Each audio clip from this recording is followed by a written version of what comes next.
interesting you say that name, Steve. It is almost synonymous with Talladega. When you say the name Earnhardt, you have to really think Talladega, because the success has been amazing at this track. Senior, 10 wins. The guy standing next to me, Dale Jr., 6 wins. And then when you look at laps led, between the two of them, over 2,200 laps have been led by Senior and Junior. Junior holds a record here at the track, 4 straight wins from 2001 to 2003. And Senior's final Cup Series win, October 15, 2000, actually came in that car right there that you see in the center of your screen. Rutledge. Isn't that amazing, Rick? We are watching history in motion. That car was in the RCR Museum since 2001, and when Richard Childress decided he was going to run it here at the racetrack, he said, that's the engine I want. Just clean the car up. They had to knock a bunch of mud off that thing. But he told the boys at the shop he wanted to go 200 miles an hour with that thing. Amazing to see it out there, because that was that win that you talk about, Rick. That was his 10th win here at Talladega. That was the last car that Dale Earnhardt Sr. won, and to see it out here, to see the reaction that these fans are giving it, it is truly history in motion out here. Yeah, and Rutledge, not only the fans, Junior, you told me at the beginning of the weekend this might be emotional, is it? Yeah, absolutely. You know, my thoughts go to Richard Childress, what he must be feeling sitting inside that car, driving it around this racetrack. It's not been on the racetrack or anywhere since it won that race. They took it right back to RCR, stuck it in the museum. Richard has about 40 race cars that my dad has drove and won races with in his possession, and this is a very important one. I think it's great for all the fans, Earnhardt fans out here, to see this, and he said he's going to open it up, so we'll see. I asked him, I said, you trust that thing's going to be all right if you revved it up a little bit? So he said he's going to come down the front straightaway with it wide open here, and we'll see. Well, he's going to have fun. We'll see if we have to black flag him like we did the King back at Darlington. Want to take a look at the starting grid brought to you by Applebee's. And it is all Hendrick Motorsports. Up front, Chase Elliott won the pole. Alex Bowman will be outside of him in row 1.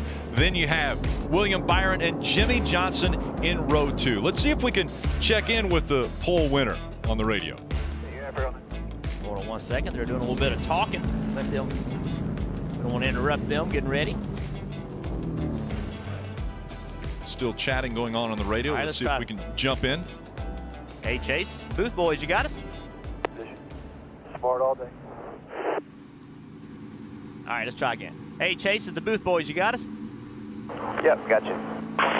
Hey, man, you and your team did a great job sitting on the pole, getting that thing out front. How hard are you going to work early in this race to stay there? We'll do the best job we can. I mean, a lot of things obviously out of our control, but we'll see what we can do with our friends here at Team Hendrick and Team Chevrolet as well. So obviously we want to be there at the end of this thing too. A lot of conversation about wrecks here in the past. How do you avoid those wrecks, man? Oh, if I do, I wouldn't crash. Man, I think just being in the right place at the right time, like I said, a lot of that's kind of out of your control. But we'll just try to do the best job we can at controlling the things that are in our hands and kind of let the rest do its thing. So, looking forward to it. Chase, thank you and your team for letting us ride along with you. All the fans really appreciate it. Good luck, bud. Yeah, thanks, guys. Yeah, Richard Childress, during that interview with Chase, was heading down the back straightaway at full speed, man. I'm telling you, he did a good job. I got distracted. I was watching Richard hammer down the back straightaway, and I kind of forgot I was talking to Chase, to be honest. I mean, he was rolling. I think we all were mesmerized. We were all mesmerized by that. That's impressive. We'll ride along with a few different drivers today, and we saw Chase has one of those in-car cameras. Yeah, he's got the Chevrolet cam today, that high reverse, looking back at the driver as he's out there working it. Joe Logano's got the Coca-Cola cam, a reverse driver down low. Kevin Harvick has the Hunt Brothers pizza cam. He's going to have the side banner that he has every week. Also that roof cam. Bubba Wallace with the Coca-Cola cam. He's going to have the camera right there on the helmet so we can see exactly what he's looking at. Ryan Preece, Kroger cam. He has a side banner as well and a high reverse that you see there. All right, Steve, can you break this race down for us? Well, you talk about the difficulty. I think the difficulty has gone up the way the race is now broken down with stages. So we talk about Talladega, 2.66 miles, the biggest super speedway that NASCAR runs, 500 miles, 188 laps, 55 laps in both stage 1 and stage 2. That bottom line, Top 10 earned points. That's why the intensity will pick up in the playoffs. You have to try to run in the top 10, and that leaves 78 laps for that final stage fuel window, somewhere 36 to 38 laps, Rick. All right, you mentioned fear and the things that go on at this racetrack. What are you feeling right now? I mean, the green flag's about to come out. I'm glad. I've been sitting here all weekend, ready to run this race. I haven't really been able to get in traffic and be around a lot of cars. I've had to go out there and qualify by myself, so I'm ready to race. I'm ready to have some action, get that heart rate up. So I think, you know, these guys are excited. They all have different agendas and whatnot, Jeff, but for the most part, man, just ready to be doing something. Yeah, I think Hendrick Motorsports, those drivers, they're sitting there thinking about executing their plan, right? You know they have a plan on what they're going to do on this start. Make sure they execute that. For everybody else in the field, it's understanding as soon as you can what your car can and cannot do so that you can make the moves you need to make. You mentioned the plan. We've heard about it all weekend. Manufacturers working together. It's not only teams anymore. It's car manufacturers all trying to work together to see if they can get their car up front and potentially get the win. Again, a spot in the round of 8 is on the line at this race, but you never know what's going to happen at Talladega. Up through the gears they go. We're racing at Talladega Superspeedway. And you see it already how that restart was going with Chase. He's already down low. The 48's already in front of William Byron. They had that plan from the get-go. That second row just laid back. Alex Bowman, Jimmy Johnson just laid back and kind of drugged the field and gave themselves a place to go. Got a lot of their single file. And we got a lot of Fords there behind them. Will they organize? Will they get together and try to take over and beat these Chevrolets? That's really what it's going to come down to today. Yeah, right now, this time of the race, see Clint Boyer pushing Keselowski, trying to get a big run on the outside. These drivers are learning. They have not been in a pack like this all weekend long. They don't know if this outside's going to work well or not. Right now, it seems to be working pretty well. They're teaming up. Ford's on the outside. There's a Chevrolet tucked in there as well with Kyle Larson. But right now, here they come. You see the manufacturers. 18 of them are Chevrolets, 15 Fords, and 7 Toyotas, and the Fords just push to the front, and we see Keselowski out front. And a great job by Keselowski right there, dragging his brake, keeping Clint Boyer hooked to him to get that lead. That you cannot just sit in that car and run wide open. You got to drag that brake and keep the car hooked up to you. And Boyer took the bottom groove there, pulled down in front of the Chevrolet of the Chase Elliott. That's going to hurt this 22 car here, but that's the choice that Clint had to make. He knew that if he didn't get down in front of that 9 car, that the 9 and those were going to go right back by them on the inside. Good move to take control of that bottom lane. It's 3 wide now. You see Logano leading that outside line, almost coming down into the 3 of Austin Dillon. And look at the move that Kyle Busch has made. He did not qualify well, started toward the back. He has made up 10 spots already in the middle lane. Yeah, that middle lane is tough. It's dead air right there. There's no downforce or air on the cars that are in that lane. Obviously, lead car Austin Dillon has a lot of downforce, but those guys like Kurt Busch back there, they're struggling. They don't want to be 3 wide in that middle groove several rows back. Yeah, it worked out well when Austin and Kyle got that middle lane going. That quickly became the top lane when it moved Joey Logano out. Now Joey's back there trying to get enough cars behind him to build some momentum, but I don't think he's going to be able to. All right, how amazing is it that Denny Hamlin, we have already seen him move huge amounts of numbers. 32 for Denny Hamlin. Had to start at the back because of an engine change. Already he's running near the top 5. Yeah, Denny's a great plate racer. And he knows what he's doing out there and how to make things happen, how to move forward.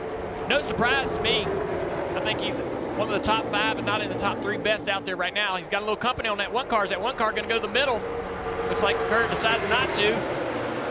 Have to protect. Late in the race, that would have been a move he had to make. And you wondered late in the race if Denny Hamlin would have given him that hole to even look into. You're going to have to get way, way, way closer to the guys next to you so somebody can't jump the middle and put you on the outside. And so far, so good. No manufacturer has formed too big of an alliance to be able to outnumber everybody. We got a Ford out front here, a Chevrolet on the outside, Toyota's involved. Even Clint Boyer, you know, we talked about Clint Boyer at the start of the race, right? Chase Elliott at the start of the race. I don't think they can care who's in front of them or behind them. They got points to earn, man. They just got to go race for themselves and get done what they need to make happen. The number 3 back out front at Talladega, this time driven by Austin Dillon. Just behind him is the 2 of Brad Keselowski, Marty.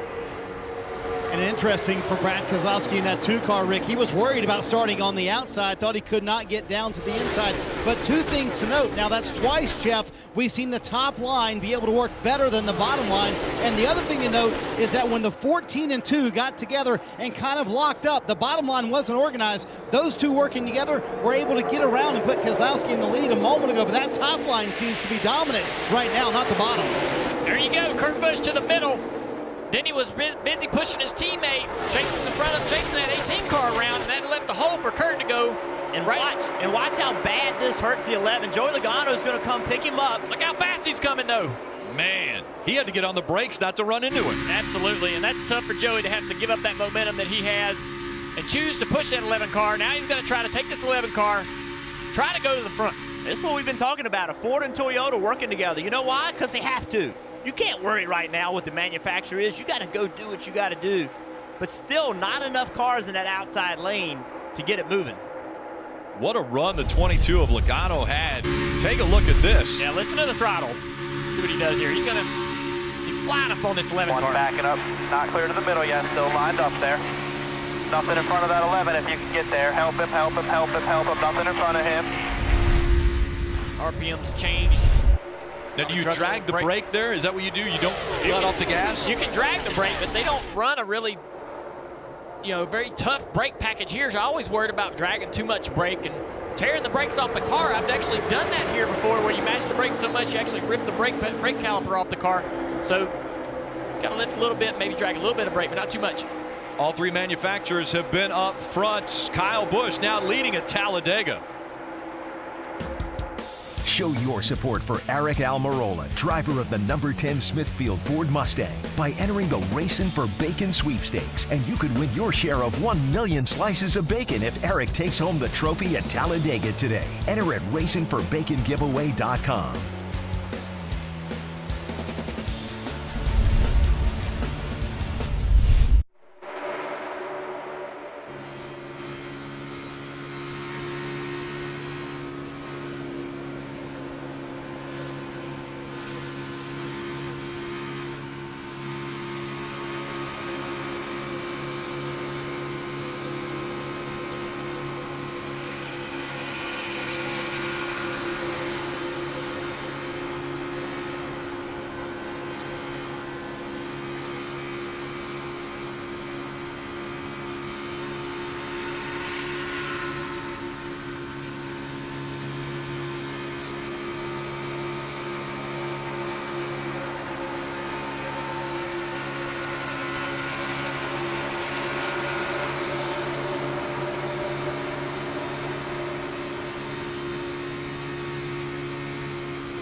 Grab an ice cold Coke and buckle up. You're watching NASCAR on NBC. You'll definitely want to strap in even if you're on the couch right now, as crazy things happen here at Talladega. When we went away, it was Kyle Busch that was up front. Right now, it's older brother Kurt Busch that is in front of the field with Kyle behind him. And it was Bristol where Kurt said if I could have got to him, I would have turned him. Then all of a sudden, Kurt wins, and Kyle said, well, if I could have got to him, I guess I know how I would race him. Well, now they're working together, running that bottom line here at Talladega. Dave. And when I talked to Kurt's crew chief, Matt McCall, about Team Chevy orders today, he answered yes for sure, but our job is really to find the fastest line and get to the front as quickly as possible. They've done that, and the one car leads, Marty.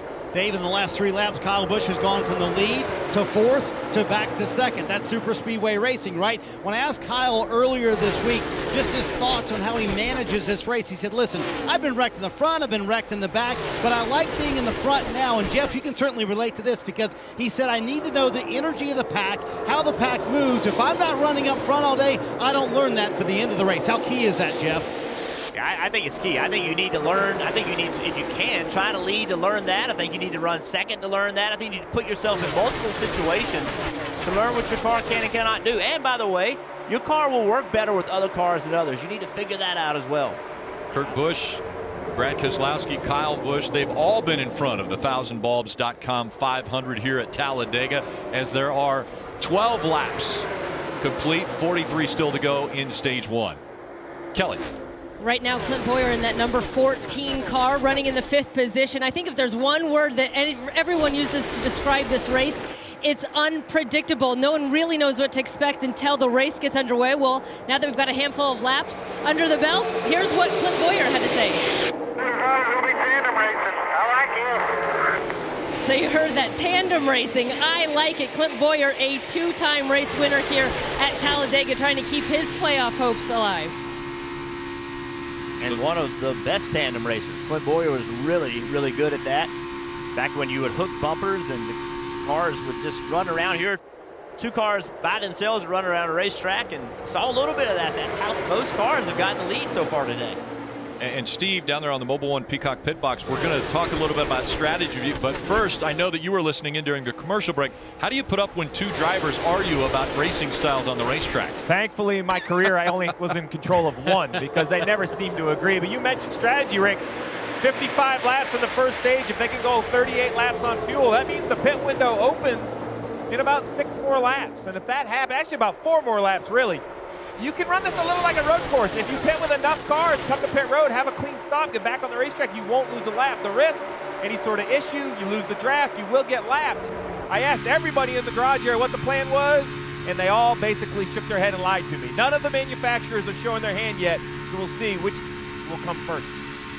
And you think it'll be as a manufacturer? You think we'll see all of the Chevrolets come, all of the Fords come whenever they decide that lap is? I think you will. Like I said, if you have an issue, you have to pit with numbers. So I think you're going to all come together. Maybe not all of them, but 80–90% of them. Easier said than done, though. Trying to get everybody to pit at the same time is like trying to make a dinner reservation for 15 people.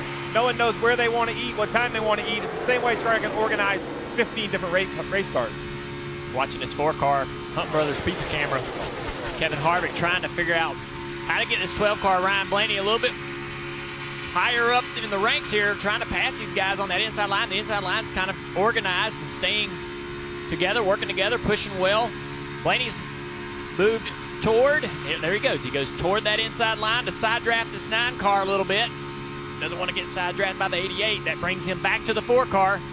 Harvick's going to push, so that didn't quite work out. He wants to side draft that 9-car, not allow that 88 to side draft him. Drew him back to the 4-car. They just can't seem to really put it together. Now he's going to side draft the 88 again. Try to drag himself forward. Now move away so the 88 can't side draft him. And how aggressive do you get on lap 16? Because that's where we are right now, lap 16. Getting a lot more aggressive than that, and they're obviously taking it pretty easy. He doesn't want to get turned into the 88 or anything like that, or make contact. It's a good run formed right here. Marty. Hey, Junior, we talk about these manufacturer alliances, talk to people in many different camps, but I talked to the Ford drivers this morning. There was a Ford drivers-only meeting this morning. I got mixed reviews on how effective that meeting might have been for the Ford camp, but for the Chevrolet camp, it was very effective. Jim Campbell, who runs the entire Chevrolet Motorsports program, was here, met with every driver and crew chief yesterday at Talladega in a long meeting and said, hey, I know you all have agendas, but here's what's going to happen. Number one, we're going to help a Chevrolet win. Number two, you're going to take care of those playoff drivers. No doubt they've changed the game, Jeff, but I'm just wondering, do these manufacturer alliances help or hurt these super speedway races? The problem I've got with it is if you're driving a Chevrolet and there's so many Chevrolets out there, how can you work with everybody? Racing and sports are self-serving. You're out there to win this race and make the playoff, the next round of playoffs for you and your team. I never drove for a manufacturer. I drove for Richard Childress, and I drove for Jack Roush, and I drove for Billy Savola. And those are my car owners, and I did what they told me to do. I think you have to be self-serving for you and your sponsor and do what you need to do. And by the way, Steve Letarte talked about pit stops getting ready to happen here, and maybe all the Chevys who pit together and all the Fords pit together, but they're all mixed up. They're not near each other. So how do you do that and make it happen effectively? Well, right now we ain't got to worry about it because all that inside line is various manufacturers, but the outside line does have a few Fords in it. And I don't think that's by design. I think that's just how things have played out with this particular run here. And this line on the outside is making a little time here and getting ready to get up there and battle for the lead. They are right next door. Take a look at this. Door to door for the lead. Ford's on the outside. If the big one happens, we'll break out a commercial break and show you.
And today's aerial coverage brought to you by Coca-Cola, where you can see that Ryan Blaney has now taken over the lead. NASCAR Drive, that is your live race day companion. You can select up to 8 different cameras, or you can watch 4 at one time with a multi-camera view. Visit NASCAR.com/drive, or you can download the NASCAR mobile app today. So the outside line has been the one that continues to push the then race leader up to the front It's happened over and over and over. Now it's Ryan Blaney's turn to be up front, but that outside line really not organized right now. Yeah, that's all Fords up front. And if you look further back in the field, all the Hendrick cars are running together. All the Chevrolets are trying to put themselves around each other, trying to get together to be able to create some kind of a run, get up there and get back toward the front of the field, Marty. Hey, Junior, the window is now open for these teams to pit, but weather certainly a factor today, and it's close. Could it be here before we get to the end of stage 2? Chad Canals had a chat with William Byron on the radio about that before the race. Weather will be imminent all day, just so you're aware. Remember to work your headlights.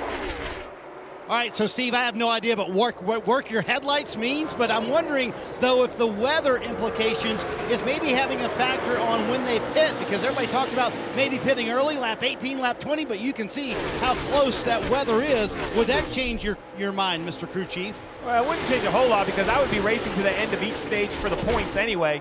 So I don't think it would change my strategy, but it would change perhaps how aggressive I am in that second stage. We're still only halfway through stage 1. And I'm with you, Marty. I've heard a lot of code words. I'm a little left out on work your headlights. Maybe it means your bumper. That's what I'm going to go with. Work your bumper. Well, the Hendrick cars were in the third groove just a few laps ago. Now they've all worked themselves together down in this bottom groove as if anticipating a pit stop here in a few laps. That'll be the one thing that if you get hung out in that second groove and everyone has decided that it's time to pit, you can't get down. Dave. And Rick, I don't know if our drivers are more of a talk to me a lot or talk to me very little on the radio, but modern day Talladega requires a lot of information, even if you're the leader. Common sense might say, well, you're out front, so you don't need to worry about anything. But Blaney told his spotter, I need to know what they're doing behind me. More information, please. Got to be chatty for the leader so he knows what's going on. Yeah, you want to be able to trust your spotter to paint the picture of what's happening behind you so you don't have to look back there that much. Plus, with these giant-ass spoilers, they can't really see much anyway, so it's kind of tough to be able to get that kind of view that he needs to see as far as the outside line coming up or the third groove coming up, and they can come up very fast. The runs that the cars get with these spoilers is tremendous. So see that outside line already forming? They would be up there within a half a lap if they get a certain amount of speed built up, and he needs to know that information. Yeah, Blaney can manage Harvick. He can manage him, pay attention to him himself, but he has no idea what Kyle Busch is doing. Now, what Blaney does need to know from his spotter, Josh Williams, is what's going on 2 car lengths behind Kevin Harvick. What's that car doing? Is he getting momentum and starting to push Harvick? Because that would give Harvick an opportunity to make a move at him. You can't have too much information as long as it's good information. And I'm watching on the scoring across the top. 32nd right now, 202.08 miles per hour. 36th, 200 miles an hour. You're seeing ridiculous speeds here, and these guys are running inches apart. They're going to get more speed from those guys in the back as they get the bigger runs, continue to get run after run. Looks like these guys were trying to get themselves to that bottom groove to be able to anticipate a pit stop, but there's still a lot of side-by-side back here around 10th place. Denny Hamlin tucked in there. He's running in the 5th position right now. Listen into his communications. All Fords in front of you. When they come, they'll all come together.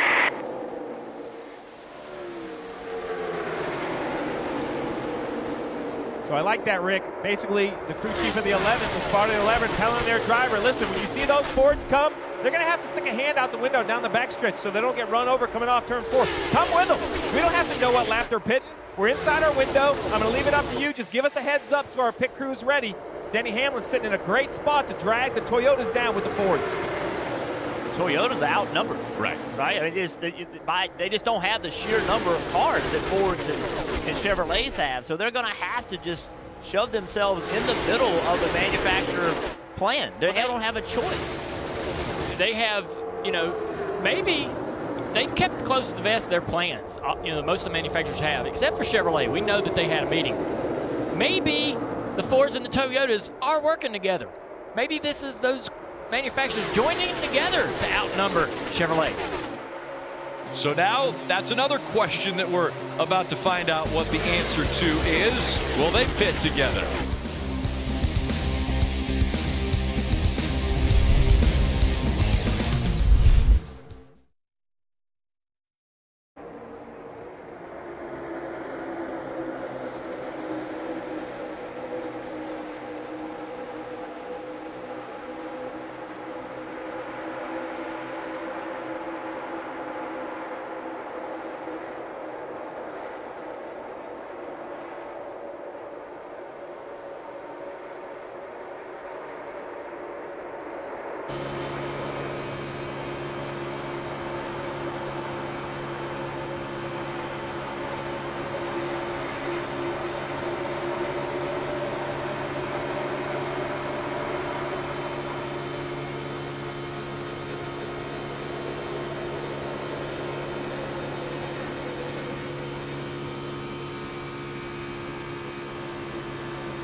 Infection, the Chicago crossover event, an epic 3-hour Chicago crossover event where a deadly outbreak threatens everyone. Wednesday on NBC.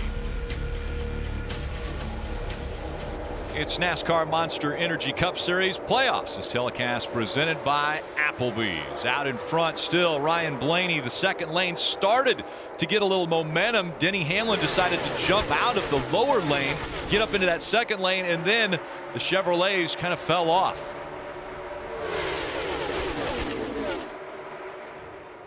And so now 3 wide. Still wondering if the organization is going to be for the pit stop, and we see a lot of Fords right now that are on the bottom of the racetrack. And 4 Fords, but then two Toyotas behind them. Well, I'll add in, Jeff, that down here on pit road, I'm seeing a lot of Ford pit crews putting their helmet on, getting warmed up. While you can be quiet on the radio, you have to prep your pit crews. It looks to me like pit stops are just around the corner. So pit stops here at Talladega are not an easy thing, and the reason why, it's actually the easiest pit road to get onto. But look at all these cars. They're all in one group. So when you start peeling off and one guy makes a mistake, we've seen multiple times wrecks have happened here getting on pit road. So it's just extremely difficult getting your speed right, not running into the back of somebody else. You're going 205 miles per hour. And you got to slow down to 55. And you got to do that and hit pit road speed right at the exact time. All right, Harvick's waving out the window. He's waving out the window down in turn 3 and 4 to let those guys around him know they're coming to pit road, I believe, this time. All right, we'll see who's able to get onto pit road cleanly. Oh, and not everyone's coming. Blaney got in there. Oh, here goes Blaney around. Spins as he comes onto pit road into the grass. Will it bring out a caution? If he gets this thing fired up, I don't think it'll bring out a caution. He's rolling, but that'll be big. He is going to lose the draft right here. Dave. Meanwhile, everybody else, including the 4 of Kevin Harvick, fuel only. Interesting, Blaney had commented that his car was driving fine, no complaints, but getting on pit road, big trouble, Kelly. Clint Boyer in that 14, it was also fuel only and a small chassis adjustment. Clint was just a little bit too loose off. Went ahead and changed tires on the 12 as long as he was in here for an extended period. So 4 fresh Goodyear tires, put the roof flap back down, and full of Sunoco fuel. And now another wave of cars beginning to come to pit road. Now quite a few more making this turn onto pit road, led by the 20 of Eric Jones. Dave. And Eric Jones will hit pit road in his Toyota Camry. Other Camrys with him, a bunch of Chevrolets as well. It'll again be fuel only for these cars under green, Kelly. Yeah, and Denny Hamlin made quick work getting to the front. He said his car is pretty good, just a little bit snug. You see fuel only on the 11, Marty. You can feel the sense of urgency from Kyle Busch saying, hey, I'm better when I'm leading. They're going to go with 4 Goodyear tires. He was encouraging the pack. We got to go, we got to go. Kyle Busch with those fresh Goodyear rubber. We'll see if that helps him and the host of cars you see leaving pit road now.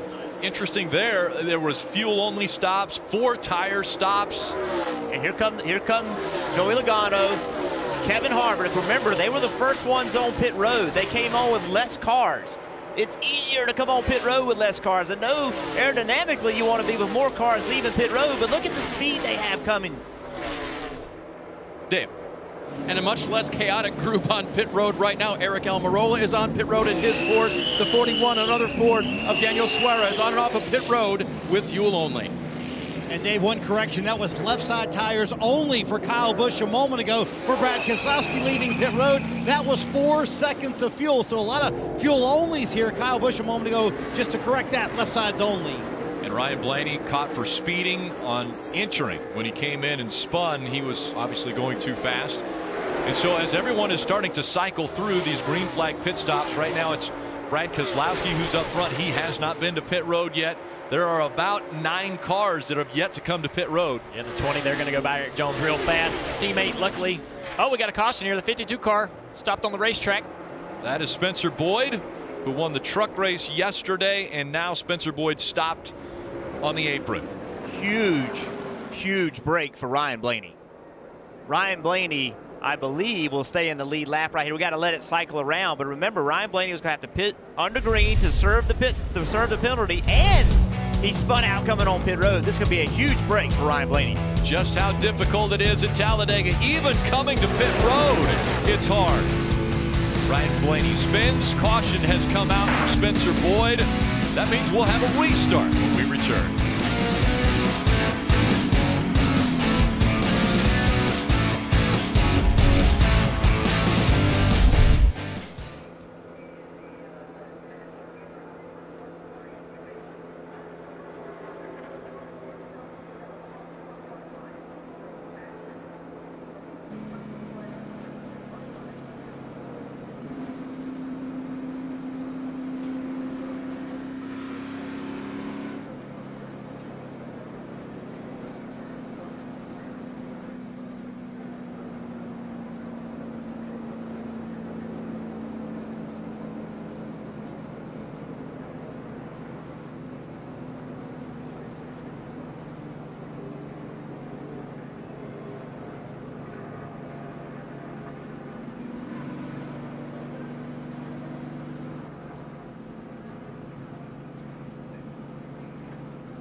NASCAR on NBC is brought to you by Applebee's handcrafted burgers.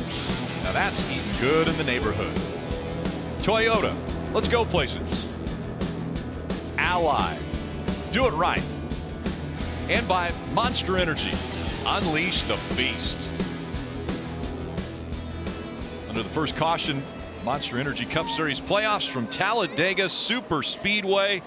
And so far, it has not disappointed. Marty. Hey, Rick, a number of cars came down pit road, including the Hendrick Motorsports cars. Chase Elliott, William Byron, Jimmy Johnson, all taking this opportunity to come down pit road, taking on 4 fresh Goodyear tires, fuel as well. 17 to go here in the stage. I don't know what you think about that call, Steve, but they were not up in the front. They get fresh Goodyear rubber. Seems like they could do fuel only then at the end of the stage. So that might be a good call, Rick, by these guys to come to pit road here. So again, strategy coming into play. Still only 17 laps to go before the end of the first stage.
Visit Kroger.com to take the lead at any tailgate with flavor-filled favorites. Text SIMMER to 31279 for a chance to win an Instant Pot Ultra and a $400 Kroger gift card.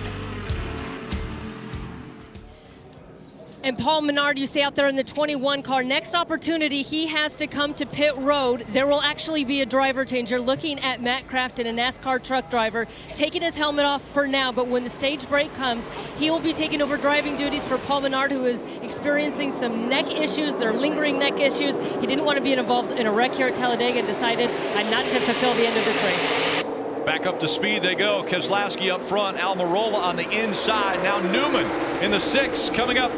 He's going to try to get that momentum on the high line, see if he gets any help from the 22 of Logano. Interesting to see what Brad does. We've seen Brad in the past be an extremely aggressive blocker, going from the top to the bottom, trying to keep this lead. Too much momentum, though, from Newman right there. But that's funny you say that, because Brad was the first one to say, I don't like these guys blocking me. As a matter of fact, I'll wreck them if they do. Well, it's different when it's you. You don't want to be blocked, but it's okay to block. Yeah, he was upset at when someone's catching you really, really quickly and you put that block on, that causes a wreck. That's what he was upset about. I'm not really used to seeing Ryan Newman up here racing up front. He's usually kind of one of the more patient drivers at the early part of the race. But look at that third groove coming in. Them Chevrolets all up there trying to work together. I mean, I don't like it, but we got to talk about it. The manufacturers are obviously trying to work together. Let's see if this is going to pan out. And remember, as the laps continue to widen down, only 14 to go in this stage. Stage points are given at the end of each stage. That means 1st through 10th will all get points, and those that are in the playoffs that need points, they want to be up in that top 10, Marty. Hey, Rick, we mentioned Chase Elliott pitted twice there. I kind of went down to the team and said, hey, why did you guys come back in? And they said on the first stop, they weren't sure if they got much or any fuel in that 9 car. So moving forward, Steve, how concerning would that be for you? When they came down the second time, they did get fuel in, but when they tried to do fuel only, nothing went in. Yeah, Marty, I would be dissecting that video of the stop where they feel they had the issue, find out the answer. It's just because fuel went in the second time, if you don't know what the issue was the first time, how are you sure it won't repeat itself later? We are going to see green flag pit stops, and an issue like that will instantly remove a car like Chase Elliott from the race. Let's listen in to Chase Elliott's communications again. So how many friends do we have here with me? Looks like, I guess, every one of them, huh? Yeah, full support. So, all good here. Should be P15. You're in good shape. You got plenty of support. You got time to do it. So, just focus on how you make moves. Yeah, so far it's not really panned out. That outside groove that they had going fell back a little bit. Now he's back here behind the 18 car. But is that I mean, he just made a comment. Right now he is 23 points below the cutoff line. Is that a Chase Elliott, hey, by the way, I drive a Chevrolet. Are all my guys going to be behind me, pushing me to the front at the end of this stage because I need points? He just wants to know if he's got enough manufacturer support around him to try to make a move, pull out, and take a risk. How big a risk are you willing to take? If you got a lot of help, you're willing to take big risks. Look at those guys on the outside. Big push. There you go. Boyer said he liked that tandem draft and pushing that 2 car. They've gone about 5 car lengths up on these cars using that tactic. And Jeff, that's twice they have done that. This tandem of Brad Keselowski and Clint Boyer, I wonder if they've locked onto something here, so to speak, and everybody else is noticing. Look at the ground they're gaining. They're in front of the 6 now of Ryan Newman. Can they close the deal and get down in front of him? They're going to. So guys, it's good to remind everybody that yesterday in the Xfinity race, that's not legal because of the shape of the car. The trucks yesterday, Xfinity when they go to Daytona, both of those series are not allowed to hook up. Totally legal here in the Cup Series. I didn't think it could happen. Clint Boyer, Brad Keselowski proving me wrong here early in this race. Well, Clint pushed him so far out. Now look at the run coming from behind. Now they're going to have to aggressively block these runs. The 6 car goes with the 14. Kurt Busch to the outside. He has momentum. He's going to get up there beside the 2 car, side draft that quarter panel just a little bit there. A run by Kurt Busch. Can he take the lead away? He's clear. Being pushed by David Reagan. David Reagan, a good road racer. I'm sorry, a plate racer here. And he has won here before. Here comes that bottom groove, though. Clint Boyer very aggressive pushing today. One other thing, while all of these passes are being made, we need to remind everyone, you cannot go below the double yellow line to improve your position. So people learned quickly, even yesterday in the truck race, if you go below the double yellow line to improve your position or to block or push someone below, you will be sent to the back. And it actually happened at the end of the truck race yesterday. That third group forming out there on the outside. It didn't work a little while ago. Chase Elliott trying to get that outside line working. It didn't work. Let's see if this crowd can make it work. Not going to miss a thing as we go NASCAR nonstop.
NASCAR will put race coverage and in-car cameras right at your fingertips. All you have to do is search NASCAR in your app store, or you can visit NASCAR.com/mobile.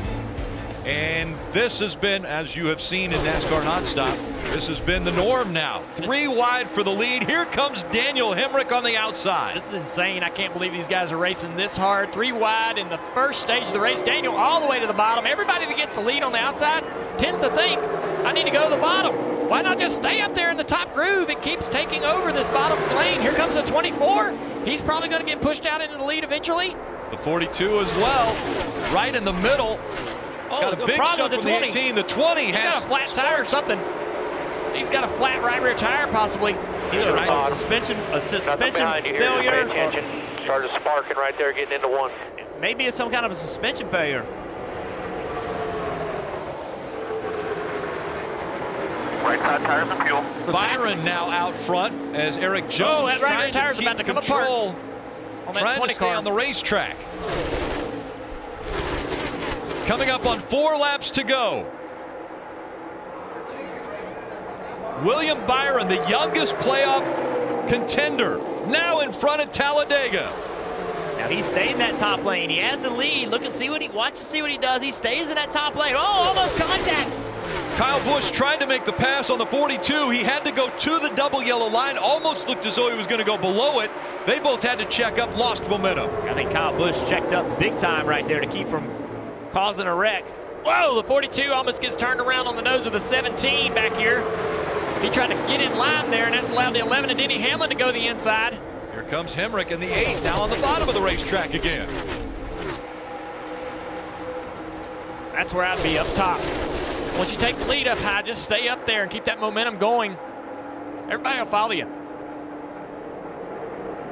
Here you go, Kyle Larson, Kyle Busch. Kyle Busch gets a run.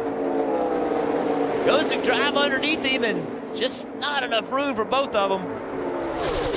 Kyle Busch had to lift. Here's the 42 getting turned a little bit by some aggressive bump drafting on the 17 car. Very close. Under 3 laps to go. William Byron still out front. Williams in great shape now.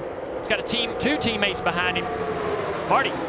And that's the key Chad Canal spoke to a moment ago. He told Tab Boyd, the spotter for William Byron, who's out front in that 24 car right now, he said, wherever you take him, if the bottom line somehow develops some momentum, make sure you take those 2 teammates with him. In essence, a Hendrick blockade at the front, keeping William Byron up front with 3 to go in stage 1. All right, coming.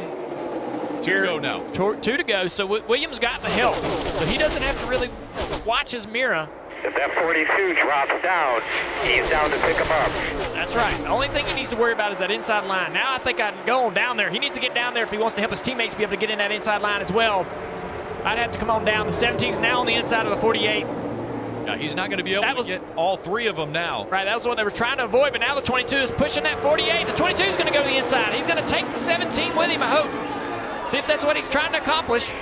He wanted to be the guy leading that inside line. Yeah. He saw the charge coming from behind. Now he's just a little too far out. And with the 17 trying to get underneath him. No, going to push him. All right, that's what he was hoping to happen there. They're organizing, and here they come the inside. William is not going to move down to try to defend it. He's going to trust that this outside line is going to work out for him. Final lap of stage 1. They're side by side as they go across the stripe and into 1. William Byron has the help of teammates behind him. Joey Logano, a 3-time winner at this racetrack, has Ricky Stenhouse Jr. and Brad Keselowski right behind him. William needs to get down there and side draft that 22 and then move away from him. He has some help going. No help for the 22, though. The 17's moved away from him. Yeah, the 22 trying to side draft. He did a good job of stalling those guys out just for a moment. 24 had the momentum. Is he going to be able to stay in front? Now block. A lot of information from your spotter you need right here. Which lane do you need to block? down there. Remember, the start-finish line is further down this racetrack than it is every other. And the momentum's coming on the bottom. Past the tri-oval, William Byron goes to the double yellow line. Coming out of the tri-oval, William Byron's going to win stage 1. They were 4 wide behind him for position. Byron, Logano, Bowman, Stenhouse Jr., Keselowski, Larson, all getting stage points, as well as Johnson, Suarez, Kurt Busch, and Ryan Blaney.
frequency is brought to you by Credit One Bank, the official credit card of NASCAR, perfect for race fans.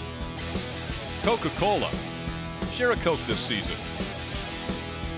The Ford F-150, built Ford tough. And by Untuck It, shirts designed to be worn untucked. Untuckit.com.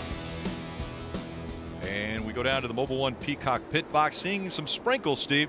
Yeah, I think we should remind everybody as we start to see a few sprinkles out of the sky that this race will not be official till the end of stage 2. This is just the end of stage 1, so there's more racing guaranteed here today. And guys, after seeing that battle right there for the end of stage 1, I think this is only going to pick up the intensity. I think that one line of showers is going to move through, and we should be to the right of that cell. That tells me that as this race gets later in the afternoon, Jeff, I think all of these guys with a little bit of an unknown factor are going to have to race harder each and every lap. Yeah, no question, Steve. Once this moves through and it does go back green, you're going to have to assume there's more rain coming. And I think as soon as the green flag were to drop, you got to go with full intention of leading as much as you can, get as many points as you can. And they are making this change right now. Paul Menard is going to get out of the 21. Matt Crafton is climbing into it right now. And Rutledge Wood. Rick, this weekend the Aero Warriors reunion took place just down the road at Tim Wellborn's museum. And here outside the truck garage, there was over 100 that gathered today. You can see Roadrunners, Talladegas, Mercury Cyclones. There's everything, but you can't help but notice the 43 Richard Petty, the 70 Superbird. How about the 69 Dodge Daytona, the K&K car that Bobby Isaac drove here? This was a champ car in 70. How about that? There's so many different cars here. This particular one is Tim Wellborn's car. It was out on the track earlier. Just so much history everywhere you look, and you have to know these Winged Warriors, when you get 225 of them together like they did yesterday, it is history, and we're seeing again history come through in Talladega, and the way these fans have responded today has been amazing. Take a look at that. That is awesome.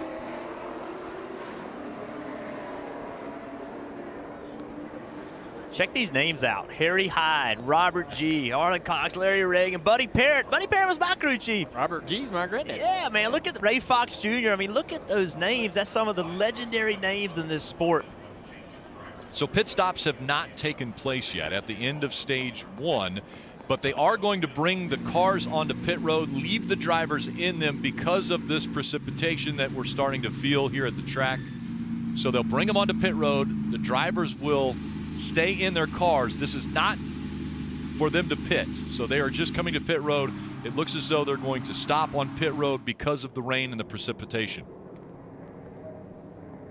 All right, guys, well, the first stage, pretty eventful, especially the ending there when they were 3 and 4 wide fighting for the lead. I couldn't believe the racing that we saw, and there's some of the points that some of these guys have been able to get out of that first stage. William Byron, obviously, a great job by those guys. He did a really smart thing later in that race. I know that they wanted him to move down and bring his teammates with him, but it took some guts, I think, to trust that outside line. Even though you see that inside line moving forward and they're coming to challenge you, he stuck with his teammates up high and believed in their ability to do it, and it allowed him to win that stage.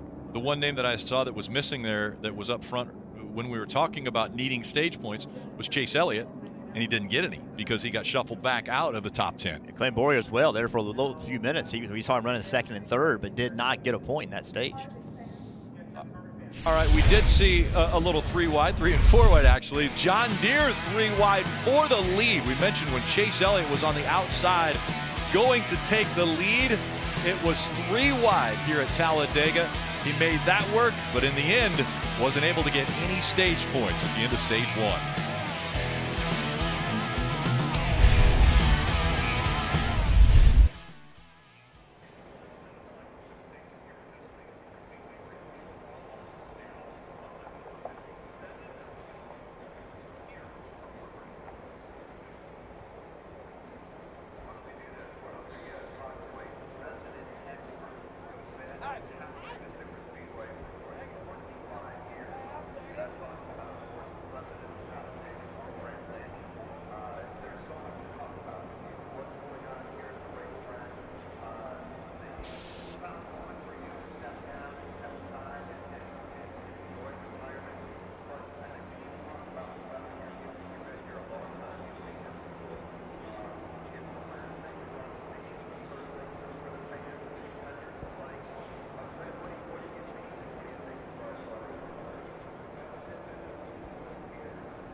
beginning at 2 p.m. Eastern, and it will be on NBCSN, so make sure to join us. It is the second race of the second round of the playoffs here at Talladega. Marty? Well, Rick, let's get immediate reaction from last year's winner here at Talladega, Aric Almirola. So there's the news. We will go Monday afternoon, 1 o'clock Central Time. So your take on that, how that will change the race tomorrow being run in the afternoon versus cool conditions today? We've just given people a lot more time to sign up for racingforbacongiveaway.com. So there's just 24 more hours to win 1 million slices of bacon. So, yeah, I would have rather raced today, but Mother Nature has other plans. So we'll go again tomorrow. But our Smithfield Racing for Bacon Ford Mustang has been really good. We got a little bit discombobulated there on the bottom lane about halfway through that stage, and you know, I just decided to ride in the back. I figured a lot of those guys in the playoff situation were going to get really aggressive racing for stage points, because I know that some of them are pretty desperate. So I thought that there might be potential for a wreck, and I didn't want to be a part of that. So I just kind of rode around to make sure that I was out of harm's way. But all in all, we're in good shape, and we'll get ready for tomorrow. But it's been a big week. It's been a great week announcing Smithfield's extension, and really proud of that, and what they've done to support not only me but our sport. Going on 9 years of supporting our sport. That's hard to find these days. So they've been a great partner of mine and a great partner of the sport, and just continuing to grow that relationship. How about for you to announce the extension along with that? Relief, or kind of what does that give you? Confidence moving forward? What would you say it gives you? It gives me another opportunity to just continue to create success for them on and off the racetrack, and continue to build that relationship. They've been a great partner of mine for a long time now, and it's just good. It just feels good when you know that they see the value not only in me but in our sport. They know that the people that are watching here on Fox and NBC, sorry, I am so sorry, on NBC and on Fox in the beginning part of the year, and all the people that sit in those grandstands, they know that it's their customer, and they appreciate that, and they enjoy being able to market to them. So I've had a great relationship with them, and love having them on the race car, and we've got bacon flames on the race car at Talladega. Does it get any better than that? So Brad Keselowski said earlier that today's weather makes everyone feel like Superman. It's going to be sunny tomorrow. So how much is that going to change the game for you behind the wheel? I don't know. I think it's really still temperature dependent. It can be sunny, but if it's 65 degrees and sunny, is a lot different than 85 and sunny. So I think we'll just have to wait and see. But the cars are handling really good out there. People are being very aggressive. We saw a lot of three-wide racing, and I anticipate a lot more of that tomorrow. All right, Aric Almirola, a big smile on his face because he knows, hey, he won Talladega last year. Why not make it 2 years in a row, Dave? For Ricky Stenhouse Jr., the reason that we're here, among other things, is because we've got the Sunny D shirt, and we were really working for that until we got the announcement. So sunny out here. I know, you're right. You're right. No, our personalities are as well. So we've talked about a lot of things, CrossFit. We haven't talked about racing really much other than Talladega today, which you've done well. And Brian Petty told me you guys are going to be good, as you usually are on these tracks. So what's it been like in the pack? Yeah, it's been good. Our car's driving really well. The Sunny D Ford, it's a little bit tight. I think everybody's been kind of tight off of turn 2. That's kind of been the kind of issue point. But, there at the end of the stage, it's just trying to, pick the right lines, pick the right draft to, and get to the front. And, you see people pull down and you kind of wanted to go, but felt like it was too early. And, we jumped down there with the 2, and then the 22 jumped down, and we were able to, push our way to the top 5 and get some good stage points for us, which is always our goal here. The more you stay up front, better opportunity you have to win, and really also learn exactly what everybody's car is doing around you, and think about, all the situations that come down, to the end of this race and the end of the stages, and, kind of almost mapping out your plan of what you might do, but just have a couple different options. And so that's what we did throughout that whole first stage. The bottom lane, seems to be okay for a minute, and then all of a sudden the top and the middle get going, and I fall into the back I don't know how many times and have to jump in the outside lane to get myself back up to the front. So it's been back and forth, but I think everybody is kind of doing the same. One other thing your crew chief told me is how well you've been taking care of the car lately, really working on finishing this season strong. After the announcement that you wouldn't be back in this car, what did you kind of do to get over the shock and kind of move on? Well, I think just getting in the car at Charlotte was nice to, strap the helmet on, go run the race, and we had a solid weekend at Charlotte. We I think we missed the back bus stop chicane, one time throughout the whole weekend, which is, a lot less than other people did. Yeah. So that track is so treacherous. So we just wanted to have a smooth race there at Charlotte. Came home, 16th or 17th, and kind of did the same thing at Dover. I felt like we had better speed than where we finished, but those top 4 cars were so fast. They put us a lap down early and kind of trapped us. But, all in all, we had, a lot of confidence coming into Talladega, and I think it shows how well we qualified. Everybody on the 17 team worked so hard, and Brian Patty looking at the details and making sure that, they're doing everything that they can. And Doug told me he's got some good horsepower underneath the hood of our Sunny D Ford. So it's been a good weekend so far, and, looking to, I guess we got to finish this off tomorrow, but happy with our stage 1 for sure. How busy have your people been, and what's the future looking like for you? Yeah. Well, the near future is I get to go maybe hang out in the infield, see some fans, and been out here this weekend just kind of mingling throughout, and it's been cool to see the encouragement of, the fans that I do have here, especially at Talladega. It's close to my home track, or it is my home track, but close to my home in Mississippi, and just having all that support. But like I've been telling people, my team on off the track side of things is working hard, and talking to different teams, just trying to, figure out our best plan and, best route to go, for next year. It was so late in the game. I feel like we're playing catch up on, people that were already looking for rides, right. and there's not many seats out there. So my guys are working hard on it. I got a lot of good people in our corner that's working hard on it, and I feel confident that, they'll get the job done, and we'll be somewhere that we need to be next year, and, finish this year off strong. Okay, Boulevard, be aware, he's in a bright orange Sunny D T-shirt and cap. Ricky might be on his way to see you. Kelly? Is he coming to see Parker and I? Because we'll go hang out at Talladega Boulevard.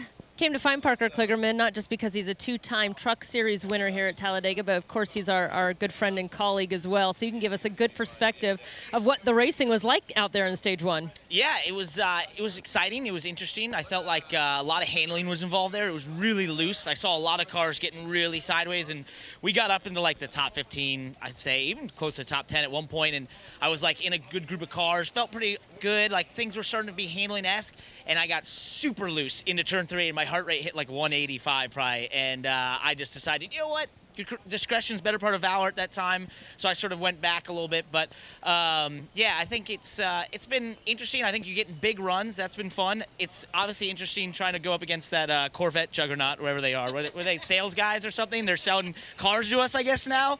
I just left the Toyota and GBR teammate meeting, and it was just me. So, we don't really have that many friends. But I was talking to a couples out there, and it looks like we could maybe link up. So if we get that chance to link up some others, we'll definitely do that. We had a great car. Our 96 was awesome. I could get up to the front if I wanted to. But when we had that caution and with like 15 to go, everyone on new tires, they're fighting for stage points. That's when we were like, you guys go do that, and I'll see you later when it matters more. Well, you talked about it. You don't have any actual teammates, and the Toyotas as a whole are down on car count. So how is it trying to find other people to work with out there? One time I was trying to push Matt D a little bit, and then we got like split up by some Fords, and then they wouldn't let us in, and they were trying to block us, and they were trying to dump him. And it's annoying because it's not fighting 1 or 2 guys, it's fighting 5, 6, 8 that are all working in connection to each other. So it just becomes frustrating, but it's fun. I actually like our position because you just play spoiler. Like you just go up in there, you make moves, you annoy them, you get in, shove them in your way, and they don't want you there. And it's like, all right, cool, but I'm gonna make my way in there. So let me in. So I think I like it. I like our position. I saw Denny said, we're open for business. Anyone wants to work with us. So we'll absolutely slot in anytime. All right, so you're running a limited schedule here with Gaunt Brothers Racing in this Toyota. Just give me an idea of what it would mean to this team. It seems like when you come to these super speedways, you guys really shine. You've had some good runs. What would it mean to them to come away with the top 10 or even grab that top step at the podium?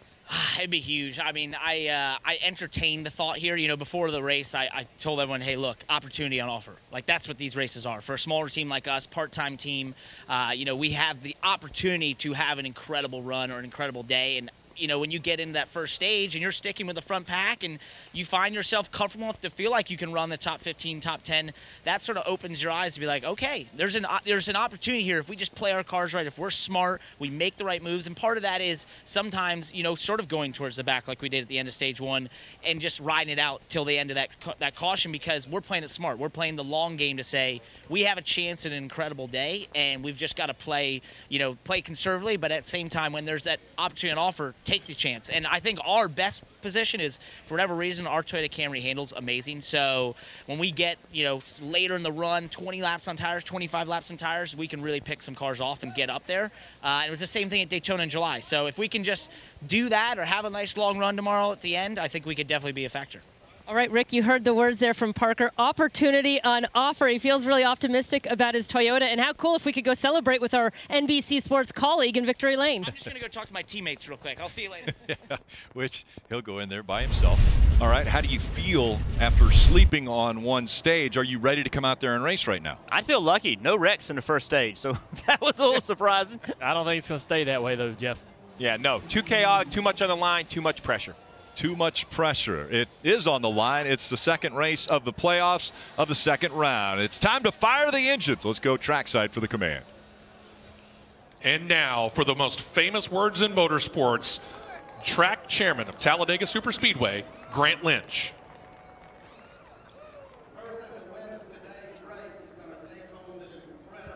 Vulcan Trophy, and I have some friends down here with me to help me get this started. Are y'all ready? Yeah! All right, 1, 2, 3. Drivers, start your engines! Fire back up. Fire up when you're ready. 10-4.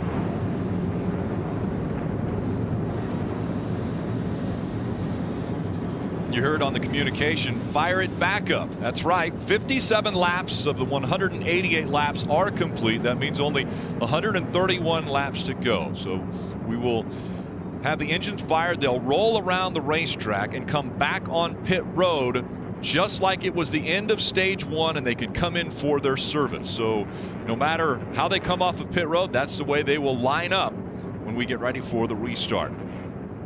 We'll get a few updates from pit road. We'll start with Dave. And Rick, yesterday started as an adventure for Ryan Blaney. First of all, his 12 car was very, very fast, but then coming to pit road as the leader under green flag, we talked about how difficult it was. Well, he told us later during the rain delay, I wheel hopped it, I made a mistake, and obviously that sent the 12 car around. He served a penalty for obviously getting in too fast to pit lane. That done, they're now going to be able to pit and get the 12 car for fresh Goodyear tires, a fill of Sunoco fuel, and get him back on his way. Perspective for Blaney is that now he knows where the limit is because he stepped over it. And when you do that at Talladega, you're lucky to have your car in one piece, and Ryan Blaney has a very fast Ford, Marty.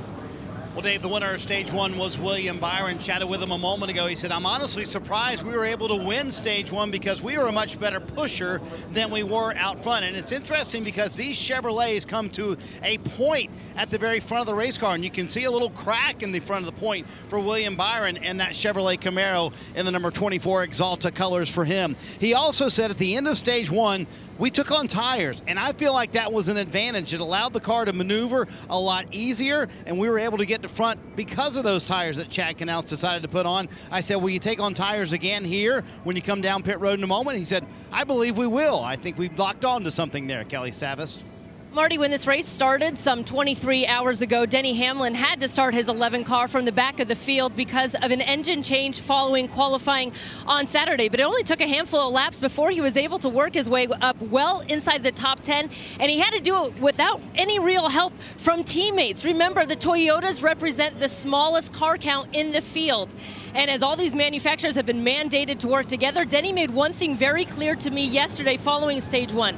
There are no team orders within Joe Gibbs Rating or Toyota as a whole. The way he put it, we are open for business. They're willing to work with anyone who will work with them. Now, his crew chief, Chris Gabehart, told me just a moment ago to watch out for mistakes early on this restart because this Monday afternoon race just doesn't have quite the buildup that it had to the start yesterday. So he said watch for people to be kind of off their game when this thing gets back going, Rick.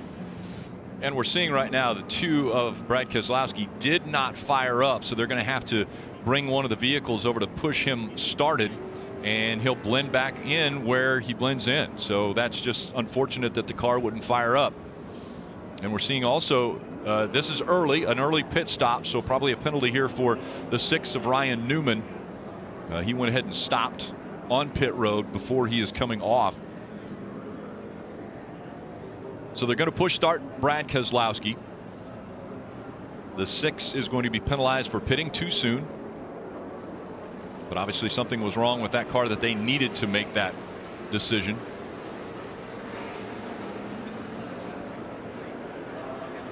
As the cars come off of pit road and start working their way around this 2.66 mile super speedway, we'll be looking down on the track. Our aerial coverage brought to you by Coca-Cola, giving us a great vantage point. And when the pack starts working and everyone's moving from line to line, that's also a great perspective. As you see, the push truck is going to make its way up to the back of the 2 of Brad Keselowski to get him fired up. So, Steve, I would ask you right away, do you have a fear of we've got a battery issue here? Well, that's your biggest concern, is why didn't it crank? The 2 will get his position back. When NASCAR causes a red flag, if you can't fire at that point, you're allowed to be pushed off and not have any penalty. So he'll go back to his same position within the field. The question is what you just asked. Why didn't it crank? If he stalls it on pit road, will it not crank again? So we'll have to check in with the 2 to see if this is a lingering issue. And NASCAR just confirmed that. They told us that once they get fired back up, they'll be able to get their position back, just like in the red flag rules. Assuming it fires. It's pushing it an awful long ways, Jeff. That thing should fire off easily by now. Now the question is, what is wrong with Brad Keselowski? Yeah, you would have thought by now. He's got it in gear with the ignition switch on. This, if it doesn't fire, it tells me there's just no fire going, even with the switch up. Because normally it would have fired by now. And what's interesting is we got the approved list of adjustments from NASCAR from overnight. They were allowed to change. Right now. Still trying. Cycle switches. Cycle Brad's switches. saying he's got nothing right now. He said he's still trying. You heard him there. He's cycling switches, Steve. So they're all standing up here. Paul Wolf, everybody, all the engineers are all standing up here. I think they're getting a little concerned. This is a long push. It should have fired way by now. Kelly.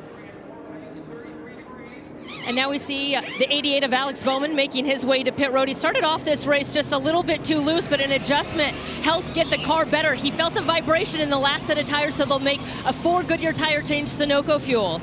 Marty? And you see Joey Logano coming in here. Interesting because Logano took no tires in that first stage. They're going to go with 4 fresh Goodyear tires. Meanwhile, Chad Canals making the call for William Byron, bottom of your screen, to go with 4 fresh Goodyear tires as well. So tires might be a little more important than everybody thought, guys. And we see the race off pit road brought to you by Kroger. Positions gained by Ryan Blaney, a 2-tire pit stop for the 12.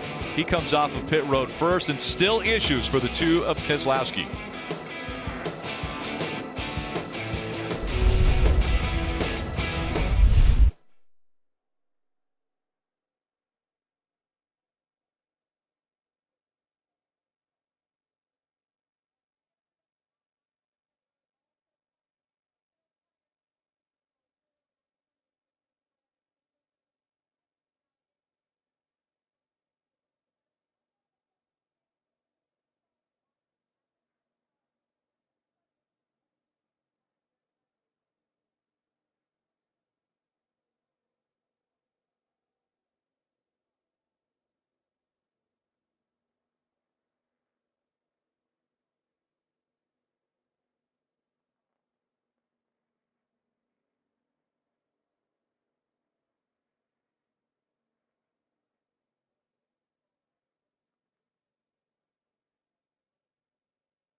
Back at Talladega, about to go green here in stage 2. Here in a moment, they'll get 1 to go when they come back to the start-finish line. Brad Keselowski, as you can see, finally fired up, but it took a long time. That is the middle of the backstretch. They literally pushed him all the way from pit road to the middle of the backstretch before it finally got fired up. According to Brad, he had to be on the apron to do that, but they pushed him around the apron for the most of that lap. And interesting to note, Kelly, they took the least amount of fuel of anybody at the end of stage 1 there, only 4 seconds of fuel, so you got to wonder if something like that had something to do with it. And Marty, before the break, we also saw the 6 of Ryan Newman pit too soon, which means he'll be penalized and sent to the back of the field. Well, this was simply by design. Ryan wanted to be at the back of the field, so they pitted him early. They brought him down a second time just to top him off with fuel. But it sounds like his game plan is to hang back early, Dave.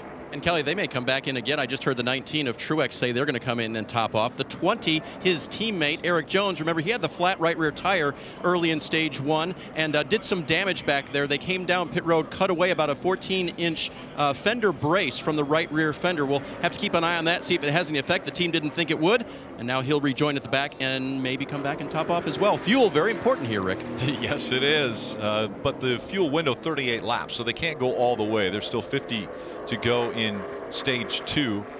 Take a look at stage 1 results. Again, the stage ended. William Byron got the win, and you look, the top 10 received stage points, and right there you see there are 6 of the playoff drivers that were able to at least get 1 point in that first stage.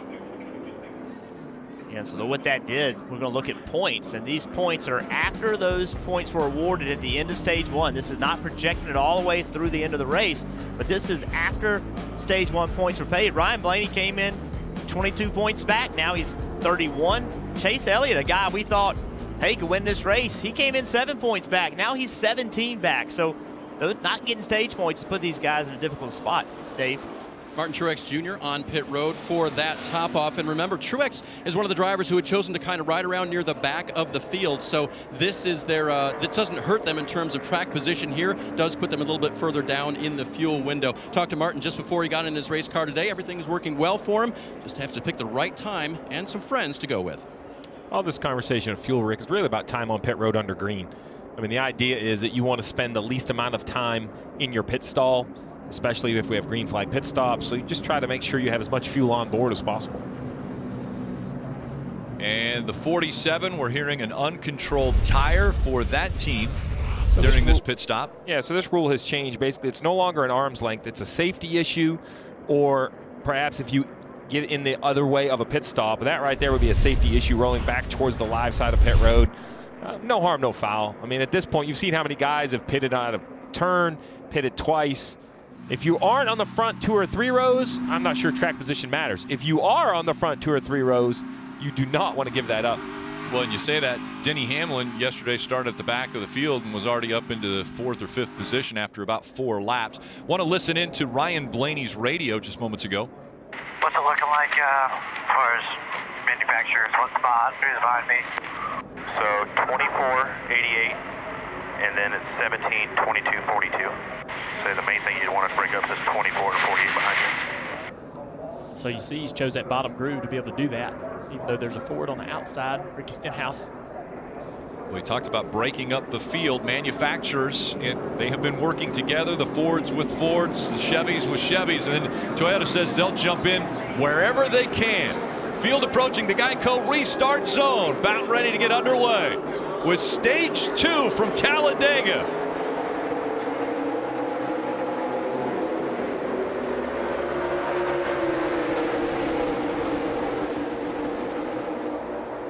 Couple cars jumping out of line. One of those being the 2 of Brad Keselowski back there. The white number 2. Even more cars going to that top. And Larson jumping up in front of that train. Now he's in the middle, 3 wide. Already down the back straightaway. Very similar to stage 1. I thought these guys might take it easy, but looks like the racing is going to be the same as it was yesterday. They've been thinking all night about what they could have done different, what they could have done better, what they learned. Now they're ready to go. Oh, Byron goes up in front of his teammate, gets out of that bottom groove to go pick up his teammate, William Byron. Yeah, Alex Bowman. Alex Bowman in that 88 decided to get out of that low line, and now it's Ford, Ford lined up 1, 2, 3 on the bottom. Kelly. Yeah, and the message came very quickly to Alex Bowman before the start of that he was to move his 88 car up to the middle. The 42, his Chevy teammate of Kyle Larson, was trying to leave him a hole, but he had the 22 Ford of Joey Logano pushing him too hard. It kept closing that hole. Alex Bowman finally able to work his way up to get with the other Chevys. The same line's now working. Those 3 Fords on the bottom lane and made that work. Yesterday, that bottom lane, once it got double wide, was not as good as the outside lane. See if that continues. Yeah, the tough part about being in that middle 3 wide is you're getting side draft from both sides, and it tends to suck you back. But now, as you see, the Austin Dillon goes to the outside of the 17 car. Stenhouse and breaks up the momentum on that outside line, and they're able to bring that center lane forward. Now Bowman going to the top there. This is a tough situation for them. Right now they could drop down and be that second lane, but they're trying to stay in the third lane because in the third lane is all Chevrolets. Look at all of them. They don't want to separate those Chevrolets, but he could have dropped down and become the leader of the second lane, Marty. And those Chevys going to the top, Jeff, that's by design for all the bow ties to be together. And just to reiterate, we've talked about these manufacturer alliances. Chevrolet had a driver and crew chief meeting on Saturday, and then unprecedented at the end of stage 1 when the rain came yesterday, they all got together again and were reminded, hey, we work together, we want a Chevy to win, but more importantly, we want to take care of those Chevy playoff drivers. I think that's a great plan if you can get it to work and get to the front, but right now that outside line slowly falling back. They need to create a little momentum, side draft a little bit on that 17 car, get themselves moving forward. They've got Chase Elliott up here on this bottom groove to be able to jump out and help them once they get to that far up, but until then Chase has to sort of sit here with the other Chevrolets of Hemrick and so forth, the 13 of Ty Dillon. They're going to sit in that bottom groove until that outside line of Chevrolets is able to get up through there, led by Bowman.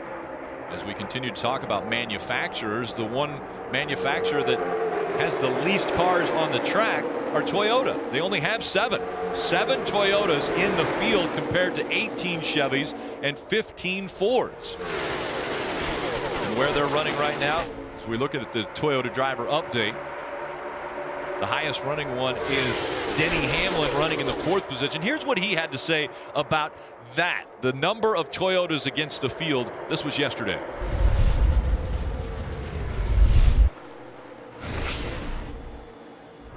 If everyone wants to get up front, you're going to have to use other guys at certain times to do that. So we're not too particular.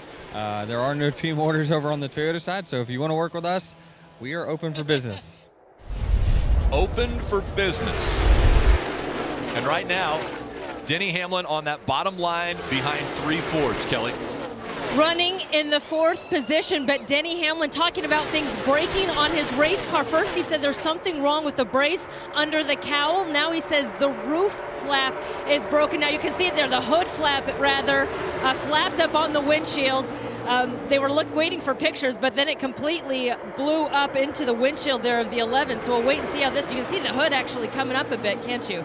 Yeah, it's buffeting quite a bit. Obviously, Steve, when you have something like that, it affects all the air on that hood. So the panel's completely gone now. So those openings are required by NASCAR. They're a way to keep the car on the ground in case it spins out. The rule is you don't have to have the actual panel. The opening just must not be blocked by tape if you have any sort of damage. So it's not something they'll have to repair. The question I have is, if they were the lead car, would that air dump down in? What would the air be doing? Would it be a disadvantage? We'll have to wait and see later in the race. But you see everybody's hood buffeting around and those flaps continue to open. Here it is. It finally blows off the 11. A lot of turbulence in these packs. It's almost a problem they can't fix. Even if it hurts the car, it's really not something they can fix, is it, Steve? Because the whole hinge assembly is probably broken. Yeah, I mean, you saw the hinges are on the panels that blew off. It'll see where that ends up if NASCAR thinks they're going to have to call a caution. That's a portion of it right there. We saw that hood buffeting around too. There are 4 pins at the front of it, and then it also has tethers at the back of it. Dave? As the leader moves up to throw a block, Ryan Blaney looks like he may not be able to keep that lead with his Ford friends. Clint Boyer to the high side now. Remember, one of the reasons why Blaney was the restart leader was because he only took right side tires on that pit stop. Why? They were able to take 4 on that spin to pit road that Blaney had when he was leading the race, so in stage 1. So interesting how sometimes bad luck actually worked to their favor here. They got off of pit road first with just a 2-tire change. 2 Fords side by side up front at Talladega. And look at that move Chase Elliott made to the inside. He's going to get blocked by Joey Logano, but Chase Elliott puts the 11 and Denny Hamlin in the middle. And he's going to drop back. He has no help. Clint Boyer was up there, but it's still Blaney up front at Talladega.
Don't miss your chance to hit the road in a 2019 Ford Mustang GT. Plus, you could win other awesome prizes throughout the NASCAR playoffs. Head to NASCAR.com/Ford Playoffs promo today to enter for your chance to win big. And 37 laps to go in stage 2 of the 1000bulbs.com 500 from Talladega Superspeedway. Monster Energy Cup Series playoffs continuing. And Joey Logano is out front. Ryan Blaney got shuffled back. He is all the way back. I think he's out of the top 10 now with what just happened there. Yeah, Joey's trying to get this outside line to stay up here. He's trying to take control of the entire race and put this whole field in single file. That's what he'd love to see happen as he creates more and more momentum up high. It seems to be that inside line or middle line is losing some ground to the outside line. It's more cars in an outside line also. Way more organized. Marty. Hey, Jeff, if you've been watching the in-car camera, you may have noticed Joey Logano looks a little bit different this weekend. Yes, he is indeed wearing glasses for the first time ever in a race. Here you see him putting them on as he climbed in the car for the start today. And the reason he's put on glasses is because his PR man, Kyle Zimmerman, actually wears glasses full time. So about 4 weeks ago in the hauler, he said, let me try those glasses on. He put them on. He said, man, I see so much better further away. He's nearsighted. Really didn't know he needed glasses until he tried on those glasses. So he said, you know what? I'm going to try it for Talladega. Maybe it makes him 5% better, Jeff, but you'll take anything you can get as a driver, right? And he told me it worked wonders in stage 1. I could see much further down the road than I could before. And inside line. Anything, Marty, you think is going to help you, that's what you try to do. But yeah, that Joey Logano saw that inside line coming, jumped to the bottom, slowed down the 14 car. Ricky Stenhouse trying to move that outside line now. The Joey Logano is going to block it. In the lead, you have one of the most aggressive blockers on the racetrack. He's going to go wherever he needs to go, Junior, to try to stop that run from behind. Yeah, he's going to have to be more aggressive. Now, with these spoilers on the cars, they get really big runs to be able to try to take that lead. Bigger runs than they've had in the past, and you have to be a lot more aggressive to try to control this lead like you used to. So be interesting to see. Joey is one of the more aggressive ones. Can he maintain that position he's in and control both of those lines? Keep them side by side, keep them working against each other. I think one thing that will help him, if they stay 3 wide, a few rows back, it'll be hard to get a whole lot of energy. Dave. You see that Ford Mustang on the left now behind the 22. That's the 17 of Ricky Stenhouse Jr. Not unusual to see him up front at a race like this. Talked to his crew chief Brian Patty yesterday. He said the car draws up well and recovers well. Important right here as he gets put to the middle. Watch that 17 does not drop all the way back through the field. So I checked in with him this morning. He said everything we talked about proved yesterday in stage 1, and we think the 17 will be strong all day. That outside line's full of Chevrolets. Chase Elliott's controlling it now. I think one of the better plate racers in the Chevy camp out there. Big momentum on that outside. Nothing Joey can do. He tries to go up there and slow it down. That actually puts Joey in the middle. He thought he could go up and slow it down and then get back in front of Clint Boyer. He couldn't do it. Stenhouse in the back of the 22. And Joey got loose twice there from pushes from Stenhouse Jr. So now as that bottom lane is separated and it's 3 wide, this top lane, the very top lane, is going to be a big advantage right here for just a few laps until they can get this sorted out. Chevy's working well together now on the high side as they have been able to take over and lead here at Talladega. So the defense there for Chase, just like it was for Joey earlier, is to try to keep everybody in this top groove. Not allow that bottom or middle groove to be able to draft up. Run it through the middle of the tribal here. Running through the middle of the racetrack here. It may go to the bottom. Yep, down to the bottom of the corner. Kind of working both grooves, allowing sort of everyone to get a little bit of a draft off of these cars. That helped the bottom lane, though. They went to the bottom and then moved to the top in the middle of the racetrack. That really helped the bottom lane get some momentum going. Not sure why they did that.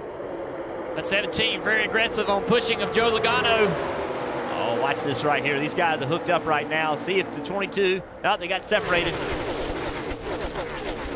They did. And up the racetrack, the 17 goes. Yeah, Joey's now out there by himself. They're going to catch him really quick.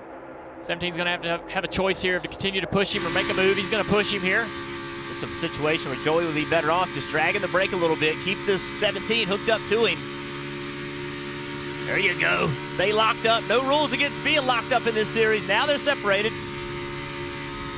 Huge difference in speed versus being locked up and not. Now the 2 cars move down to help Joey. Yeah, he got out of that. He got out of that outside line.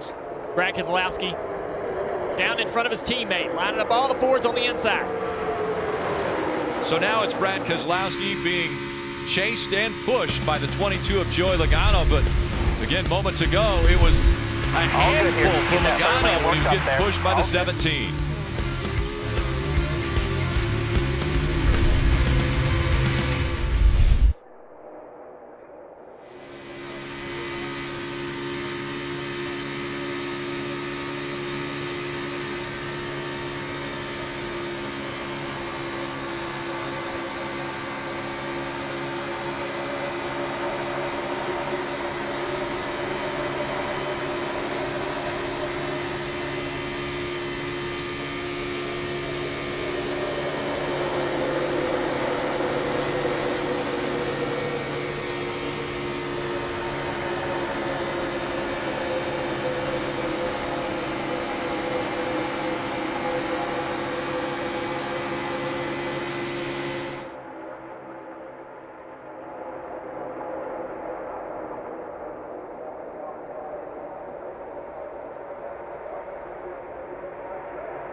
Wednesday night hockey on NBCSN. Nathan McKinnon and the Colorado Avalanche will visit Sidney Crosby and the Penguins. Coverage starting at 7 p.m. Eastern on NBCSN. And Bubba Wallace with the helmet cam here. Man, that is still a rough ride around this track.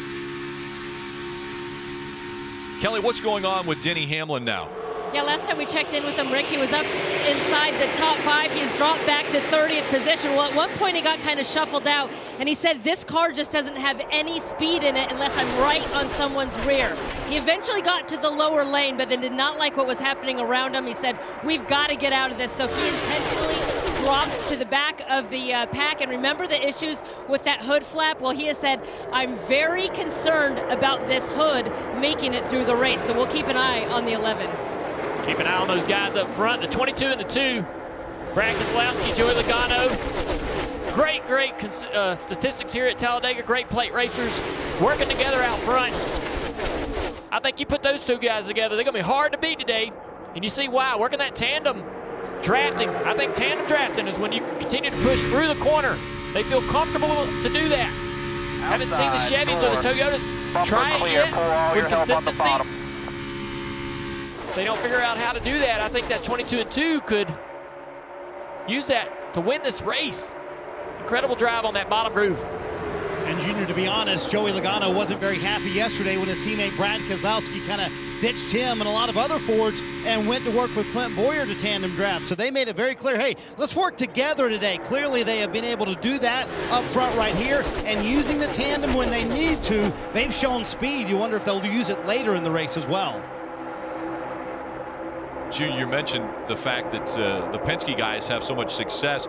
It's surprising that back in 2009, Brad Keselowski had never led a lap in the Cup Series until this race, and it was the very last lap of the race. He was driving for James Finch at the time, and James Finch, the owner, had actually left the racetrack and was trying to beat the traffic, and he was on his way out of the track when all of a sudden he heard, wait a second, Brad Keselowski is going to win this race. He wins the race for James Finch. He turns back around and comes back to celebrate in victory lane. That was the first time Brad Keselowski had ever led a lap and his first win in the Cup Series right here at this racetrack. You're going to have to explain to me what just happened. They had so much organization down the backstretch. They go into turn 3 and they broke all up. Now they're organized again. Yeah, the Chevrolets are put together on the outside here. I'm telling you, Chase Elliott's really become a great plate racer over the last couple of years. He's got a great push from his teammate, Alex Bowman. Your bumper. They got you. Now they got separated. Yeah, he's going to move away so the 2 can't side draft and drag him back. See the 2, Brad Keselowski trying to get up there to get a little side draft, but he sees them too tight. They're too tight together. All those opportunities of side drafting also creates an opportunity for someone to fill a hole. So if you're in the bottom lane, you jump up trying to side draft, somebody can drive underneath you. See Jimmy Johnson poking his nose out just a little bit. Back in line. Oh, look at Blaney Kyle Busch. Yep. Shuffled out, maybe a little contact made there with the 18. Oh, you see Kyle Larson and Blaney both want that middle lane. They both wanted to go behind the 1 car. Dave. Well, and Kurt just did something his spotter really didn't want him to do. When the Chevys are in the high line, they told Kurt Busch, protect that high line. He got moved to the middle there, lost a couple of spots, but that 1 car is a very good race car. I talked to Kurt right before he fired the engine today, said I could do everything I wanted to with it, led 12 laps in stage 1, and he said he even had to rein it back a little bit, so Kurt's very confident with his Camaro. Seeing the 48 of Jimmy Johnson duck out of line there in the middle. I wonder if some of these guys, I don't know, have heat issues or just trying to get some air on that car just to get it drive better. Yeah, you know? something. Yeah, you're not staying clean and a lot of movement, a lot of movement in line there. That inside line's broke up just a little bit. The 2 car put a little distance out there. Outside line is a little more organized, a little tighter. That's going to put the 9 car out front just for the time being. We saw the outside line surge ahead, and it looked as though they were pulling away from that inside line. Then the Fords and the inside line came back. We go NASCAR nonstop.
We saw the Chevys work their way to the bottom line, and that's because they are making their green flag pit stops. You see the 88 of Alex Bowman, fuel only, Marty.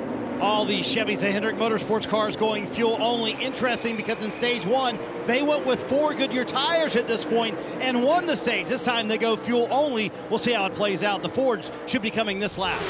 You heard Marty call it. They're all single file, very organized. We saw some hands on the backstretch. I see only a couple out of the back. Yeah, the Toyotas. Yeah, the 18. The Fords continue single file. We got big ones sliding the tires on the pit road. And so maybe a fake there by the Fords to shake the Toyotas out of the middle of that groove. Kelly. You see the 11 there of Denny Hamlin, who had hung back. And you see they're going to attend to that hood flap that came apart and give them some fuel, Marty. The Fords with a bit of a fake there. Some of them had their signs out as if they were coming. The Toyotas, though, coming down pit road. You see Kyle Busch having to dodge Daniel Hemrick there. He did mention, you guys mentioned cars kind of peeking out once in a while. Kyle said, I'm overheating at times. That maybe is why you see these cars peeking out. Much warmer today than it was yesterday. And we'll see how these cars blend in. Now the Fords will complete another lap. The They're 32 of Corey LaJoie was one smoking his tires on the pit road, had to change tires. That's going to cost him the draft. Be really interesting to see these cars all lined up. We no longer are seeing side by side. We're seeing single file. So if this line is faster, running single file, this could be a way to get track position, get ahead of that double file. Yeah, it's hard to say because the other cars, until they get organized, you don't know how fast they're going to stay. But basically, they're a straightaway behind. What I like about the Ford pack right here is super efficient, nose to tail, no one side by side. And I actually think with fewer cars, you might be able to attack pit road better, not run each other over. I would way rather pit with less cars. It's much easier to get on pit road. But you don't want to attack and go too fast, and that's exactly what happened with Denny Hamlin, Martin Truex Jr., as well as the 32 of Corey LaJoie, all 3 speeding on pit road. It's a huge penalty. You should be able to recover if you get some cautions, but right now we see green flag racing. So as Brad Keselowski continues to lead, having to pit in extra time will definitely put those guys not just far behind, but now on their own, Rick, right? When you come to pit road, there's only going to be a couple of them. You got 3 cars speeding, and so Corey LaJoie's on pit road serving his penalty. All right, see Joey Logano's hand out the window. You can barely see it by the left side A-post, Junior. I think they're all going to come this time. I agree with you. They got some cars on the bottom of the racetrack they'll have to go around. Oh, that's going to mess them up. It's going to make it challenging for those guys to get the pit lane. 1 through 12 right now on the racetrack, all Fords, and it looks as though they're all coming. Kelly. And the team telling Clint Boyer, driver of the number 14, that a lot of guys are getting busted for speeding. So to watch his speed, Clint said he started off a little bit free, but by the end of this run anyway, his 14 was getting a little bit tight. We'll see if it's going to be fuel only. I believe it will be for the 14, Marty. Todd Gordon told Joey Logano, make sure your brake bias is correct. Remember what happened to their teammate Ryan Blaney coming on to pit road. Fuel only for all of these Fords. Also Brad Keselowski, who led much of that stage, fuel only for him as well. Eric Almirola of the Fords, though, the first off pit road rig. All right, who did it better? We're getting ready to find out. You see the Fords blending into turn 1 in the distance. Here comes the rest of the field, led by the Chevrolets. Jimmy Johnson, the 9 of Chase Elliott. It's going to be about momentum. I think the Chevrolets are going to have more momentum as they come off from turn 2. And they are working together, a high line, and are they going to go right on by? The Chevys on a roll, a freight train out there. But up to speed, that 10 of Eric Almirola as well as Brad Keselowski. So quite a few of the Fords were able to stay up front. And now we're hearing the 21. Too fast. I think these first 3 cars, these first 3 Fords, they're going to have to block pretty hard right here. Didn't do it. Would rather stay in line rather than put that block on. Let's see how all this works out. Outside lane's coming pretty hard. Yeah, there's just not enough numbers down there in that bottom groove. I think this line of Chevrolet is easily going to get by these Fords on the inside here. Dave. Ricky Stenhouse Jr. just came down pit road. Remember that shuffle that Rick was talking about on that when all the Fords were coming? Well, Ricky was the last one to go around one of those cars that shuffled him up, and he got stuck on the outside lane, did not make his pit stall, just came in now alone. And so after shuffling through green flag pit stops, Johnson up front. We go NASCAR nonstop.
just 14 laps to go in stage 2 of the NASCAR Monster Energy Cup Series playoffs from Talladega.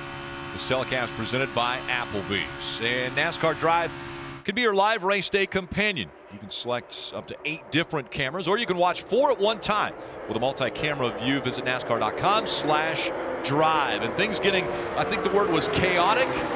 Brad Keselowski is like the wedge up here. He keeps trying to pry in between these Hendrick teammates. Yeah, he's went to the outside of the 88 car of Alex Bowman. Now you see that shuffled out the 48 of Jimmy Johnson. Brad has some Fords and Toyotas behind him. Coming to 12 to go in this stage, so Chase Elliott didn't get any stage points that first stage. Clint Boyer didn't get any stage points. They're both running in the top 4 right here. Look at that, And Brad now you Keselowski. see, yeah, a Ford pushing a Chevy. Yep. See a 2-car, that left front fender directly on the right rear quarter panel, that 14, that slowed the 14 down, separated the 14 and the 88. That lost energy from that entire inside line when that happened. Yeah, when these 2 packs came together after Brad the outside here. Pit stops shuffled apart. Brad to the outside for the lead. There wasn't a lot of organization. Now Brad on his own has a car length between himself and Jimmy Johnson trying to get up front. He's going to need some help, though. Yeah, that's the problem with that move, is that Jimmy Johnson's behind him. How much is Jimmy going to help him? It looked like he's pushing him just now, but here comes that outside groove. The 18 car of Kyle Busch up there. And they're falling back that middle line where Brad looks so strong. Not now. Here comes Kyle Busch with that outside line. Look at Clint Boyer. Yeah, he wants to go to the middle if he can. Idiot's going to block that. Here comes Brad Keselowski. We thought he was going backwards. He's regained his momentum. If Brad would have had some more energy on the bottom, he could have made it 3 wide there, but didn't make it because there just wasn't energy. See, the 48 of Jimmy Johnson, he did make it 3 wide, but nobody goes with him. Marty. 11 to go in stage 2 here, Jeff, as they come into the start-finish line. And imagine being in Chase Elliott's position. They came into the race -7, and you guys mentioned it. In stage 1, they got 0 points. So, Jeff, how critical is it right here that Chase Elliott gets points in this stage, considering their playoff position? It's huge. And Clint Boyer also. Clint Boyer just hung a left on Alex Bowman. He knew he had a teammate behind him, a Ford teammate behind him, knew he would go with him. That got him leading this inside line.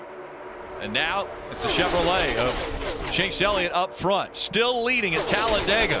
But will that inside line work together and get the Fords up front? So far, every time they have been able to work their way back up to the inside of the leader, that top line has not worked like it has in the past here, where it's everybody single file. And you see it still, the 14 of Clint Boyer, Brad Keselowski, all working really hard on that inside line, maintain a position.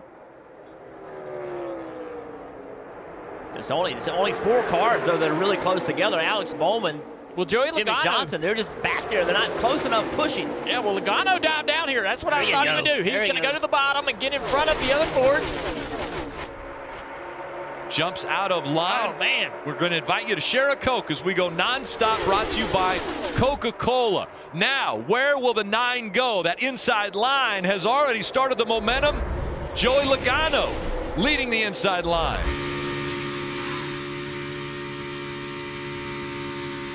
Logano has taken the lead.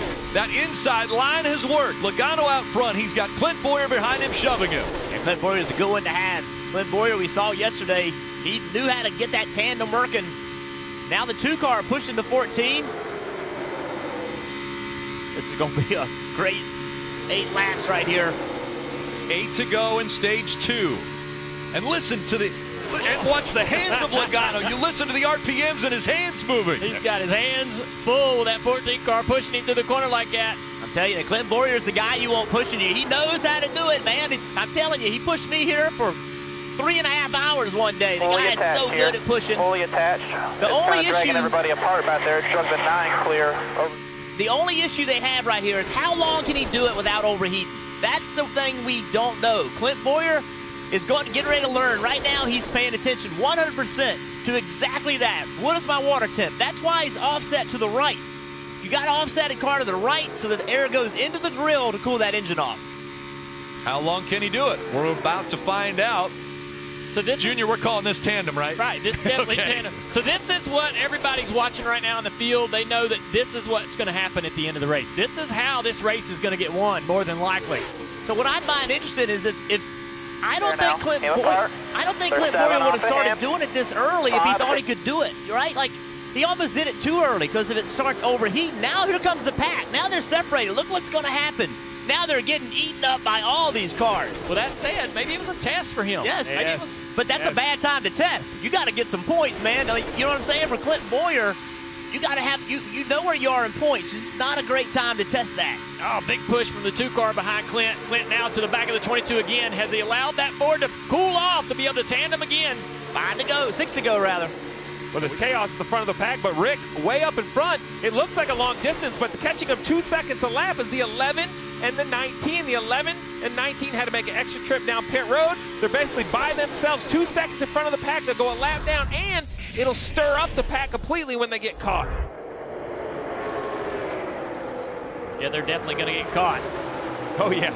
And then what happens when they catch him? So right here, 2 wide at the front, right? If you're in this pack, Dale, do you see those cars up there? If you're at the 2nd or 3rd lane, do you want to know you're catching those cars?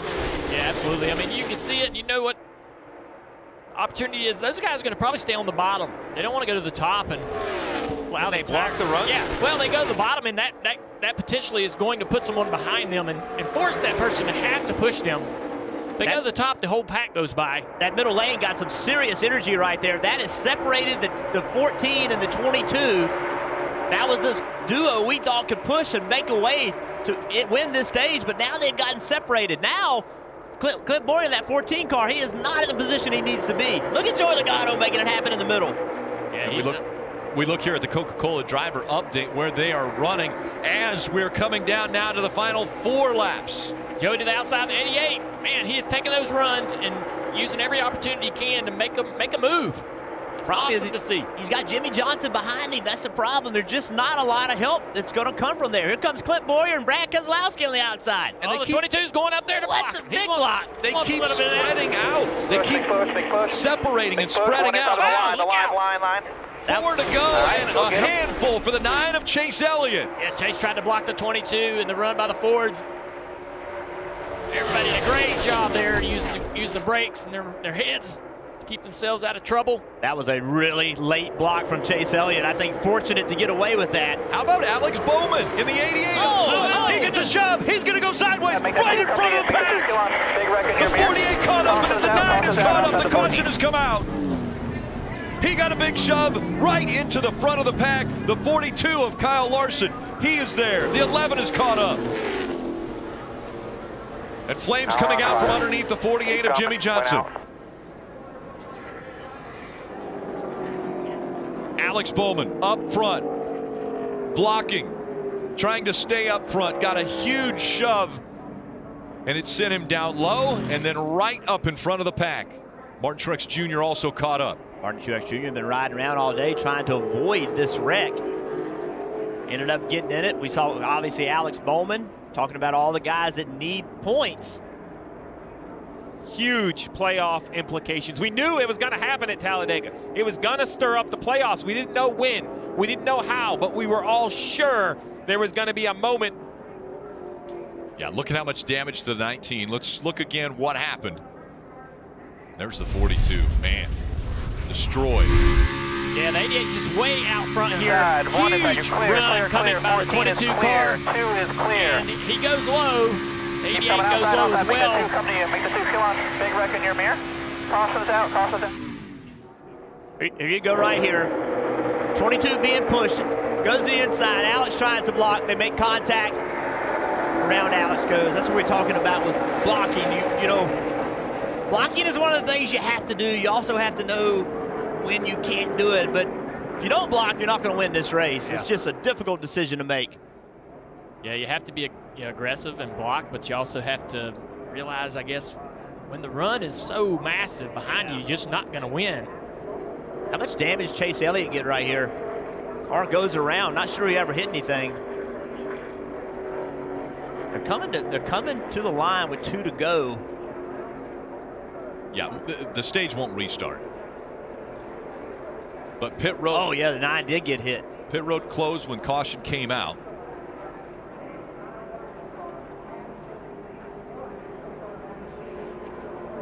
There again, the hit by the 22 into the 88.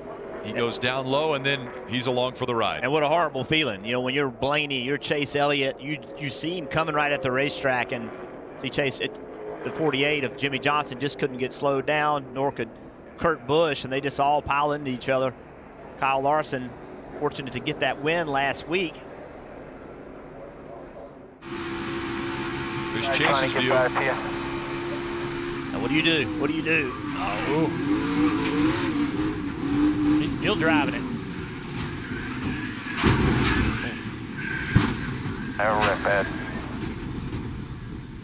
He got hit by the 47. Ryan Preece. This is Harvick. My brother Pizza Cam.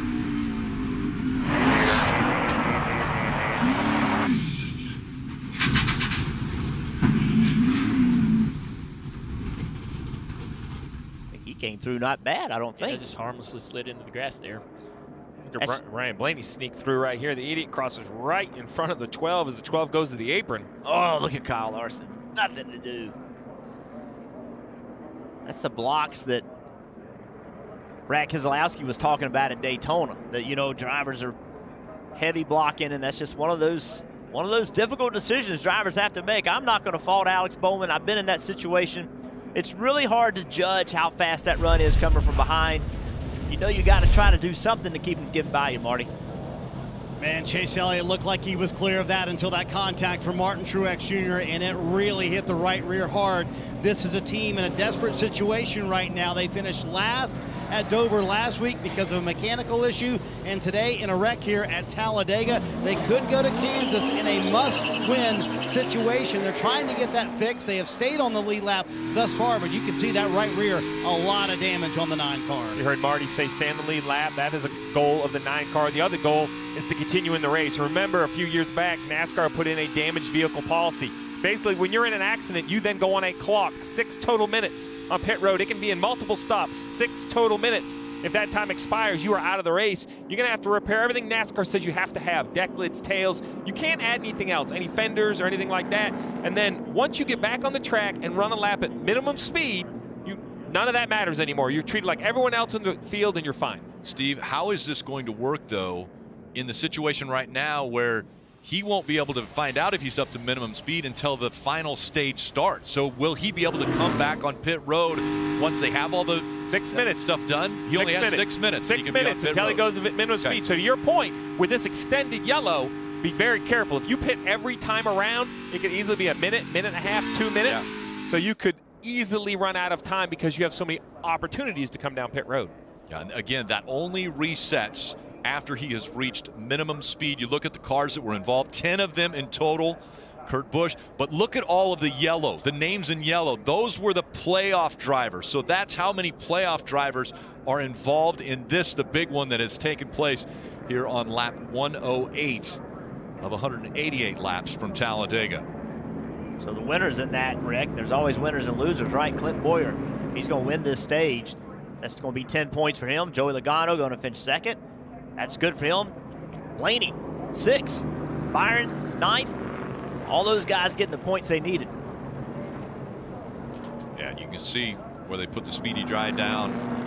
They'll be working on cleaning the track off as they will come to the end of this stage 2. And let's go to Marty. And Steve mentioned it, that's the biggest concern for Alan Gustafson right now. They're about 2 minutes and 30 seconds left on the crash clock. So Alan telling them this is going to be it. There you go, 2:40 or 2:37 left for Chase Elliott and the 9 team to get it fixed. And Steve, that time starts from the moment they hit pit road to when they leave pit road. And you mentioned it, it doesn't clear until they meet minimum speed on the racetrack. And you got to be careful, Rick, because there are also penalties. Too many men, too fast, they're going to take a little extra time. So if you cut it right to 0 and you have a penalty, that could eliminate you from the race. And the field coming through the tri-oval again under caution, but that will end stage 2. And as you mentioned, Boyer is going to win the stage. That's his first stage win of 2019. He needed the points. He got 10 for winning that stage and a playoff point if he's able to advance.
Give your breakfast a tune-up with the delicious Egg McMuffin, made with a fresh cracked egg and sizzling Canadian bacon. Wake up breakfast with McDonald's. And right before and after that incident took place, the 14 was the heavy pusher there of the 22 of Logano. Let's listen in to the 14 radio. I'm sorry, but the 22 pulling up and blocking me was and the 9 pulling up in front of him. I mean, we're running 15, 20 mile an hour faster and they pull up like you're just going to pick them up.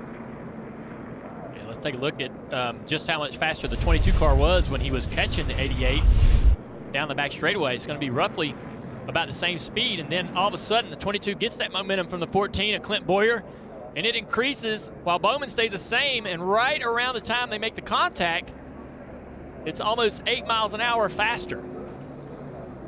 You almost saw the speed of the 22 drop right before contact, like he was either out of gas or touching the brakes, like, buddy, you're blocking me. This is going to be bad. Or, you know, as Bowman, that's the hard part about it. Like, right. You don't know if they're going 3 miles an hour or 20 mile an hour faster than you, and that's, you know, clearly Bowman blocked, and that caused this wreck, but it's not an easy decision to make.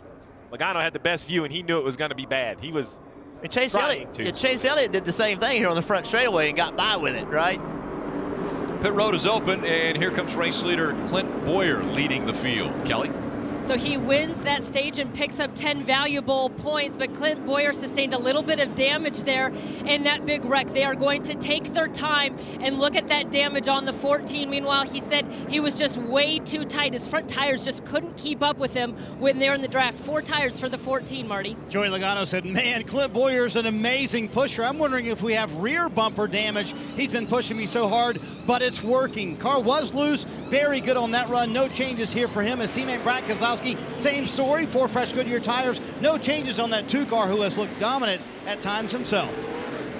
There's a race off pit road, and you see 4 tire change for everybody in the top 10 coming off. Austin Dillon losing 6 spots. You see the 9 still on there. He's on the clock. He's got to be careful of that. The big one taking place, Bowman, who was running up front, gets tagged by the 22 of Joey Logano. Slides all the way down the racetrack and then back up again right in front of the field.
Two stages complete. The NASCAR Monster Energy Cup Series playoffs is telecast presented by Applebee's. And let me tell you, it has been a monster of a racetrack, as we have seen, with not only the parts falling off of the 11 of Denny Hamlin, but the way the racing has been up front.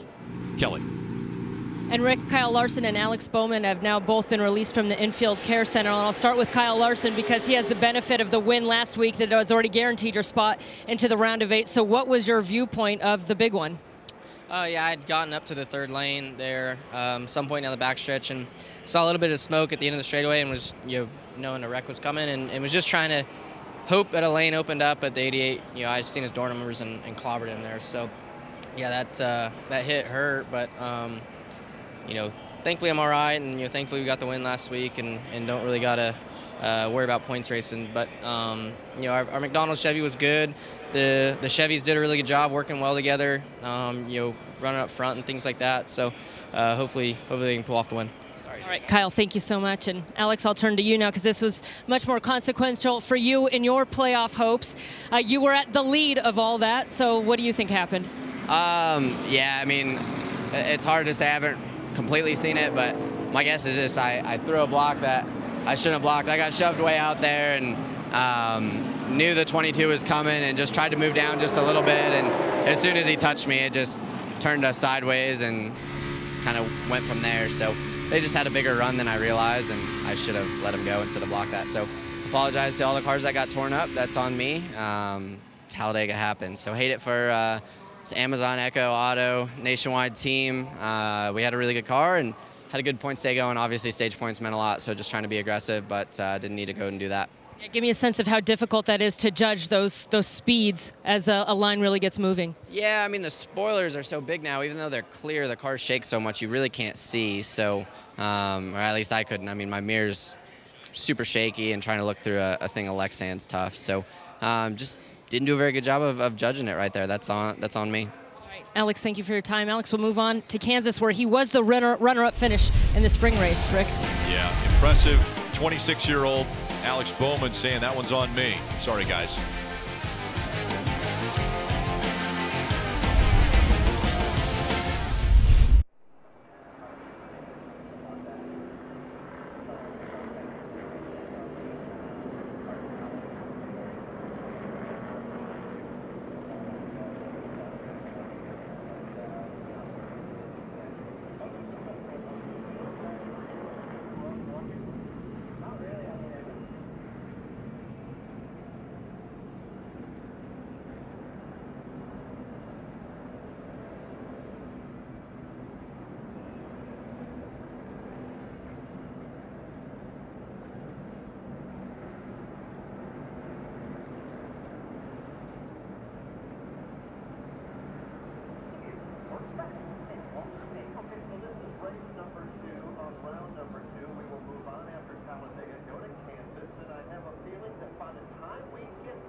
With the 2 stages complete, now we look at the most points earned in those first 2 stages. Logano, 18 points. Keselowski, Byron, Boyer, all capitalizing on the stages to get points. But then there are others that did not capitalize. And Kevin Harvick, not a big deal for him. Denny Hamlin, also not too bad. He's got playoff points. Mark Truex Jr. does. But Chase Elliott, he needed points. He was below the cut line when he came here. No points and got involved and caught up in this most recent big one.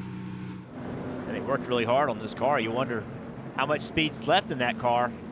I thought it was really interesting what Alex Bowman said. You can see that that clear area on top of that spoiler. NASCAR made that bigger, so the drivers had better visibility out of the rearview mirror. But he said the cars vibrate and shake so much, it's really hard to see out of them. And I think that's, you know, that makes that decision that much more difficult about how fast those guys are coming from behind, Marty.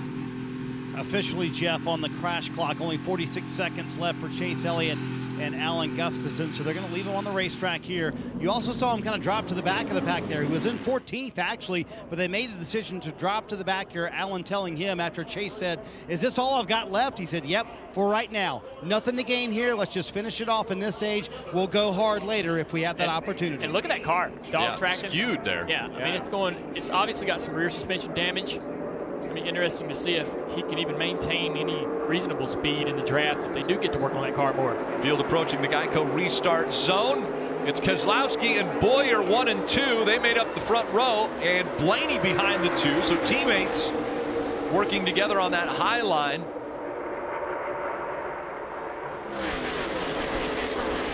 We'll see if the Fords all fall into line. William Byron right in the middle of that in that 24. One of the things that happened in that wreck, it took a lot of Chevrolets in it. You know, a lot of Chevrolets are working together. Well, a lot of them got in that wreck. Bowman, Johnson, Larson. Of course, we don't know the damage yet on Chase Elliott's car. Joe Logano continuing to push. And he shoves the 24 of William Byron. The car's going through the speedy dry there. Yeah, William Byron now out front is the lone Chevrolet. Got Ty Dillon and a few other cars out in this pack, but lost his teammates in that crash. It's got to be concerned. And Junior, I'm going to go back to something you had said maybe at the start of the weekend. How will William Byron be raced with? How? Because he's so young. He's 21 years old. He's the youngest in the playoffs. Will the veterans race with him, or will they let him hang out? Yeah, you know, he's just going to have to impress them and earn their respect, and he has a fast car. That helps. I'd be going to guys like Denny Hamlin and say, "Hey, you still open for business?" Yeah, open for business. I need some help. Marty. Hey, Rick, that's one of the perils, though, of manufacturer alliances, right? When the Chevrolets are all together, a wreck happens, it's easy to take them all out. Speaking to the William Byron point, I asked him about that earlier this week. I said, do you feel like you've had to earn respect at the restrictor plate in super speedway races? He said, honestly, yes. He said, early on, I was maybe too aggressive, but I had to show that, one, my car had stability, and two, you could trust me out there. He has certainly earned that respect. Remember, stage one is still in a spot to win this race as well. Let's see who's on the move. Brought to you by Chevrolet. And one of the cars on the move, little throwback paint scheme there, Ty Dillon. And we saw his grandfather, they call him Pop Pop. Richard Childress had the 3 out on the track yesterday, but that is the first paint scheme that was for Richard Childress. He said, I'm going to go against all of the superstitions. I'm going to have a green car. I'm going to use the number 13. I'm going against them all to see if my luck will change. And sure enough, it did. He's one of the most successful owners in NASCAR and a part of the Hall of Fame. And Ty's consistently been up in the front of this draft. Won the stage here, won the first stage here in the April race. So he has the confidence in himself, at least to try to get up there and make some moves. Guys, 3 laps into the green flag run. Everyone that was involved in that wreck that was able to stay on the racetrack has all met minimum speed. Now, so there's no more clocks, no more anything. They can repair it as much as they need when they come to pit road. Even if they have to go to the garage, they're allowed to do that now. No more restrictions or rules for the cars involved in the accident. Look at that outside line lining up now that everybody's got all their stage points. Now we're racing for the finish. Looks like these guys are trying to settle it down a little bit. Actually get everybody in this top line. There's no more battle as much as Chevy versus Ford like we had for the first 2 stages. Why does the top line do this? Why are they able to go up there and not be challenged down low? Well, because there's 3 Fords up front that have no interest in passing one another, I believe. Kyle Busch is probably happy to be in 4th. So when you get the front 4 or 5 happy to still be rolling in one direction and they just commit to following, I think the overall speed's just too fast, Junior. I mean, that's what I've always seen from the pit box. Yeah, the bottom, when you run on the bottom, the going down low and turning the wheel just a little bit more creates a little bit of an accordion effect, and that accordion effect sort of pushes cars away, then they back up to the pack. So there's a lot of accordion going on. When you go to the top, there's no accordion. The cars all get a pretty decent space between them, and the momentum just continues to build. And everyone from first through fifth is pretty much wide open. When you run on the bottom, only the leader's wide open with that accordion effect it's created on that bottom groove. Riding along here with Bubba Wallace. See this group behind that single file, they're all double file. And while that's going on, that single file line will just drive away from them. Oh, almost a wreck right there. Yeah, there's double zero. Oh, he is into the wall. Bubba Wallace gets into the wall. Yeah, we got a couple cars spinning around back there. Listen, you heard the tire. Yellow's out. You get the fence. 77 also around. Blake Jones behind the wheel of that one. It was Landon Castle that was in front of the 43 when all that started.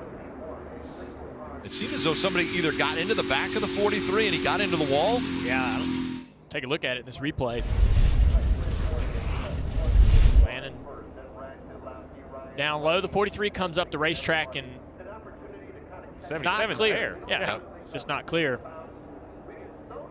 Hard contact with the right front tire. And Parker snuck through the 96. Yep. He's way down there. Blake Jones goes around. The 43 above Wallace tried to get into a spot that wasn't there. Potentially a big break for the 9 car, Chase Elliott. This caution allows them to come down pit road, and now they can work all they want, right, Steve? Yeah. Still there, top. Easy. Still there, top. Still there.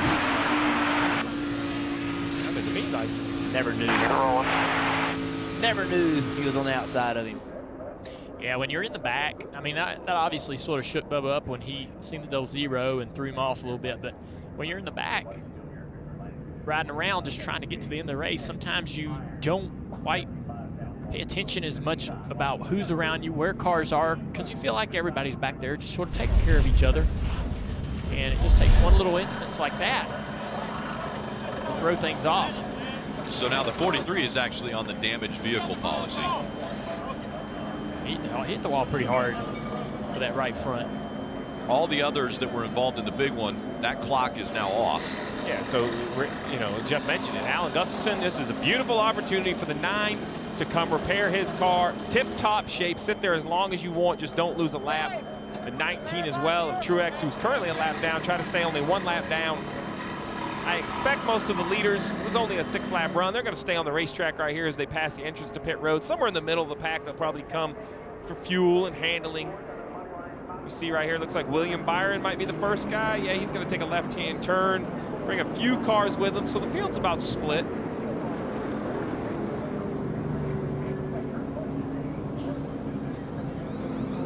Dave. Kurt Busch's team will take an opportunity here to get some left side tires, and look at a little damage on the 1 car. It really was unscathed in that first big one there. A little damage on the front end, but just something not quite right in the left front of that race car for Kurt. Marty? Fuel only for William Byron, and then a little bit of confusion as his teammate Chase Elliott tries to come in to a stall. Chad Knaus had to say stop several times. They finally get that sorted out, but again, fuel only here with 65 to go for the 24 car. And you're talking about the 9 car getting all that damage fixed. Alan Gustafson saying they're going to take as much time as they can. You see the right rear is really the issue. Chase said it feels like the front of the car is completely pushed to the right as well. Yeah, we saw it was very skewed as it was running down the track. So the 4th caution out here at Talladega.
Sunday Night Football will be in Dallas. Carson Wentz and the Eagles will visit division rival Dak Prescott and the Cowboys. That coverage beginning at 7 p.m. Eastern with Football Night in America, only on NBC.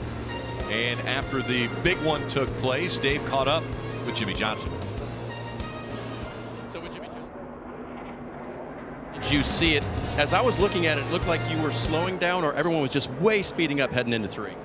Well, we were all busy side drafting, kind of doing what we do down the back straightaway, and then I just noticed out of the kind of left side of the windshield, the 88 car was down there sideways by himself. So something happened up there, got him pitched out of the line, and he unfortunately kind of slid right back up in front of myself and Chase. And I hope I didn't knock Chase into the 88. I feel like I may have fortunately turned him away from, so he can stay on track and hopefully get some points in advance here. But just one of those plate racing incidents. I hate it for Alex. Looks like the 24 made it through, so on a Hendrick standpoint, excited for a couple cars we still left in the race. But my Ally Chevy was great, and I was just being a great ally out there to my friends, and had a really fast race car. What was the energy like, Jimmy, working together as a manufacturer and working high, working low? Where was the best energy? I mean, we've worked together well over the years. I think we're just getting better at it. It's really all what it's about. And for myself, not having the playoff pressure, it was nice to have a purpose. It was nice to be out there helping my teammates try to collect the points and do what they could. So all in all, a good day, just a short one, heading back to Charlotte. Thank you. Glad you're okay. 19 of Martin Truex Jr. when they came to pit road most recently had too many men over the wall, so they'll have to serve that penalty. Is getting ready to go back to green flag racing.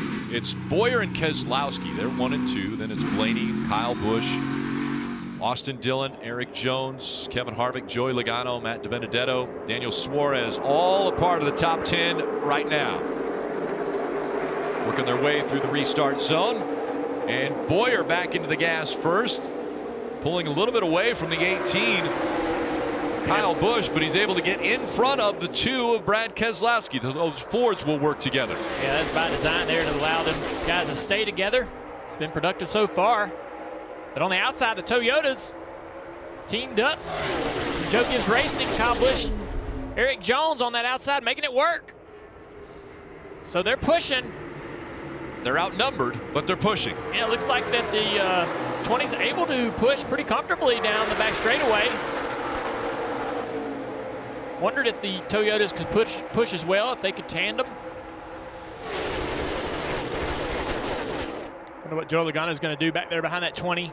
He's going to the inside here. Yeah, if he can get the lead of that inside line, that's what he's going to do. A lot of Fords lined up. Now what's he going to do? He's got a great run on this 18. That brought the 41 with him. Suarez also was able to get in that inside line. So now look at all the Fords lined up behind Kyle Busch. It wasn't that long ago they were all running up against the wall, and now it's 3 wide once again. You can count on Joey. If he's got a run on you and you're not a Ford, he's going around. He's going to try to make a move. Here he goes, the outside of the 18. Kyle Busch tries to block. He can't block. Now the 20 of Eric Jones behind the 22.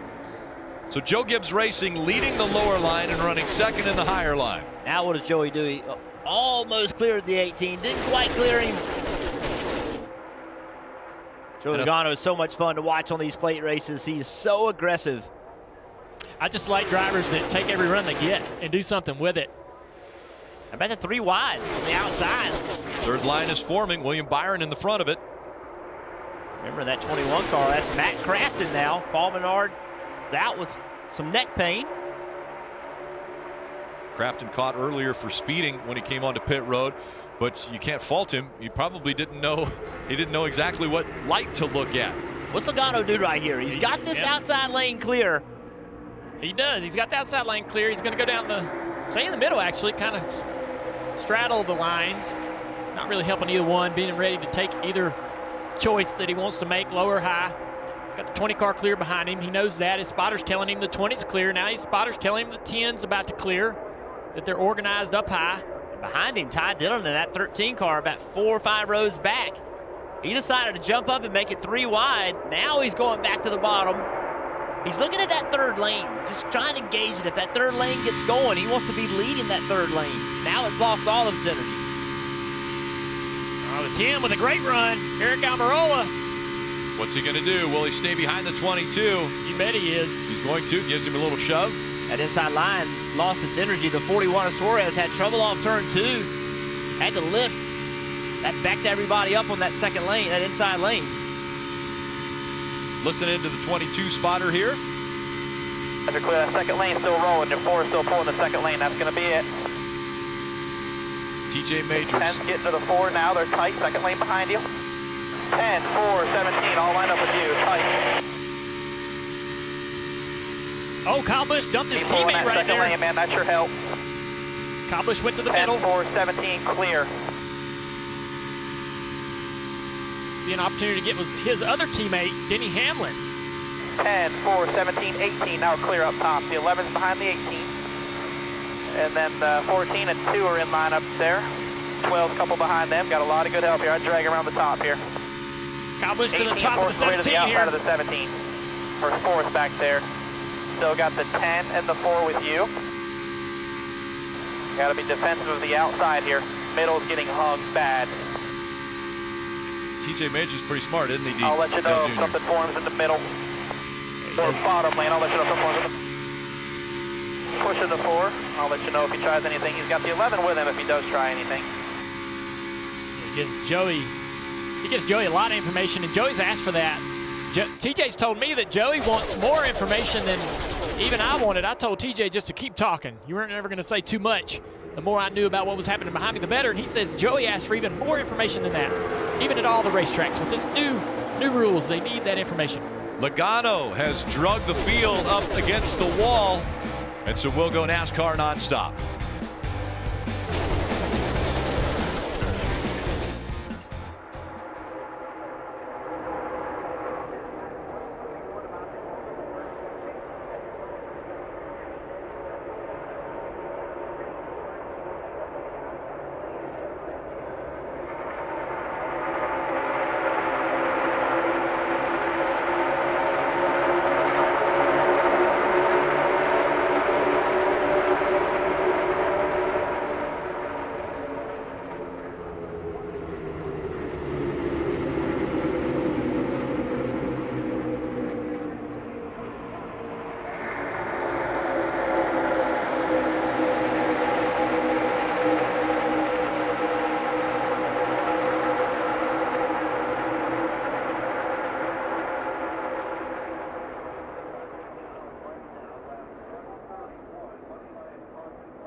There are the remnants of the 19's left front tire, and so the caution has come out for debris. It's the 5th time the caution has come out today. 38 lead changes between 19 different drivers. It's been a pretty amazing start to this race already, and now 55 laps to go. And that caution right there, a huge break for Denny Hamlin. He was in the free pass position, running 28th. The first car 1 lap down, but stuck. No more points to get. When this caution came out, you're going to see right here the left front explode and shred on the 19 car. That puts Denny Hamlin back on the lead lap. That's 10, 15, 20, 25 points now available for Denny throughout the rest of the day.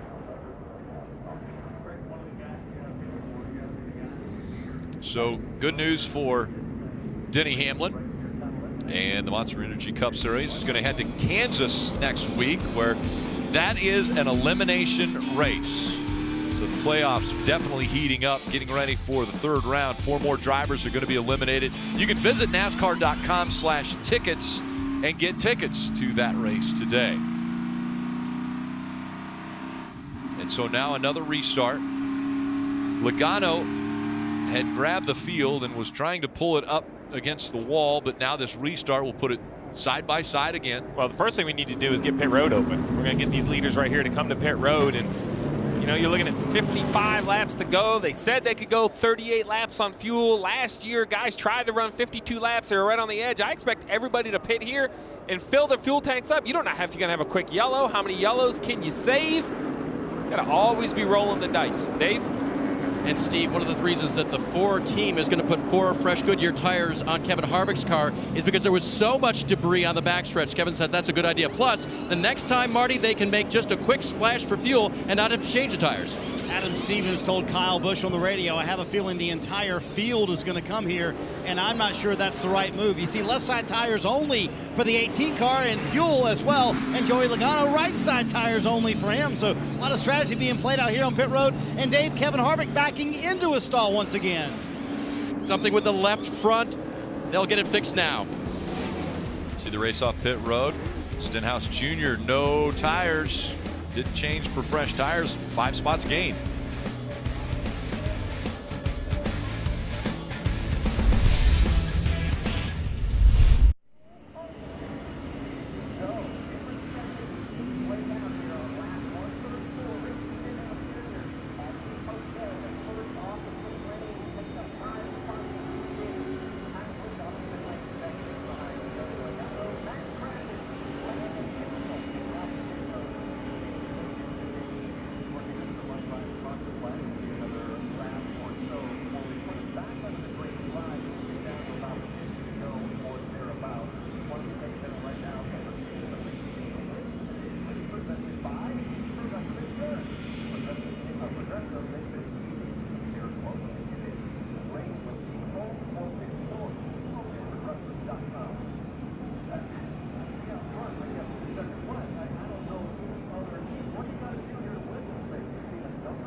Bulbs.com 500.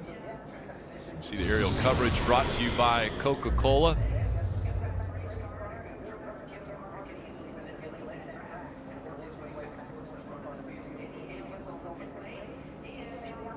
And we want to take you through the field, brought to you by Applebee's. We're going to start with Marty.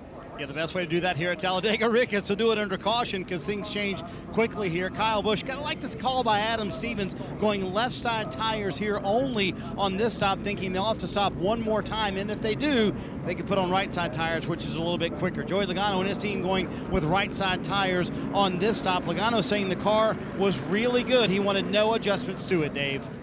Ryan Blaney, such a nice recovery for him. The 12 car very, very fast. Remember the spin in stage 1 coming to pit road. Now the 12 has been good out front and good as a pusher as well. Marty? Dave, Brad Keselowski back there in 13th. There was a lot of debris on the backstretch. Paul Wolf asked him, did you go through any of it, and would you like me to change tires? And Brad said, quote, wouldn't hurt my feelings if you changed tires. And he also has a plan for the restart. Listen to this. I'm pretty happy with what we've done so far, so I don't feel like we need to be any more aggressive. Boyer's saying he's going to take the top. Want to see if you can let him down. I like riding the wall there. I think we were pretty unbeatable there. 10-4.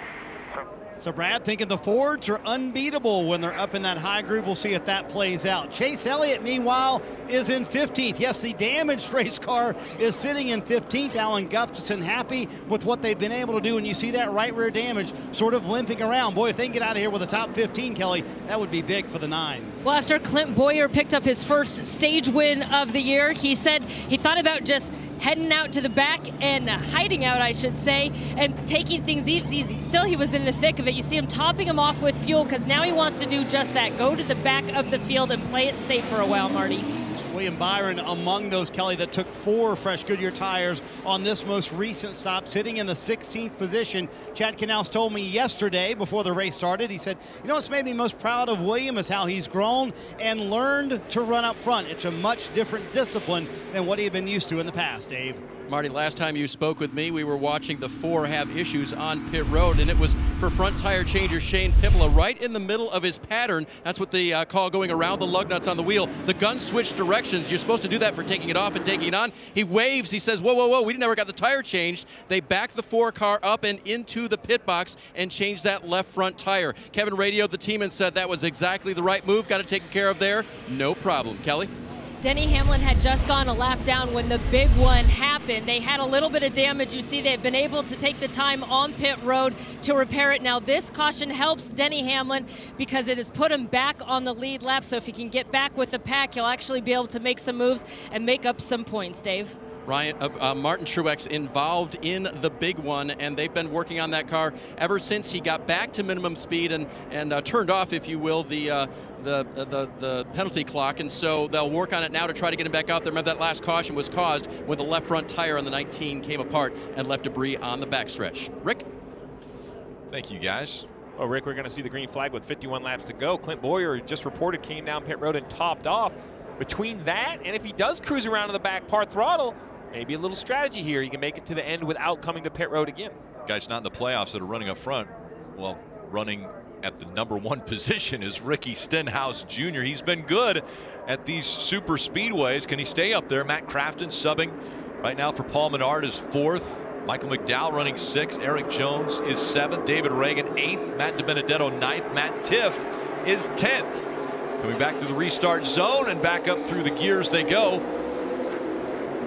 And now we'll see who will work with who. Matt Tifft looked a little bit to the outside there, thinking he might go to the high line. That's a great job by the 17 car and the 22 to work together. Hand signals to time when they got on the throttle to be able to out-accelerate the 18 car, Kyle Busch. Now the run. So the 17 gets out of the way. He sees that run's too big. Moved over, got in front of the 18. He lives to fight another day. He even take the lead back. That was the key. He was able to jump up in front of a lane rather than putting himself in the middle. He jumped all the way to the top, made Kyle Busch push him. Smart move. Yeah, now back to the bottom. How long can you block? How long do you go from line to line? Well, you try to keep the momentum of those cars behind you at bay, but when they get big runs, oh, big piece of debris flying up in the air there. C3 ride back here with Matt DiBenedetto. Remember, Ricky Stenhouse Jr. was told a few weeks ago he doesn't have a job next year. He's looking for a job. It sure wouldn't hurt his case in it to win this race today. We know how aggressive he is anyway. I don't know if he can ratchet his aggressiveness up at all. He's already on edge all the time. be cool and fun to watch him try to win this race. Because he doesn't have actual teammates behind him, if he tried to pull this line up to the top, would they leave him hanging? I think right now, what they want to do is just stay on the bottom for this at the moment. Now you see Clint Boyer trying to get that outside lane working. Just trying to get away from it. There's too many cars right now, I think, to drag it to the top. Dave. And 17 of Ricky Stenhouse as a Ford obviously wants to help Fords where he can. Crew Chief Brian Petty telling me that's one of our goals, but also finishing where we've been running. Ever since the announcement that Ricky wouldn't be back, they've had a lot of things go their way except finishing where they've been running. They know they can run up front here at Talladega. They want to finish up front, perhaps even win, Marty. Dave, did you see the top line in the middle of that mess? Yes, that's Chase Elliott. A moment ago, he was running 5th, and right now he's still in 5th after all that damage today. In fact, their teammate William Byron noticed that, and they said, hey, the 24 is pretty good, or the 9's pretty good. Listen on the radio. All right, so the 9 feels like the third car is running pretty well, even with the damage. You know, he obviously drove up there past us and a couple of the other guys, so we'll work with him and those other guys as best we possibly can here. Dyson everywhere, the 9 not out of the mix. And remember the Roval, they wrecked and still won the race. We've seen crazier things at Talladega, Rick. It's 3 lines, and Ricky Stenhouse Jr. is trying to block all 3 of them, trying to stay in front.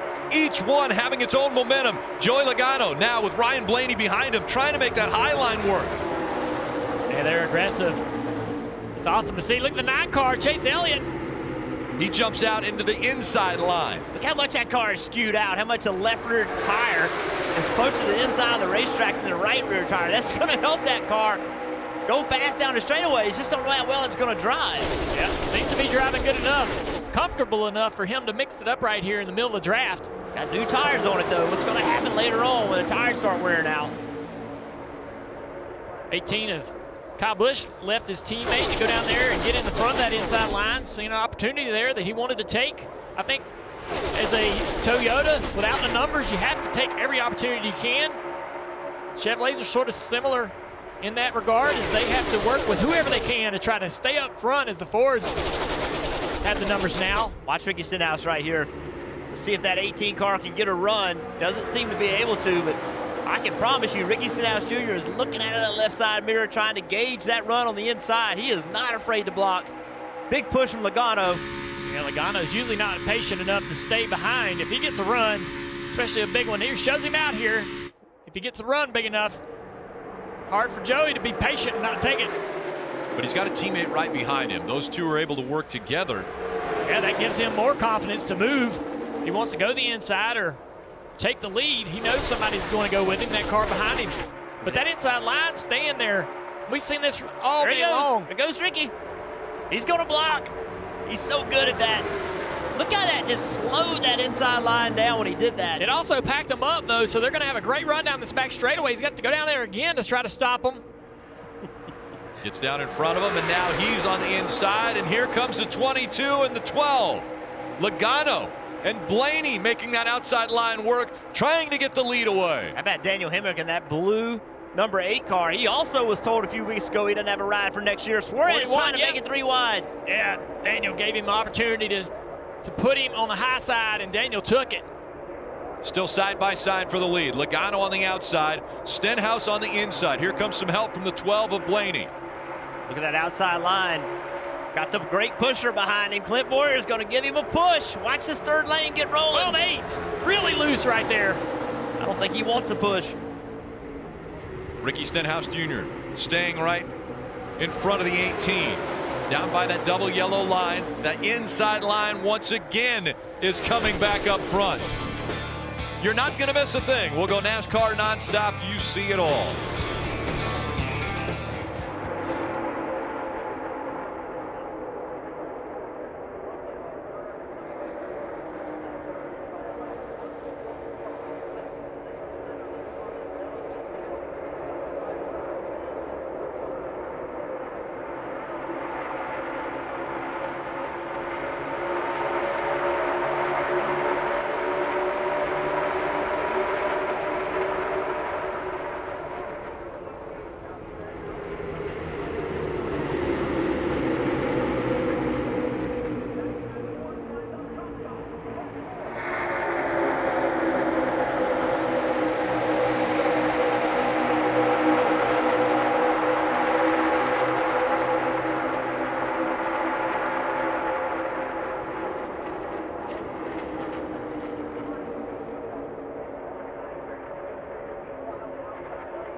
Just 41 laps to go. The NASCAR Monster Energy Cup Series playoffs from Talladega. This telecast presented by Applebee's. Want to take a look at the Ram trucks built to serve, guys.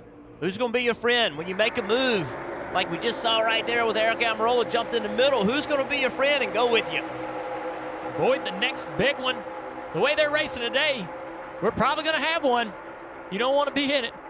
You've told me this time after time. Take every run you get. If you have momentum, pull out a line, take the run, improve your position. Kelly.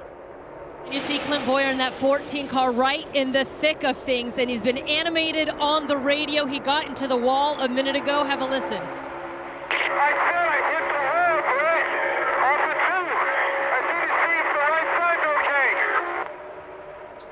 Okay, and his spotter, Brett Griffin, reassuring him, I don't see any smoke. They think he might be okay. His pit crew kind of sprung into action for a minute, but they seem a little bit more relaxed here. And there you see him getting into the wall. He almost sounds out of breath, too, when he was saying that. Under green flag conditions. If you were going 200 miles an hour, 3 wide, you'd be out of breath, too, Rick. He's holding his breath. Yes. In this action, man, I'm telling you. He jumped in the middle, went with Eric Almirola into the middle, and that move is not working for Clint Boyer. I just don't know that I've seen guys race this hard, this much. I mean, through each stage, the first stage, second stage, and now in the third stage, we rarely, if ever, have seen the teams race 2, 3 wide the entire day. Love it. The Fords have taken that top lane right to the wall, but the Chevys, with the 18 leading the pack, they refuse to be bullied. They said, we're not going to the top to follow you. We're going to stick with the bottom. People are going to jump down here. You said it time and time again. When is the 20 going to pull out a line and try to get on that 18's front bumper? Absolutely. If he had done that laps ago, he would be out in front, almost battling for the lead.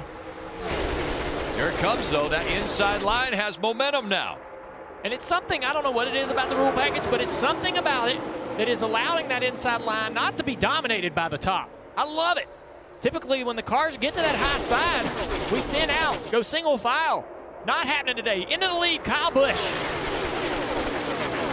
Man, that bottom groove had a great run down the front straightaway into turn 1, Marty. Boy, Kyle Busch has just made it work today. You know, their Toyota cars are kind of the forgotten manufacturer group. Nobody talks about them, as Denny Hamlin said, hey, we're open for business. Kyle Busch has opened it up to the lead so far. But it's about knowing who's around you. He wanted to know about the 9's damage. He knew he was in the wreck earlier. So, Junior, how critical is it that you know about the cars even behind you that may be pushing you and how their car is handling and what situation it's in? Now we're seeing that high line. Yeah, they're trying to get a little momentum, doing a little side drafting. Yeah, they're freaking out a little bit. They're hitting the panic button because 4 cars just went by on the inside. Everything was working so well. Now, why is it not? Will they stay organized and try to rebuild their momentum, get themselves back up there toward the front? How about Chris Buescher right now running in the 4th position in that 37? Chris Buescher will be going back to Roush Fenway Racing. He's leaving JTG Doherty Racing and will head 95. Brandon Gaughan in the 62. He only runs a few races. He loves the action, though. Behind him, the 95, Matt DiBenedetto having a great run. We've seen him up front at the plate races before, leading a lot of laps at Daytona in February. And I think those cars will spice it up because they have nothing to lose. They don't want to hear about points or playoffs. They could care less. They're trying to win a race. The 15 car behind Matt DiBenedetto running well as Chastain in that car with great news this week. He's going to be in a 2nd car next year. Colleague racing in the Xfinity Series, so full-time in Xfinity Series for him. Amazing news. All these, caution, caution has come out. Yellow's out, yellow's out, yellow's. And so the caution has come out with 36 laps to go. And everyone catching their breath. There is the 14 of Boyer. He is high centered. This is big trouble. Oh, no. It's stuck. Oh, that is huge. I'll blow it up. I can see you. They're going to have to push you. Rear wheels are off the ground. You see his head moving inside the car. Yeah, his hands on the steering wheel. He knows this is not what he needed. He's running right here towards the back of the pack a little bit.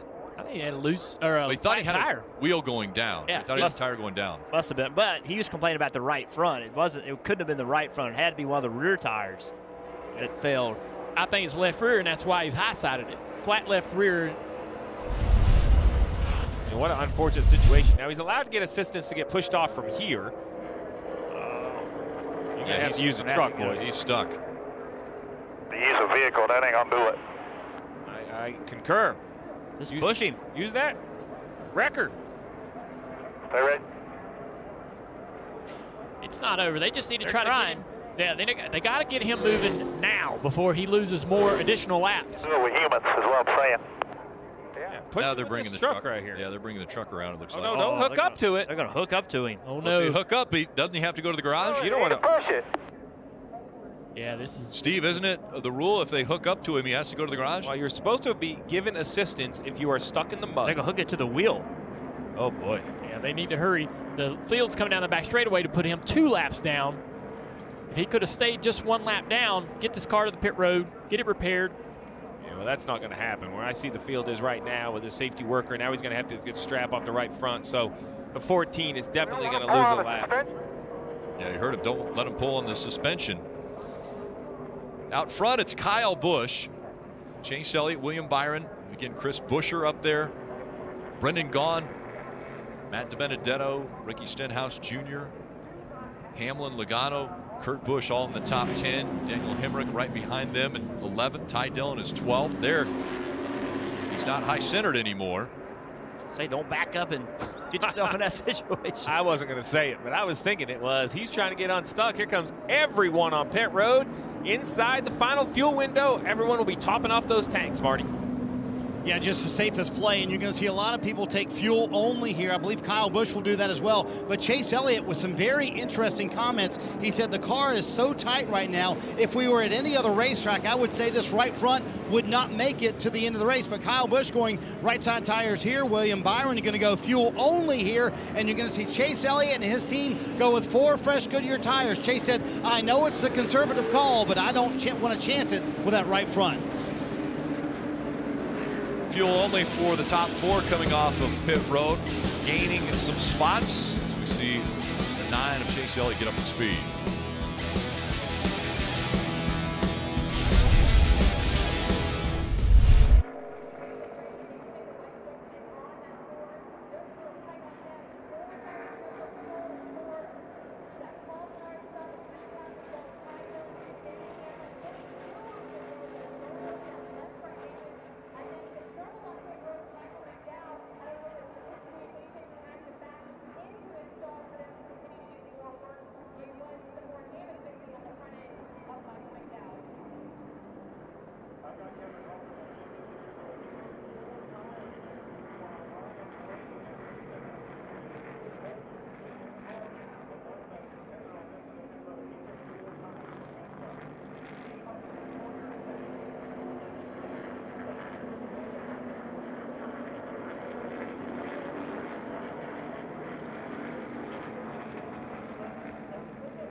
Victory. Back victory for this 19 hot rod team. Come on.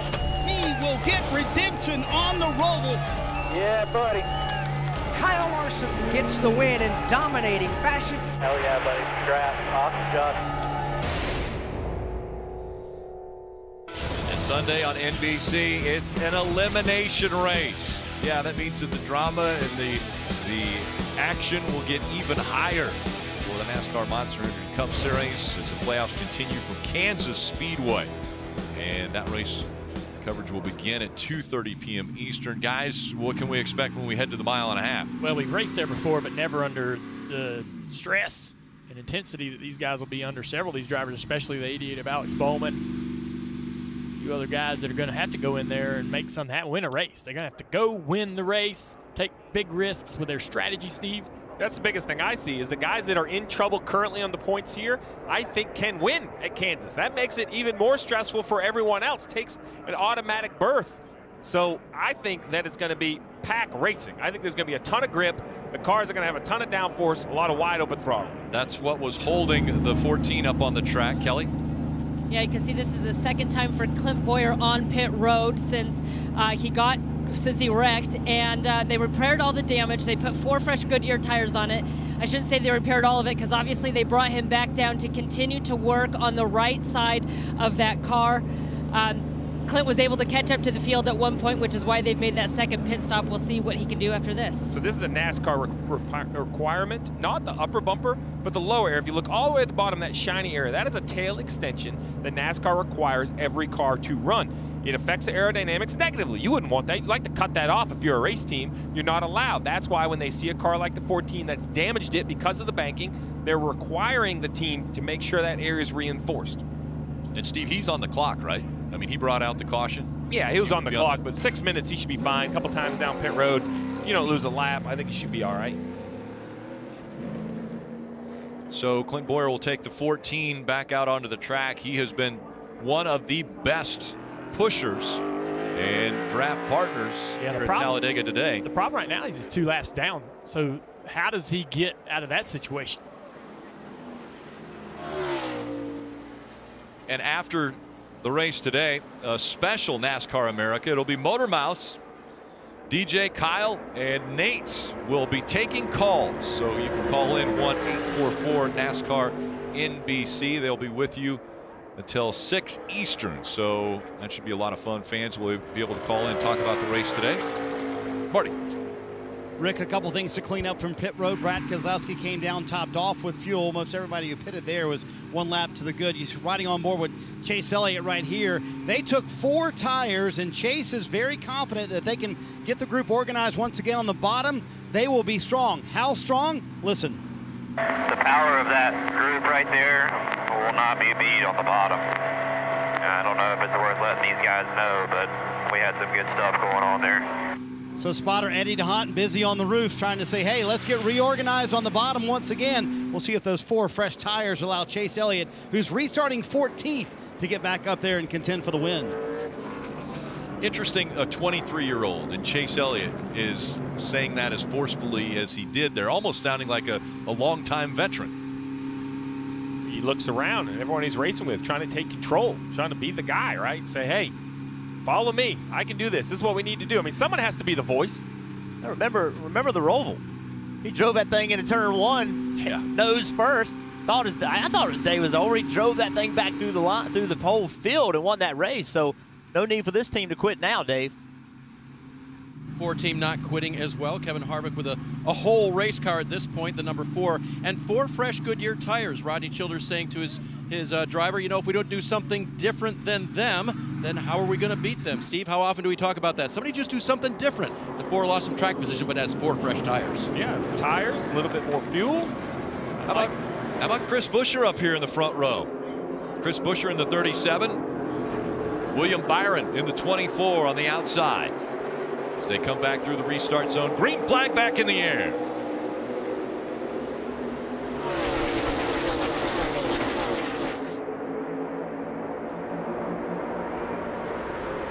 Chris Buescher's going to get blocked, or the 1 car is going to pull down there in front of him, actually, and line up. 3 Chevrolets out front. Buescher's teammate Ryan Preece ran 3rd in this race in April, so those teams have speed.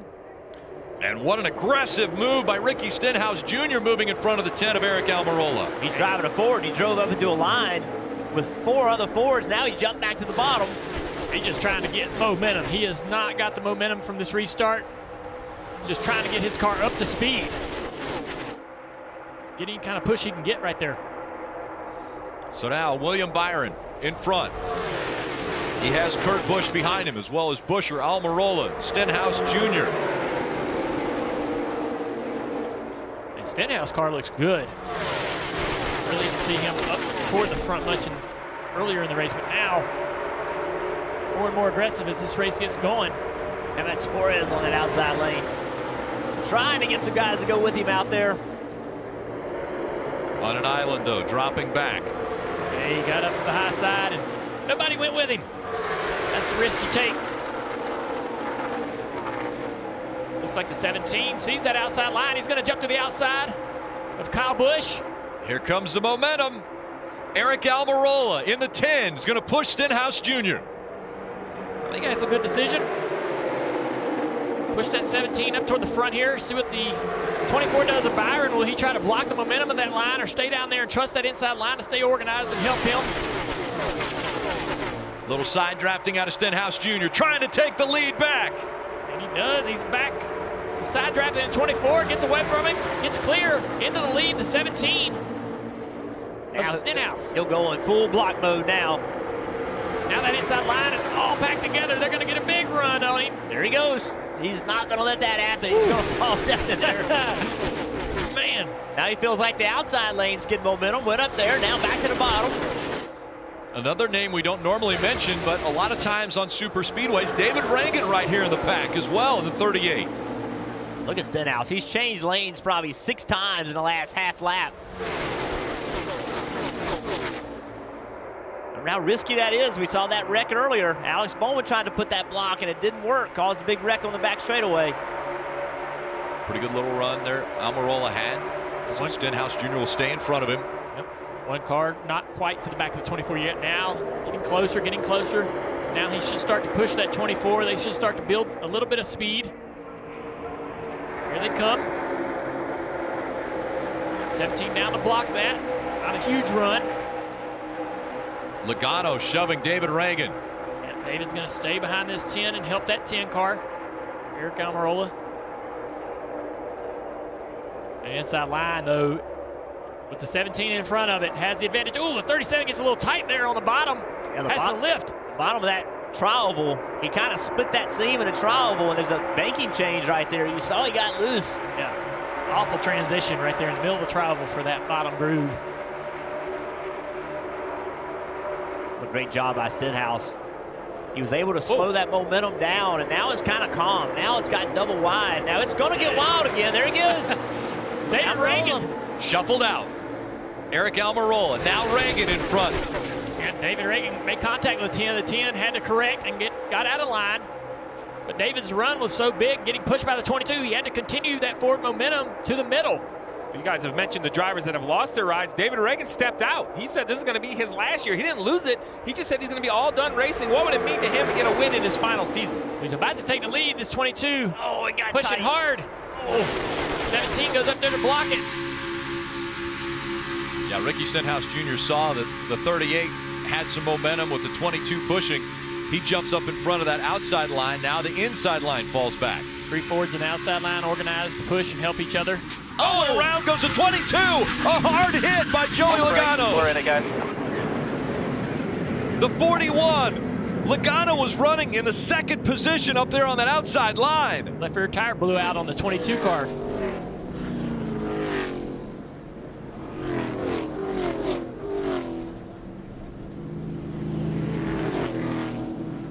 That's how fast things change here. Suspension. The hood's up. It doesn't look terrible. Bring it to me. We'll get that tape down. Rear-bound cut. Get the backing off of it, guys. Damage to the 41. Left red 41. Look at all this Drive inside. off of him. I'll let you know when I That's see you foam again. from the door. Yeah, the left rear tire is trying to destroy. You look down at the bottom of the screen. Yeah, left rear tire is blown out, and it's ripping away all of the crush panels, starting to tear into the foam that's in the left side door. And look at the force of that tire. Look at Joey's whole body shaking. He's trying to get back without doing more damage. He's using that opening for the yeah. air duct to see where he's going. The whole hood is off this car. And you can see the top of the hood is that gray area. I think it took the whole hood pin bar and everything out. I'm not sure. They're going to have to tape this all down. All right, let's get that hood down and tape down, and let's look at that left rear. He came in the last time only fuel, so didn't change tires the last time he was on pit road. Marty. Boy, you can barely see through there. You see what the overhead camera looks like from the roof of the car. Joey Logano, he shuts it off when he comes in here. Todd Gordon has sent over his car chief, Raymond Fox. He's going to do all the damage repair here. Joey saying after the Dover situation where they finished 25 laps down, it wasn't not a must-win situation at Talladega, but it was a must-do-well situation at Talladega. We'll see what happens here, but this is a team that almost won the regular season championship and could go to Kansas, the final race of this round, in a must-win scenario. So they've got a lot of damage here on the 22. We'll see what happens. Maybe they can limp it home and get a decent finish out of it, but they were in the middle of that, Rick. Yeah, 25 laps to go in this race. And look at the hole above the left rear tire where the tire has just destroyed. Looks like sharks got a hold of this thing. Tires. It's gone, Junior. Yeah, I mean, and you can see the foam flying around the car as well. I don't know how they're going to fix that left rear in any fashion for Joe Logano and this team.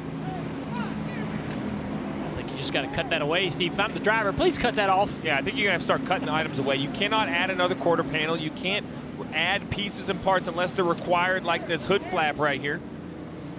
Let's take a look at this from the outside. We were on board when it happened.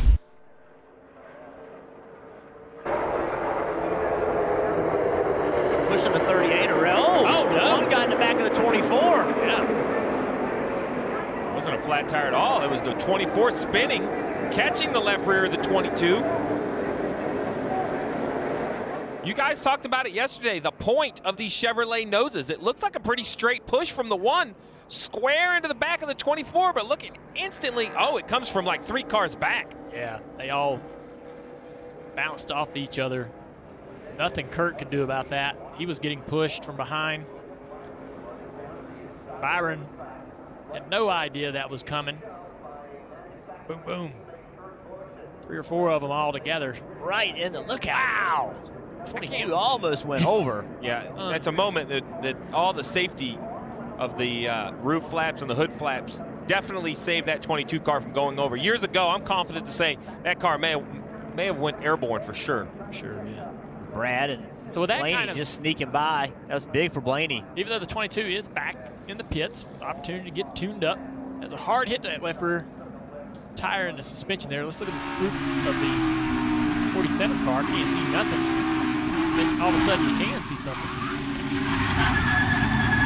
See Ryan Preece looking around, trying to figure out what he's going to hit. Or who's going to hit him. Yeah.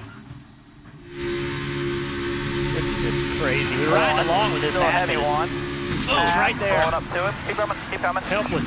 Helpless. Hold the brake. We're in it, guys. Look at it. Took his hands off the wheel.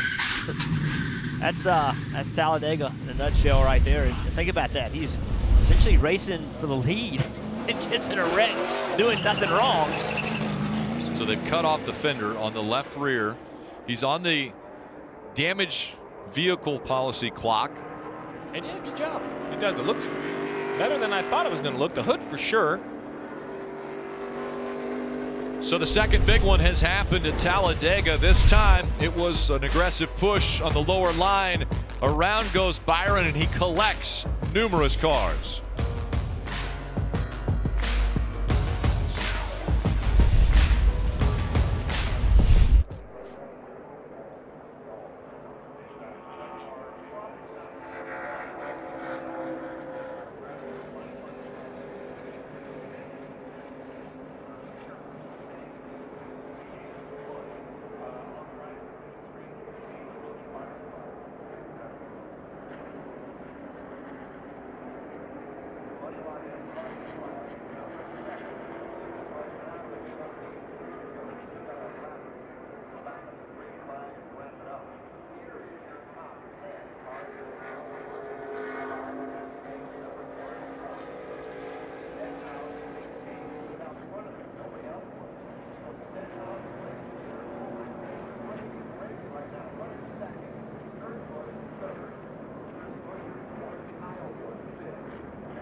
It's Monster Energy Cup Series playoffs from Talladega Superspeedway, and crazy once again.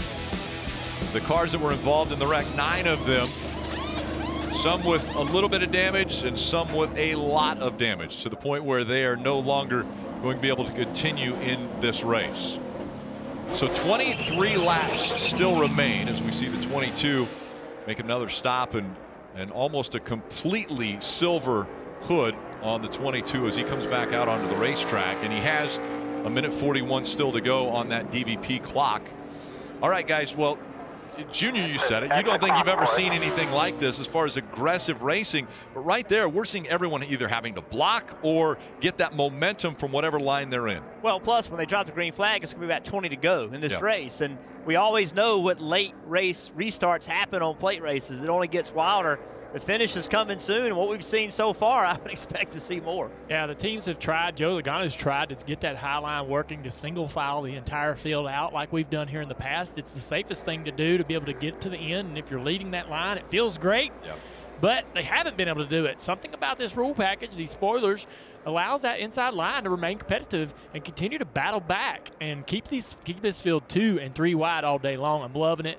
It's been a pretty awesome race. Yeah. And what the horsepower and aero package does is create runs, big runs. And all day long, you can choose to block or not block. You can choose to lift or not lift. Well, whatever that threshold is, it's going to continue to move as the laps count down. We've already had 2 big wrecks. It wouldn't shock me to have another one, maybe a couple more, because the runs will come. The leader's going to have to make a decision. Give up the lead or block the run. I don't think anybody can just lead on their own, as we see the 22 back on pit road, closing in on a minute left on that clock. They need to make sure that doesn't expire. Marty. You can see the time clicking down. They had a chaotic 5 minutes, Steve. Actually, they did not get right side tires changed after the first round of repairs. You see them hammering out. There was a point there on the left rear that was pointing down that would have cut the left rear. That's why Todd Gordon brought him back down pit road. But he has barely stayed on the lead lap twice now, but been able to do that, so they're on the lead lap. Meanwhile, for William Byron, their day is done. Chad Knaus told him on the radio, listen, we did what we needed to do today. Stage points, they earned 13. That could prove critical after the cutoff at Kansas next week. Yeah, everybody's got to be looking ahead at the fact that it is an elimination race at Kansas. So with only 23 laps to go, they've got to get everything here at Talladega.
Just 20 laps remain in the NASCAR Monster Energy Cup Series playoffs from Talladega. This telecast presented by Applebee's. And you see the points as they run. Right now, Blaney 15 back, Boyer 11, William Byron 7. That number probably will change a little bit.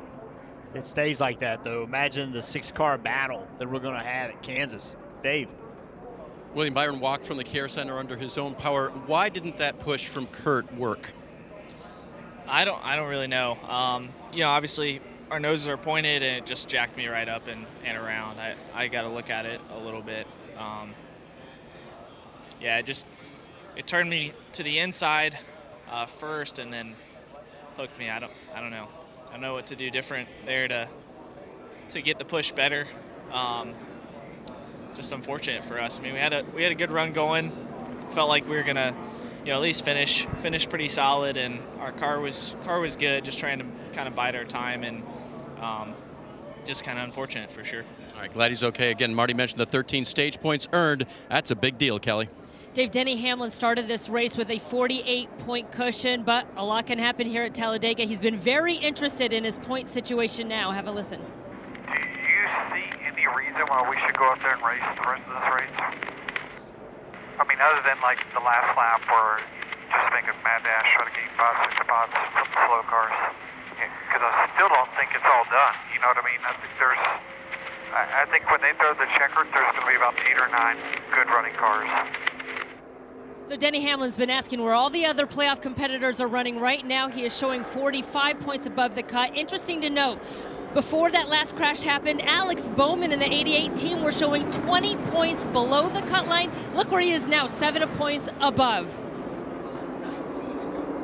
And the field 2 by 2 as we're getting ready for the restart. Ricky Stenhouse Jr. and David Reagan making up the front row. Good push by the 1. Getting Ricky Stenhouse Jr. out there in front and back in control. He's way out there, though. Now both lines organized. He can't block them both. They're both going to have a pretty good run here. He's going to choose the bottom. It's going to allow that top to maintain the momentum that they've built up. I like him choosing the bottom, though, because then the chance of be taking 3 wide goes down. If you start moving up a lane, they can split you. Then you go all the way to the back. We go to the top here and try to block, but I don't think that's going to work out for him. A much stronger line on the bottom with Kurt and Kyle working together, 2 brothers. And how long will they work together? Now just 19 laps to go. Ricky Stenhouse Jr. on the high side, trying to take the lead back. He's got help from David Reagan. Oh, David Reagan on the outside of him. He is. Oh, to the middle. To the middle of the 37. He went to the middle, but I don't think he meant to. I think he kind of got pushed there. Busher slides in behind the 1. There was barely enough room for a car, but he fit right in there. There was some luck involved there, but it worked out for Busher. And Ricky Stenhouse Jr. back out front. Now the momentum on the bottom. Here comes the 1 of Kurt Busch. Never won at Talladega. Stenhouse car out front is impressive. Yep. Keep an eye on Matt DiBenedetto. The 95 car working his way toward the front. 37 got pushed in the middle. And then he slid right in front of the 18 of Kyle Busch. That high line. Is it any coincidence the 3 guys in the outside line don't have an agenda today other than win? Aggressive, and we're seeing it. And the 41 of Suarez has spun around, and now the caution has come out again. I think that Denny Hamlin was right. Oh, I think that I was getting ready to say about there's going to be more. So. And let's be clear, he's 45 points up as we see the 41 spinning through the grass right here. You mentioned Denny Hamlin, 45 points. Like, you can only lose about 55 at the racetrack. So to go to Kansas at 45 up, while that's not a guarantee, that would be a few good nights of sleep. You would think you could go there, stay on the lead lap, and just go ahead and move through to the next round. The small things in a race, I think that's a break for Logano, that caution. We see how damaged Logano's car is. That gives him a few laps to run on a caution, right? There's only a few cars 1 lap down, Priest, Logano, and Sorensen. So I think that's a huge break. He doesn't have to push his car right here. We saw how hard it got hit in the left rear. And Suarez, I believe, is out of time on the damage clock, so he's going to go to the garage, and that gives some of these guys, these Truex, a couple guys an opportunity to gain some positions. Suarez was running 29th.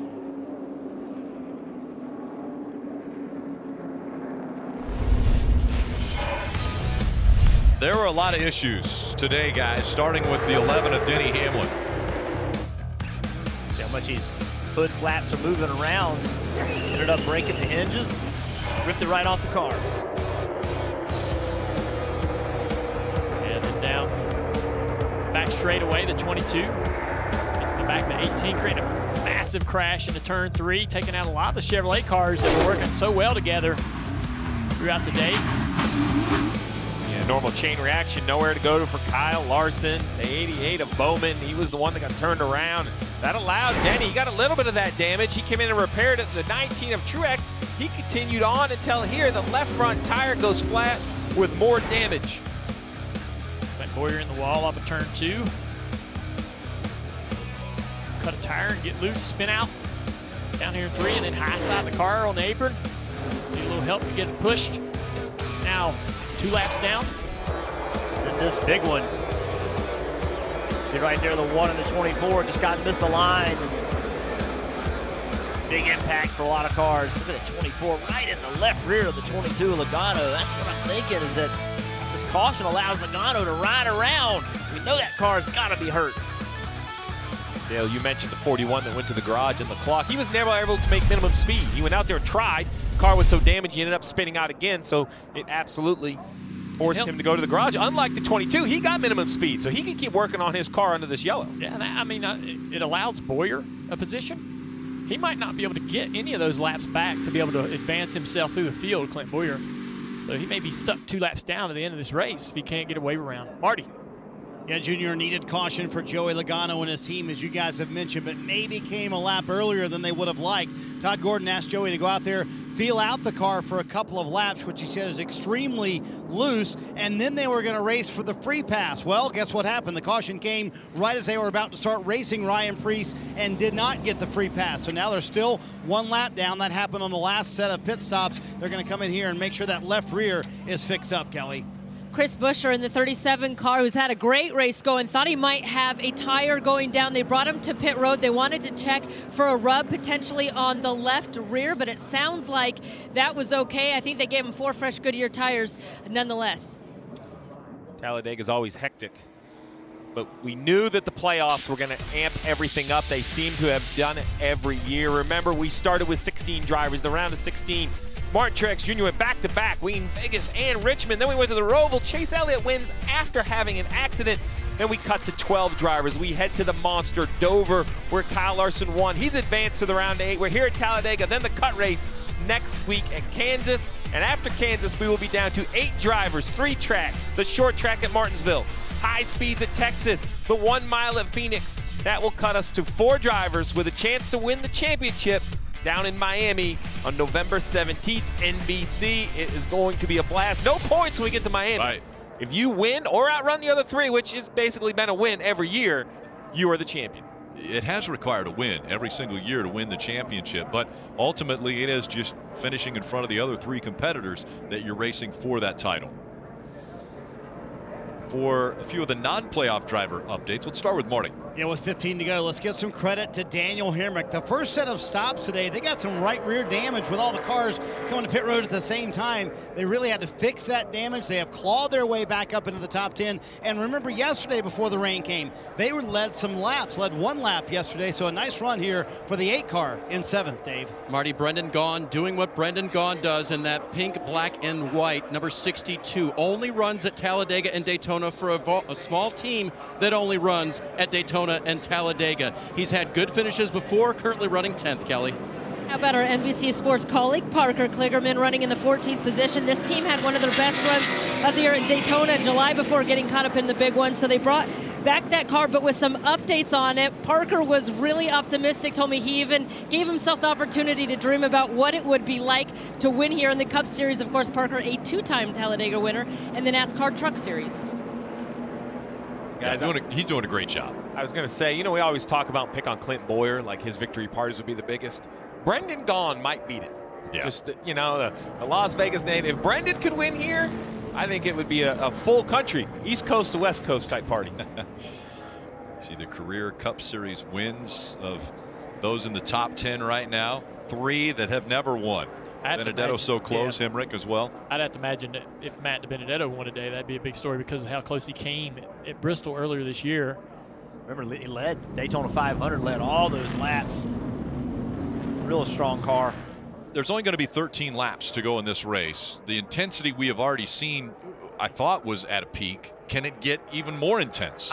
Late race restarts at these racetracks, they are just, I mean, your heart rate gets through the roof because you know the things that you're going to have to do if you're going to win this race. One of the trickiest parts about this racetrack is the tri-oval. There's a transition there. The bottom groove's a little bit flatter. We talked about it. Look at this 37 car. Go through there, and he catches himself on that transition and has to lift out of gas because he gets a little tight, almost hits the car in the outside line, has to lift. Very, very uncomfortable coming through there if you do not stay low. If you straddle that line or get hooked on that transition, you get in trouble there. Remember, fans, you can be a part of NASCAR America today. It's a special edition of Motor Mouths. Kyle, DJ, Nate will be with you. You can call in. There's the number. Again, that's after the race. Let's listen in to the One Radio. All right, so we have the 95 and then the 18 behind us. I'll let the 95 know that you've just been doing a good job of trying to stay backed up where they can push you as hard as they can. He says he feels good about how good they've been pushing. It shocked me here to see some hands out the window, especially the left side there. Ricky Stenhouse Jr. giving a wave to the car behind him, letting him know he wants him to accelerate first, right? Dale wants him to get to his bumper. Yeah, so the 17's going to wave, but he's going to wait to throttle up. He's going to wave to allow the guy behind him to go, then he will go. He will wait to mash the gas once he feels the contact of the 38 car, and they've worked really well together. Anybody that the 17's had back there has been able to push him into the lead on these restarts, and it's going to happen again. See, the one car was not able to do that, was not able to stay hooked up, and now that inside lane just got pushed by. Now they're getting hooked up. And the 2 of Brad Keselowski shuffled out into a 3rd lane. And they're, again, 17 out there pretty far. He's going to have to stay in this bottom groove, Steve, but the momentum's coming from the outside. They're organized. I like his patience on the bottom, though. He knows they're coming. He just, that yellow line's his friend. If he stays against that, they have to push him. Big push from the 95. Kurt Busch. DiBenedetto trying to help Kurt Busch up to the front. They're still organized, still together. Now they've broken apart. Yep. Now the side draft from the 17 is going to put him back in position. So hard to stay hooked up when you're side by side with other cars. The cars tend to pull the second car off of the first car because of the side draft. 3 wide back for 8th. So it looks like the 95 of Matt DiBenedetto is able to push through the corner. We wondered about that with the Toyotas and the Chevys. Now Kurt Busch in front. He gets to choose which line he wants to block. Looks like the 95's hood has the same issue that Denny Hamlin's had earlier in the race. That right side flat looks broken. He's tucked right in behind the 1. Matt DiBenedetto shoving the 1 of Kurt Busch around Talladega. Matt's got to be careful. He left the bottom of the racetrack in the middle of 1 and 2. Got to be careful. Ricky Stenhouse Jr. will fill that hole, Dave. Talked to Matt before the resumption of the race today, and he said, my car is really, really good. All I need are some buddies. Well, right now, he's the buddy for the 1 car, Kurt Busch. Kurt Busch was on the pit box with me yesterday during the rain delay. We talked about last year, this race dominated, led 108 laps to run out of gas on the last lap. Has never won here at Talladega. This front lane right now with all the chaos behind them, they're going to want to stay single file. They're going to try to separate themselves from about 12th on back. And look at who's in this line right now. Kurt Busch, Matt DiBenedetto, Ricky Stenhouse Jr., David Reagan, Kevin Harvick, Daniel Hemrick, Michael McDowell. They're the top 7 right now here at Talladega. Now there's another car losing one of those hood flaps at 38. Yep, David Reagan. They're going to be hood flaps all over the racetrack. Everybody's having trouble with those. If it looks like it's connected to the car, it is. There's a tether on it to try to keep it on the race car. The 95 of DiBenedetto also has that same issue.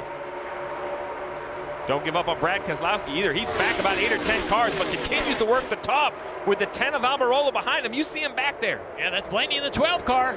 Watch Kyle Busch. Kyle Busch keeps looking at that outside. He's watching that car on the outside. The white car, Blaney. The minute he gets momentum, there he goes. He keeps wanting to get in that outside lane, thinking he can lead it. I had Brad and Eric working, and then you mentioned it. Blaney jumped up. Now the 18's up there. The numbers are increasing. Michael McDowell's not going to go with him in that 34. He did not go. I was really surprised, but here comes the 12 of Blaney. Up behind the 18, and look up forward. DiBenedetto gets shuffled out. 17. And he's going to the bottom for the lead. Ricky Stenhouse Jr. surges to the front. Here comes Matty D back on the inside. Big block by Stenhouse. That helped the one car. Now can the car behind the one get him? Oh, little contact. 95 into the left for a quarter pound. The one car almost turned the one car around right there. How about David Reagan using a lot of patience there to push the one car rather than jump up on the outside of him. Ricky Stenhouse Jr., 2-car length lead. Now, when they come back to him, how hard will the hit be from DiBenedetto? Or will he leave him hanging? Will he try to take the lead away? Further back, you see Keselowski, that white car, trying to make it 3 wide on the outside. It'll be a hard. Oh, the one car really loose through the trial, getting a shove from the 38. Man, the pushes are intense. To the outside of the 17 goes Kurt Busch. Ricky Stenhouse Jr. stays to the inside line. Now Kurt Busch to the lead. Can't quite clear. Good outside lane. That 3 wide outside. Look, here it comes. Brendan Gaughan leading it. Now the 18 jumps up there to take over that. He's going to get some help. That'll take a little bit of energy out of that middle groove. 3 wide for the lead. Here comes the 18 on the high side. Bushes in the 2nd and 3rd lane. Ricky Stenhouse Jr. on the bottom. 3 wide through the trioval. What's Kyle Busch going to do right here? He's got the lead. Is he going to stay up top? I think he has to. As long as that momentum's there, keep it. Look how far it shoved him out in front, though. Can't block 3 lanes when they catch you. 1 car sideways. Yeah, Kurt Busch is all over the place right now. Now the 18 drops down to the bottom. He'll block the inside line. Why, a tough spot for Kyle Busch. What lane's he going to block? The outside lane. Now the inside lane's going to come. Here comes the inside lane. Ricky Stenhouse Jr. back to the front. Another hood flap flies off. Oh, around goes the 18. The 42 collects the 17 as well. The 62 upside down. Brendan Gaughan upside down as he went back in front of the pack. We're wrecked here, guys. And the big one happens right at the front of the field. That was crazy. Brendan Gaughan just flipped around, fortunately landed on his tires. The 2, major damage.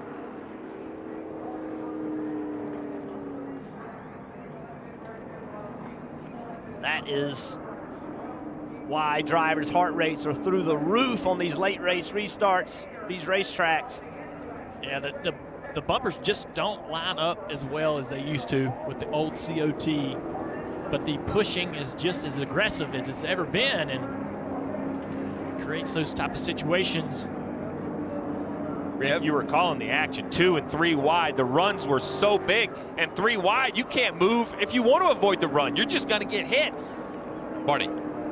I just go back to what Kyle Busch told me before the Motor Mouth show last Wednesday. He said, man, I've been wrecked in the front, in the middle, in the back, and he was leading there and got in this accident. Adam Stevens said, hey, we're going to cut everything off this car we can, and Kyle Busch said, dude, I don't think this thing is going to roll straight. So you see them more dissecting what's going on there, and the same thing for Brad Keselowski trying to get to his pit stall, and you see Brendan Gaughan on the backstretch. Man, what a crazy crash, but good to see Brendan walking away from the car. When you're in these multi-car accidents, even cutting stuff off and rolling around at 40 miles an hour is a lap. That could score you in front of other cars. All right, let's check out this replay, see exactly how all this came down. See Kurt pushing Kyle. It just hooked him. And look at Brendan Gaughan just flipping right over. It's like the nose of that Chevrolet just can't quite push them straight. It just can't do it. Yeah, the 17 goes up to side draft. I don't think that affects the 18. It's the one just pushing his brother.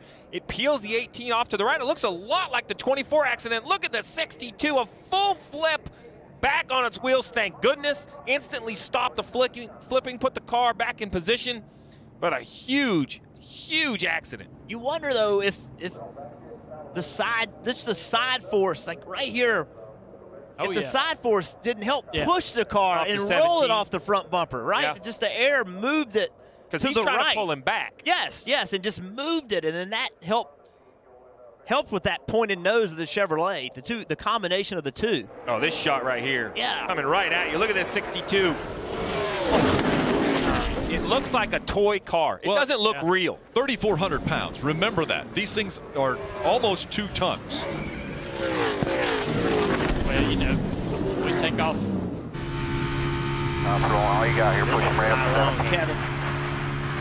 Half apart now in front. All right, keep low, keep low, keep low, keep low, keep low, keep low, keep low, keep low. The airport for this racetrack where these drivers teams come in and out of just off of turn 2. Those planes over there land, take off at 125 knots. Yeah. Yeah, a big jetliner that you fly on, it takes off at 170 miles an hour. We're seeing these guys at 200 miles an hour get airborne. Yeah. That's man. So that you know, looks like a toy car, but it doesn't take much to get air under that car and lift it up off the ground. Red flag right here, so nobody can work on these cars during the red flag.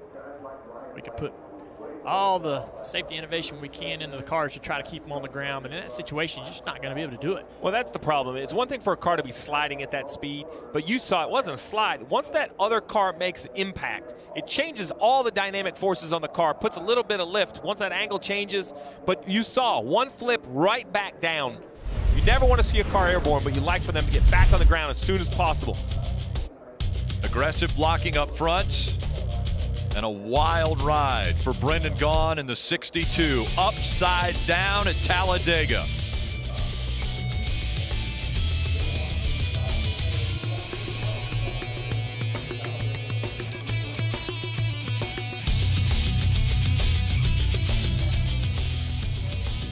Hey.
So much to talk about after this one is over. NASCAR America Motor Mouse, a special edition right after the race. You can call in, fans, be a part of it.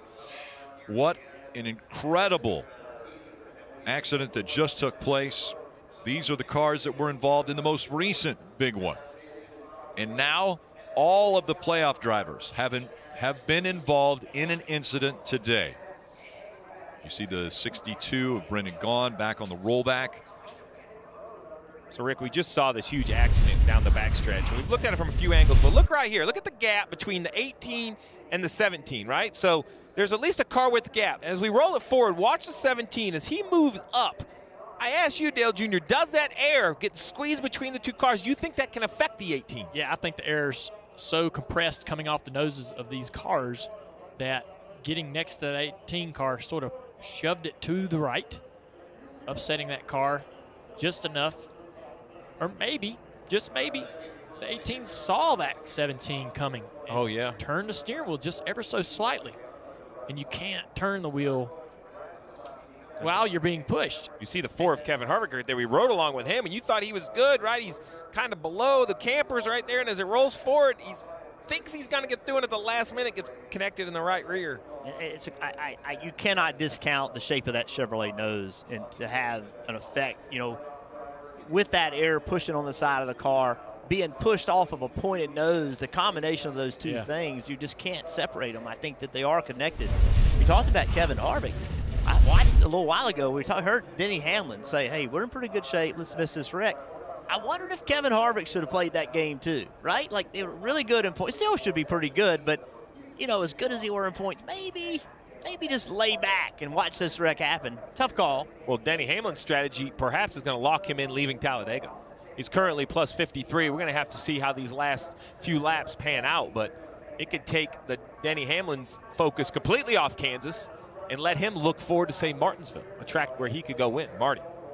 Steve, a couple things to chat about here. First with Kyle Busch and his team. You see the guys kind of standing around Adam Stevens trying to evaluate all that damage. Man, that's just crazy. But what they're talking about is maybe rolling around a couple of caution laps. They could, in essence, pass a number of cars that were involved in this accident. They sit 15th right now. There should be about 14 cars left running at least here at the end, or on the lead lap, we should say. So that's what they're deciding right now in the 18. Meanwhile, just in front of him on pit road is Brad Keselowski, and they are done. You can see all that speedy dry going down in their pit stall. Paul Wolf saying the track bar is broken in half and there's a hole in the oil pan. He told Brad, don't crank it up because you're going to blow the engine if you do that. So they're going to try and push him back once the red flag is lifted here, but they are done for Brad Keselowski. And then for Joey Logano, out of all this, he's the guy who gets the free pass, believe it or not. Sitting in 26 right now, he'll jump all the way to 14th, the final car on the lead lap. But Joey making the point, and it's a great point, Jeff, to consider. He said, I don't have a car that really can contend. I don't know that I need to be running with those guys up there.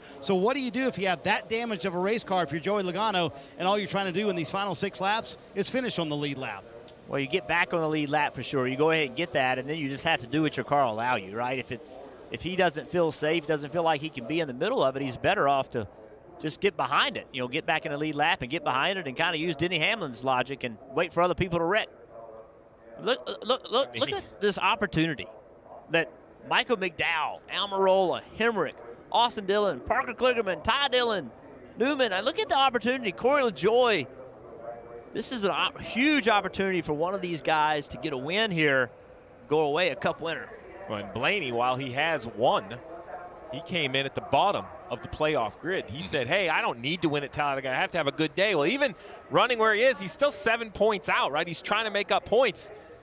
Take the pressure off Kansas by winning. So you mentioned these guys going after their first win. Well, Ryan Blaney, this would be his career win, right? This would be the biggest win, that golden ticket. Get him into the round of 8. That's what everyone whose name was in yellow, the playoff drivers, they're wanting to advance to the next round.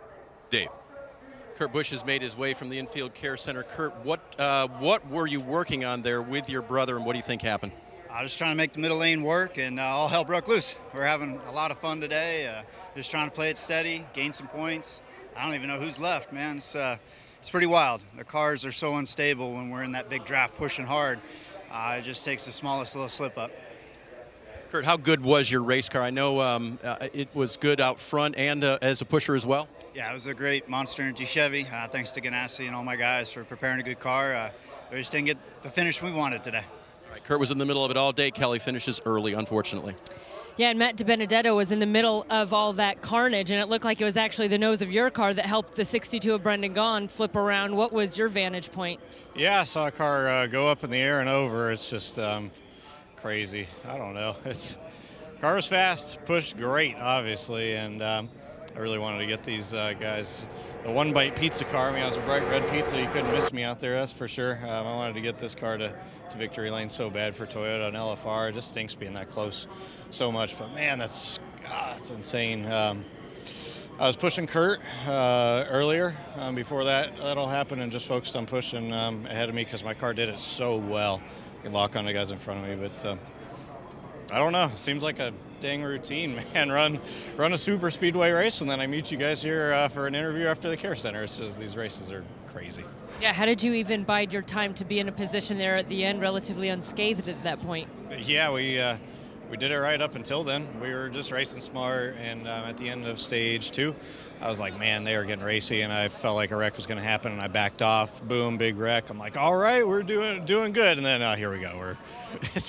I don't know, man. Unless you just ride around in the back and take a decent finish, but that's not what we're here to do. It's just everyone gets so aggressive at the end, and it's a game of survival. I mean, I'd love to be a fan watching, if that counts for anything. It's definitely entertaining, but man, it's irritating to end up interviewing. No offense, Kelly, but interviewing you after the care center all the time. All right, Matt, thank you for your time. Dave? Well, with Brendan gone, who thankfully is laughing coming out of the, he heard what Matt said to Kelly, so that's why he's in a good mood here, but not in a good mood for losing that race car. How close were you to maybe picking up the W here today? Listen, I've said for years that in the off-road we flip a lot. The easiest thing you can do in a race car is go upside down. Nothing hits hard. So that's the nicest thing about it. And, oh, here we go. I don't even know what happened. I just know that Brad was pushing the crap out of me, and I loved it. Oh, that's Stenhouse. Go figure. Yeah, it stuck the landing. Russian judge docked me a little bit. I didn't keep it straight. No, I mean, look, the Beard Oil Chevy, man, we ran a great strategy. Darren Shaw, Ron Lewis, my spotter, everybody. It was awesome. I mean, 62 was in front for a split second. And let's see, legs together. I mean, didn't really stick it well, but no, like I said, I'm just so proud of, thank you to ECR and Richard Childress and those guys, the Chevrolet they gave me. Thank you to Darren and Ron and all the guys in this team. I mean, the Beard family, I love them. Mother, it's okay.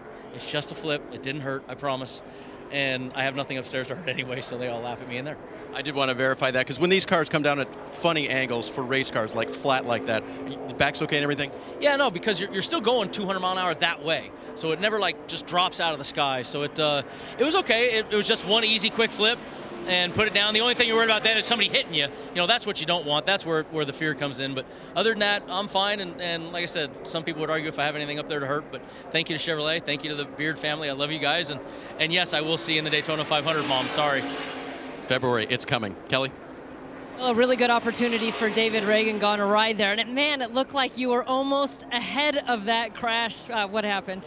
Yeah, our Envision USA Ford Mustang was pretty good. It drove really good all day. And I saw Brendan get turned in front of us, and I think I kind of went under him or behind him, and I could see clean air. I'd already thought about crewing, hitting my button and saying, we're good to go. And, yeah, I think someone just clipped me in the left rear.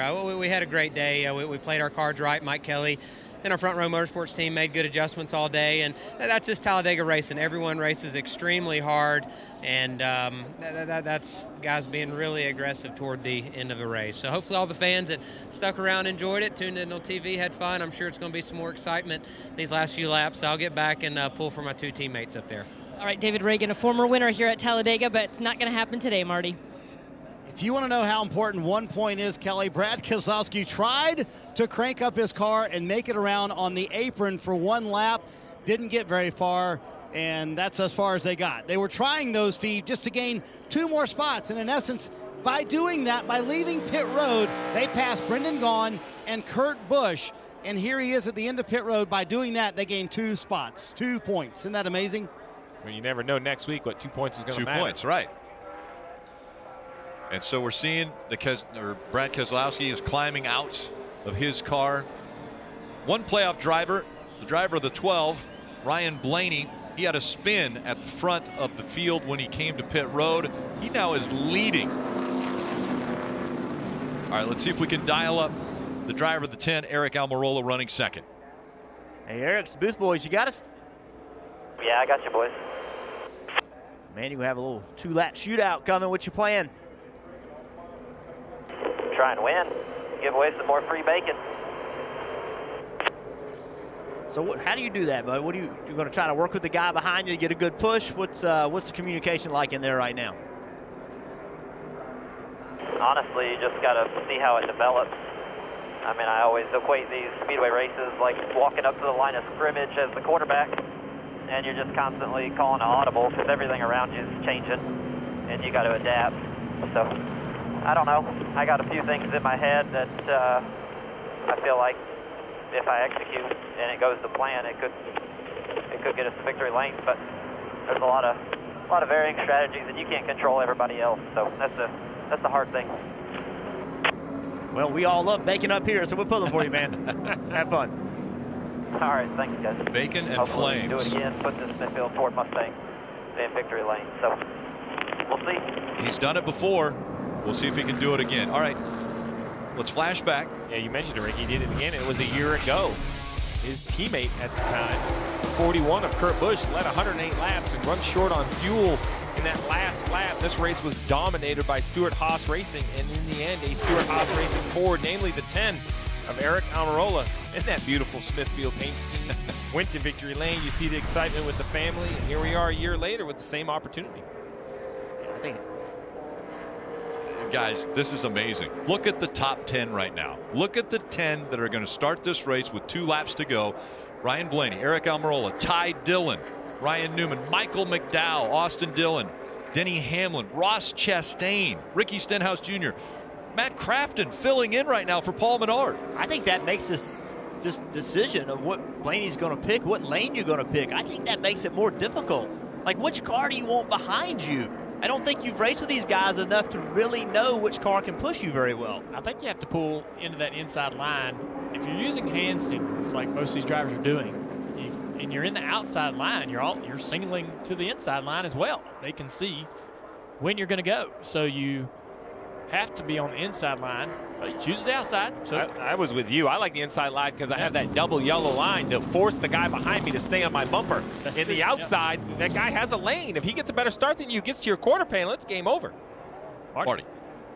Handful of cars pitted there, guys, including Chase Elliott. He said he flat spotted the tires trying to avoid all that mess. But he has 4 fresh Goodyear tires restarting in 9th here. The first of those with new tires. That should be interesting with 3 to go. I guess my question is, since taking the outside, does he have some sort of an agreement with the 10 car? I mean, it's late in the race, 3 to go. I doubt that, but could be possible. Well, we've heard a lot of talk about manufacturers working together, right? Could there be a plan for Blaney to accelerate, get in front of the 10 car? I'm Almirola. I'm having a hard time agreeing to that right now. And behind Blaney, how about the brothers? We talk so much about the Busch brothers. Well, here we have the Dillon brothers. And we have Ty in that paint scheme that his grandfather ran here 50 years ago. So, I mean, what a win it would be for Ty Dillon. Kelly. Yeah, and both Ty Dillon and his brother Austin Dillon that drives that 3 car there, independently being told it is Ricky Stenhouse Jr. that they should be trying to hook up with. So they are, their spotters are communicating for them to hold back until Ricky, who's in the 17 car, can catch up to him. They think that's going to be the key to winning this race. You only have 2 laps. Yeah, that makes no sense at all to me. 2 laps. Why they would want to do that. You know, I would, when the green flag waves, I would be wide open trying to win the race going forward. Well, you mentioned the tandem. You've mentioned it and mentioned it. On the bottom, we're going to see 2 Fords. They seem to line up the best. Will they be able to connect? Can Eric Almirola keep that 34 on his bumper for 2 laps? Can they run tandem? Some damage on McDowell's car, so how much damage does it have? Can he push well? 2 laps remaining. Back into the restart zone. Green flag back in the air. Ryan Blaney, a great restart. All right, he's clear of the 10. Slowly moves down in front of that 10. That put the Dillon boys out on the outside lane. Tell you what Pop's telling them to do. Can they get together? That's the problem right now. It's just 2 against the field. Yeah, the problem for Blaney is his help did not get clear. But now that 34 gives a great push to the 10. Into the back of the 12. Inside line, all Fords. There's Stenhouse. Here comes the 11 of Denny Hamlin as well, the Daytona 500 winner. All right, we know the Fords can tandem. Will they try to get that going here? Ty Dillon dropping back in the 13. Coming back on 1 to go, brought to you by Credit One. Been a lot of questions about what position do you want to be in? Do you want to be leading or in second? I think you have to be leading. There's always a wreck with 1 to go, and then the race is over. So I think Blaney's got to be in this position. Chase Elliott jumped out of line. That was likely his only opportunity, as he's going to get almost 3 wide there with the 13. Tries to get help. He tries to get that help from Ty Dillon. Now everyone fighting for every position down the backstretch for the final time. Ryan Newman. Huge push from Hamlin. Here comes Newman. Oh, sideways. He saved it. He saved it. That's going to give that 12 car a chance to get another run, but Newman way out front. They're going to have a big run coming up on this 6 car down the front straightaway. Huge block coming right here. Blaney as they go around the 37, almost upside down. So's the 96, Parker Kligerman. Here they come. They make contact. They're side by side. It's a photo finish at the line. Blaney and Newman were side by side when they crossed the line. Unbelievable finish.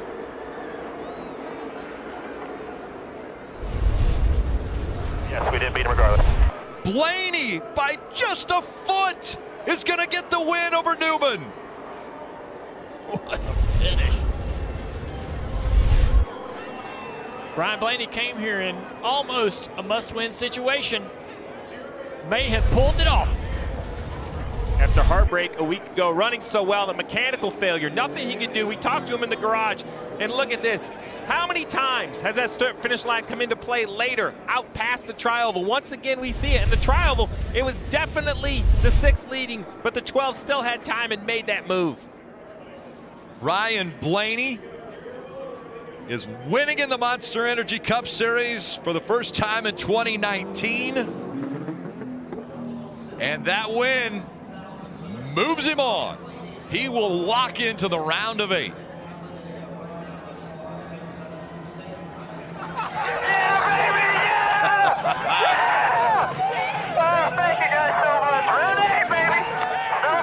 This victory fueled by Sunoco.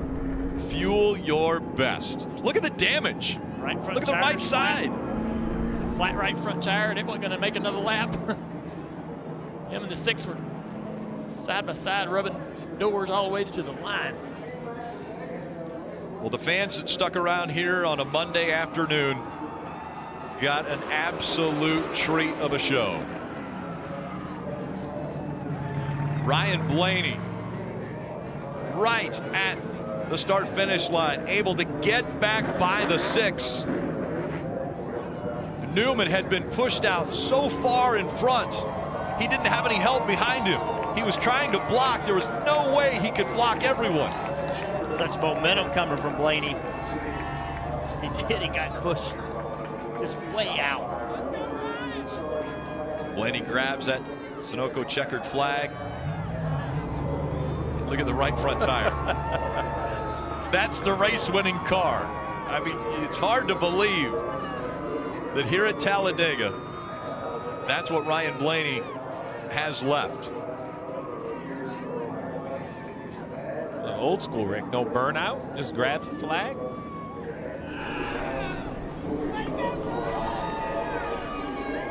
All drivers that were involved have been able to get out of their cars and get to the infield care center.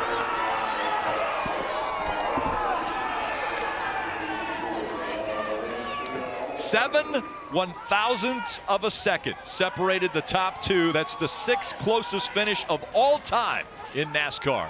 Marty.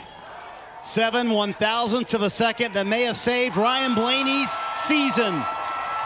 The 6th closest finish in Talladega history, Ryan. How in the world did you, A, see the momentum, and B, block it?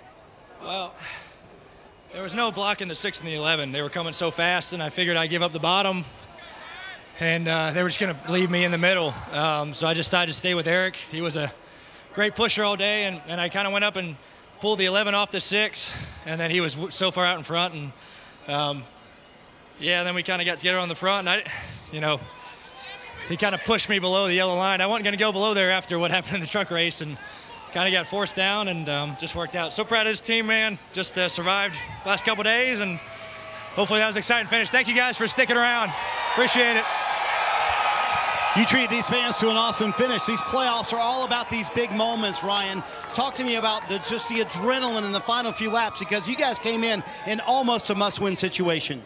Yeah, pretty much. I mean, I know a lot of guys had their problems today, but we had a problem last week, a bad problem, and we knew we got them saying all week. We've been wanting to win races all year, and why have any different mindset? So no matter what spot we're in. But yeah, this was a huge, huge race for us. Man, I'm pumped up, man. I don't know what to say, but thank you, Dent Wizard. Thank you, Menards, everything these guys do. It cool. We're moving on. Pretty good. Going on to the round of 8. How about that? Talladega race fans delivered the 6th closest finish ever today. Ryan Blaney is moving on. So, Rick, we just heard. See right here, I think he's going to, oh, yeah. Look at that. Oh, they run too quick. Only one flag. Oh. Hey, what? Oh, he's got the Ryan Blaney shirt on. Yeah. Look at that. All right, so you heard Ryan Blaney mention the double yellow line. The truck race was ruled the winner with below it to advance a position. We're right here. The 12 pulls to the inside of the 6, and he said he wasn't going to go below. It's like he's holding the wheel straight, but then there's some contact, Dale. Seems like the quarter panel runs into the 12. He almost gets loose and ends up below it. Yeah, actually some contact right there, turns the 12 sideways. He ends up on the apron correcting. And NASCAR has viewed this official. And Kelly's with Ryan Newman.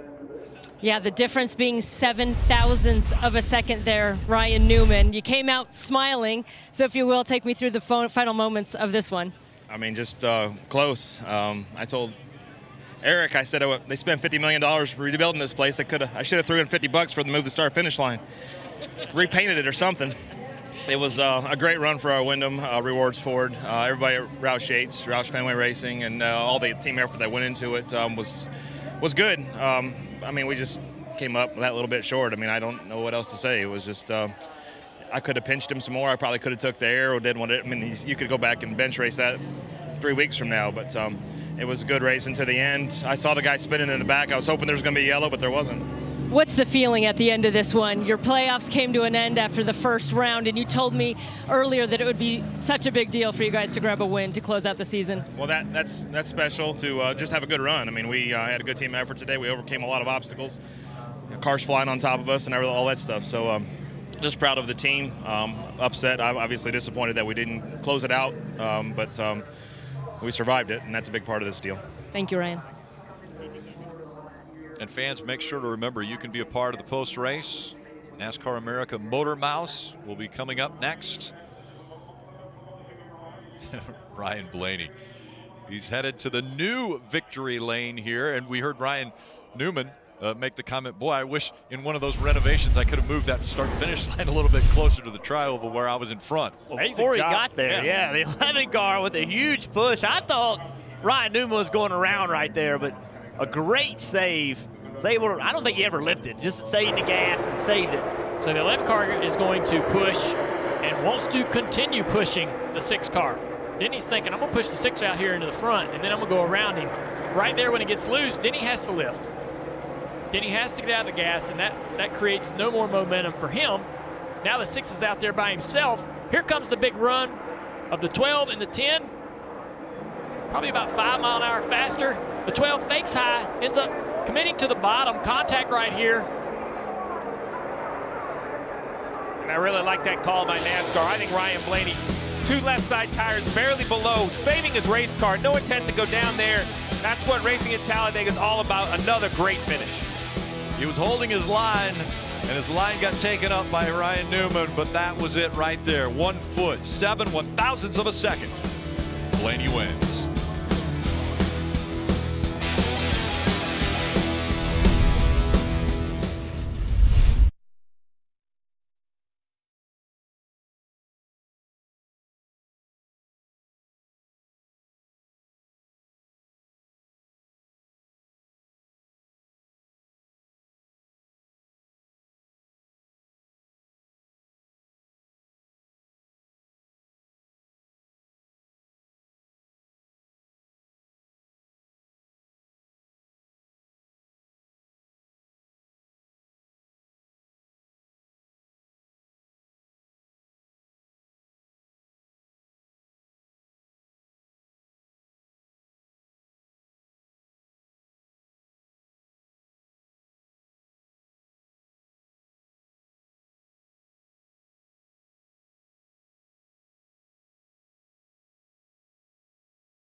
in Talladega Superspeedway's new victory lane, it is Ryan Blaney emerging from his Ford Mustang.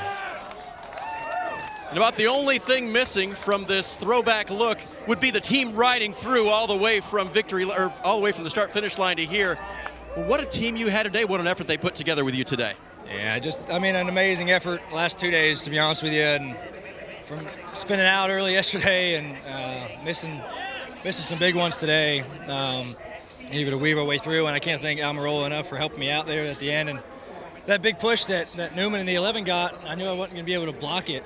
They were coming so fast, they just would have split me. So I just wanted to stay to the bottom, and then I kind of pulled the 11 off of the 6 there, and just had a big enough run to get to the 6, and we kind of hit above the line, and it kind of pushed me below the line, and that's a big judgment call. You never know. I definitely wasn't going to go below the line before we made contact, but just can't say enough about this Dent Wizard team.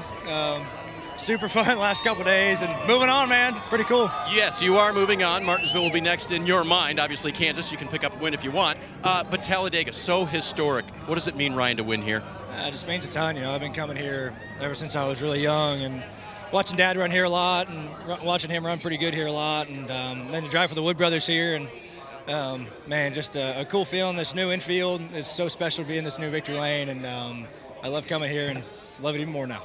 Ryan Blaney, he's the winner and the new most relaxed guy heading to the round of 8. Blaney mentioned in that new victory lane in the 60s and 69 through the 70s and 80s when they built this racetrack, that's how the cars pulled in, straight in, and they would, obviously we didn't have interviews for TV, but they would take all the pictures of the driver with the trophy and the team off the grill of the car. Pretty cool to bring that back. What a great visual. So after the second race of the second round, 2 drivers have solidified their positions in the round of 8. That's Kyle Larson with his win a week ago, and now Ryan Blaney here at Talladega. Below the cutoff line, again, after Kansas, the 4 lowest in points will be eliminated. Bowman, Elliott, Boyer, and Byron, all below that line. And just moments ago, Kelly caught up with Denny Hamlin, who's third. A third-place finish in the end for Denny Hamlin, but that doesn't tell the full story because, Denny, the problem started early with the hood issue, then some crash damage. You went a lap down. At that point, how did the agenda kind of change for you and this team?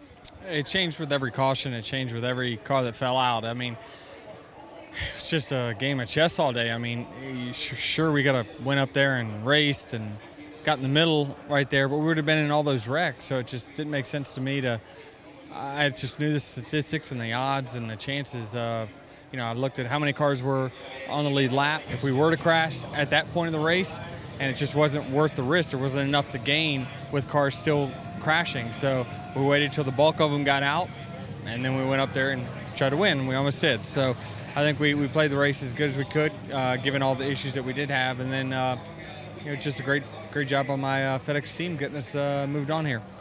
Was this just typical Talladega and the wrecks that we saw, or was it a little bit different this time around? I think it's typical with this package. I mean, the closing rate's just so big on this that, holes close quicker. You're not able to really block. We didn't do a good job blocking when we had a lower closing rate, much less this big one with the spoiler. So I think that's just everyone's just taking some time to get adjusting to. But from our standpoint, we knew the odds. We knew the statistics, and we played that game. All right, and now Denny Hamlin goes to Kansas with 56 points above the playoff cut line. There were 9 cautions today, and the last lap, actually probably the last 400 yards, probably one of the bigger hits that took place as they were coming through the trial. We'll take a look at this. First, it's the 37 of Buscher. Heavy into the inside wall, car goes airborne, and then the 96 of Kligerman joins him. Another big hit there by the 96. And so both of those drivers were able to get out of the car, and they were sent to the infield care center. Yeah, big hits by both of those drivers. But ultimately, in the end, it was Ryan Blaney who was able to just nose out the 6 of Ryan Newman. So it was a good day to be named Ryan at Talladega Superspeedway, but we didn't expect this type of chaos. I think we expected that it was going to be pretty crazy, but not to this level. It's Talladega. you never know what to expect. Yeah. You just heard Denny Hamlin talking about the closure rate and how hard it is to block. And then you put on top of that the pressure that all these drivers are under trying to make the next round of the playoffs, trying to have a ride for next year. There's a lot of things going on that racetrack, and it just all adds up to this crazy race we just saw. Yeah, I mean, all the drivers are real concerned about coming to Talladega, and rightfully so. By the end of this race, a lot of these guys are in a worse position points-wise to get into the next round. Ryan Blaney able to come in here and get a win, propel himself really from the back of that playoff field all the way into the next round. Pretty incredible, but no surprise. I mean, Talladega, we see a little bit of everything. I was just really impressed by how active and how hard the drivers raced today. Typically, when there's so much on the line, they don't quite race that intensely throughout the entire event. I mean, from stage 1, 2, and 3, it was just wild 2-3 wide action all day long. You couldn't have asked for more action. Yeah, I mean, there's all this conversation coming in about manufacturers and alliances. In the end, I saw a bunch of selfish race car drivers doing what they do best, which is score points for themselves, try to score the win for themselves, which is what makes racing great. The other thing is that we may not run restrictor plates at Talladega anymore. There may be tapered spacers, but the great equalizer is still there. We have names up inside the top 10 that we perhaps wouldn't see. We have McDowell, Corey LaJoie, upsets really everyone. Runs 7th here at Talladega. It gives these teams that are out-budgeted at some of the downforce tracks, gives them a real chance to come and race for a win. It's always exciting to see that. What a great win for Ryan Blaney, as he was able to hold on and outdo Ryan Newman at the end. Coming up next on NBCSN, a special edition of NASCAR America Motor Mouse with Nate Ryan, Kyle Petty, and Dale Jarrett.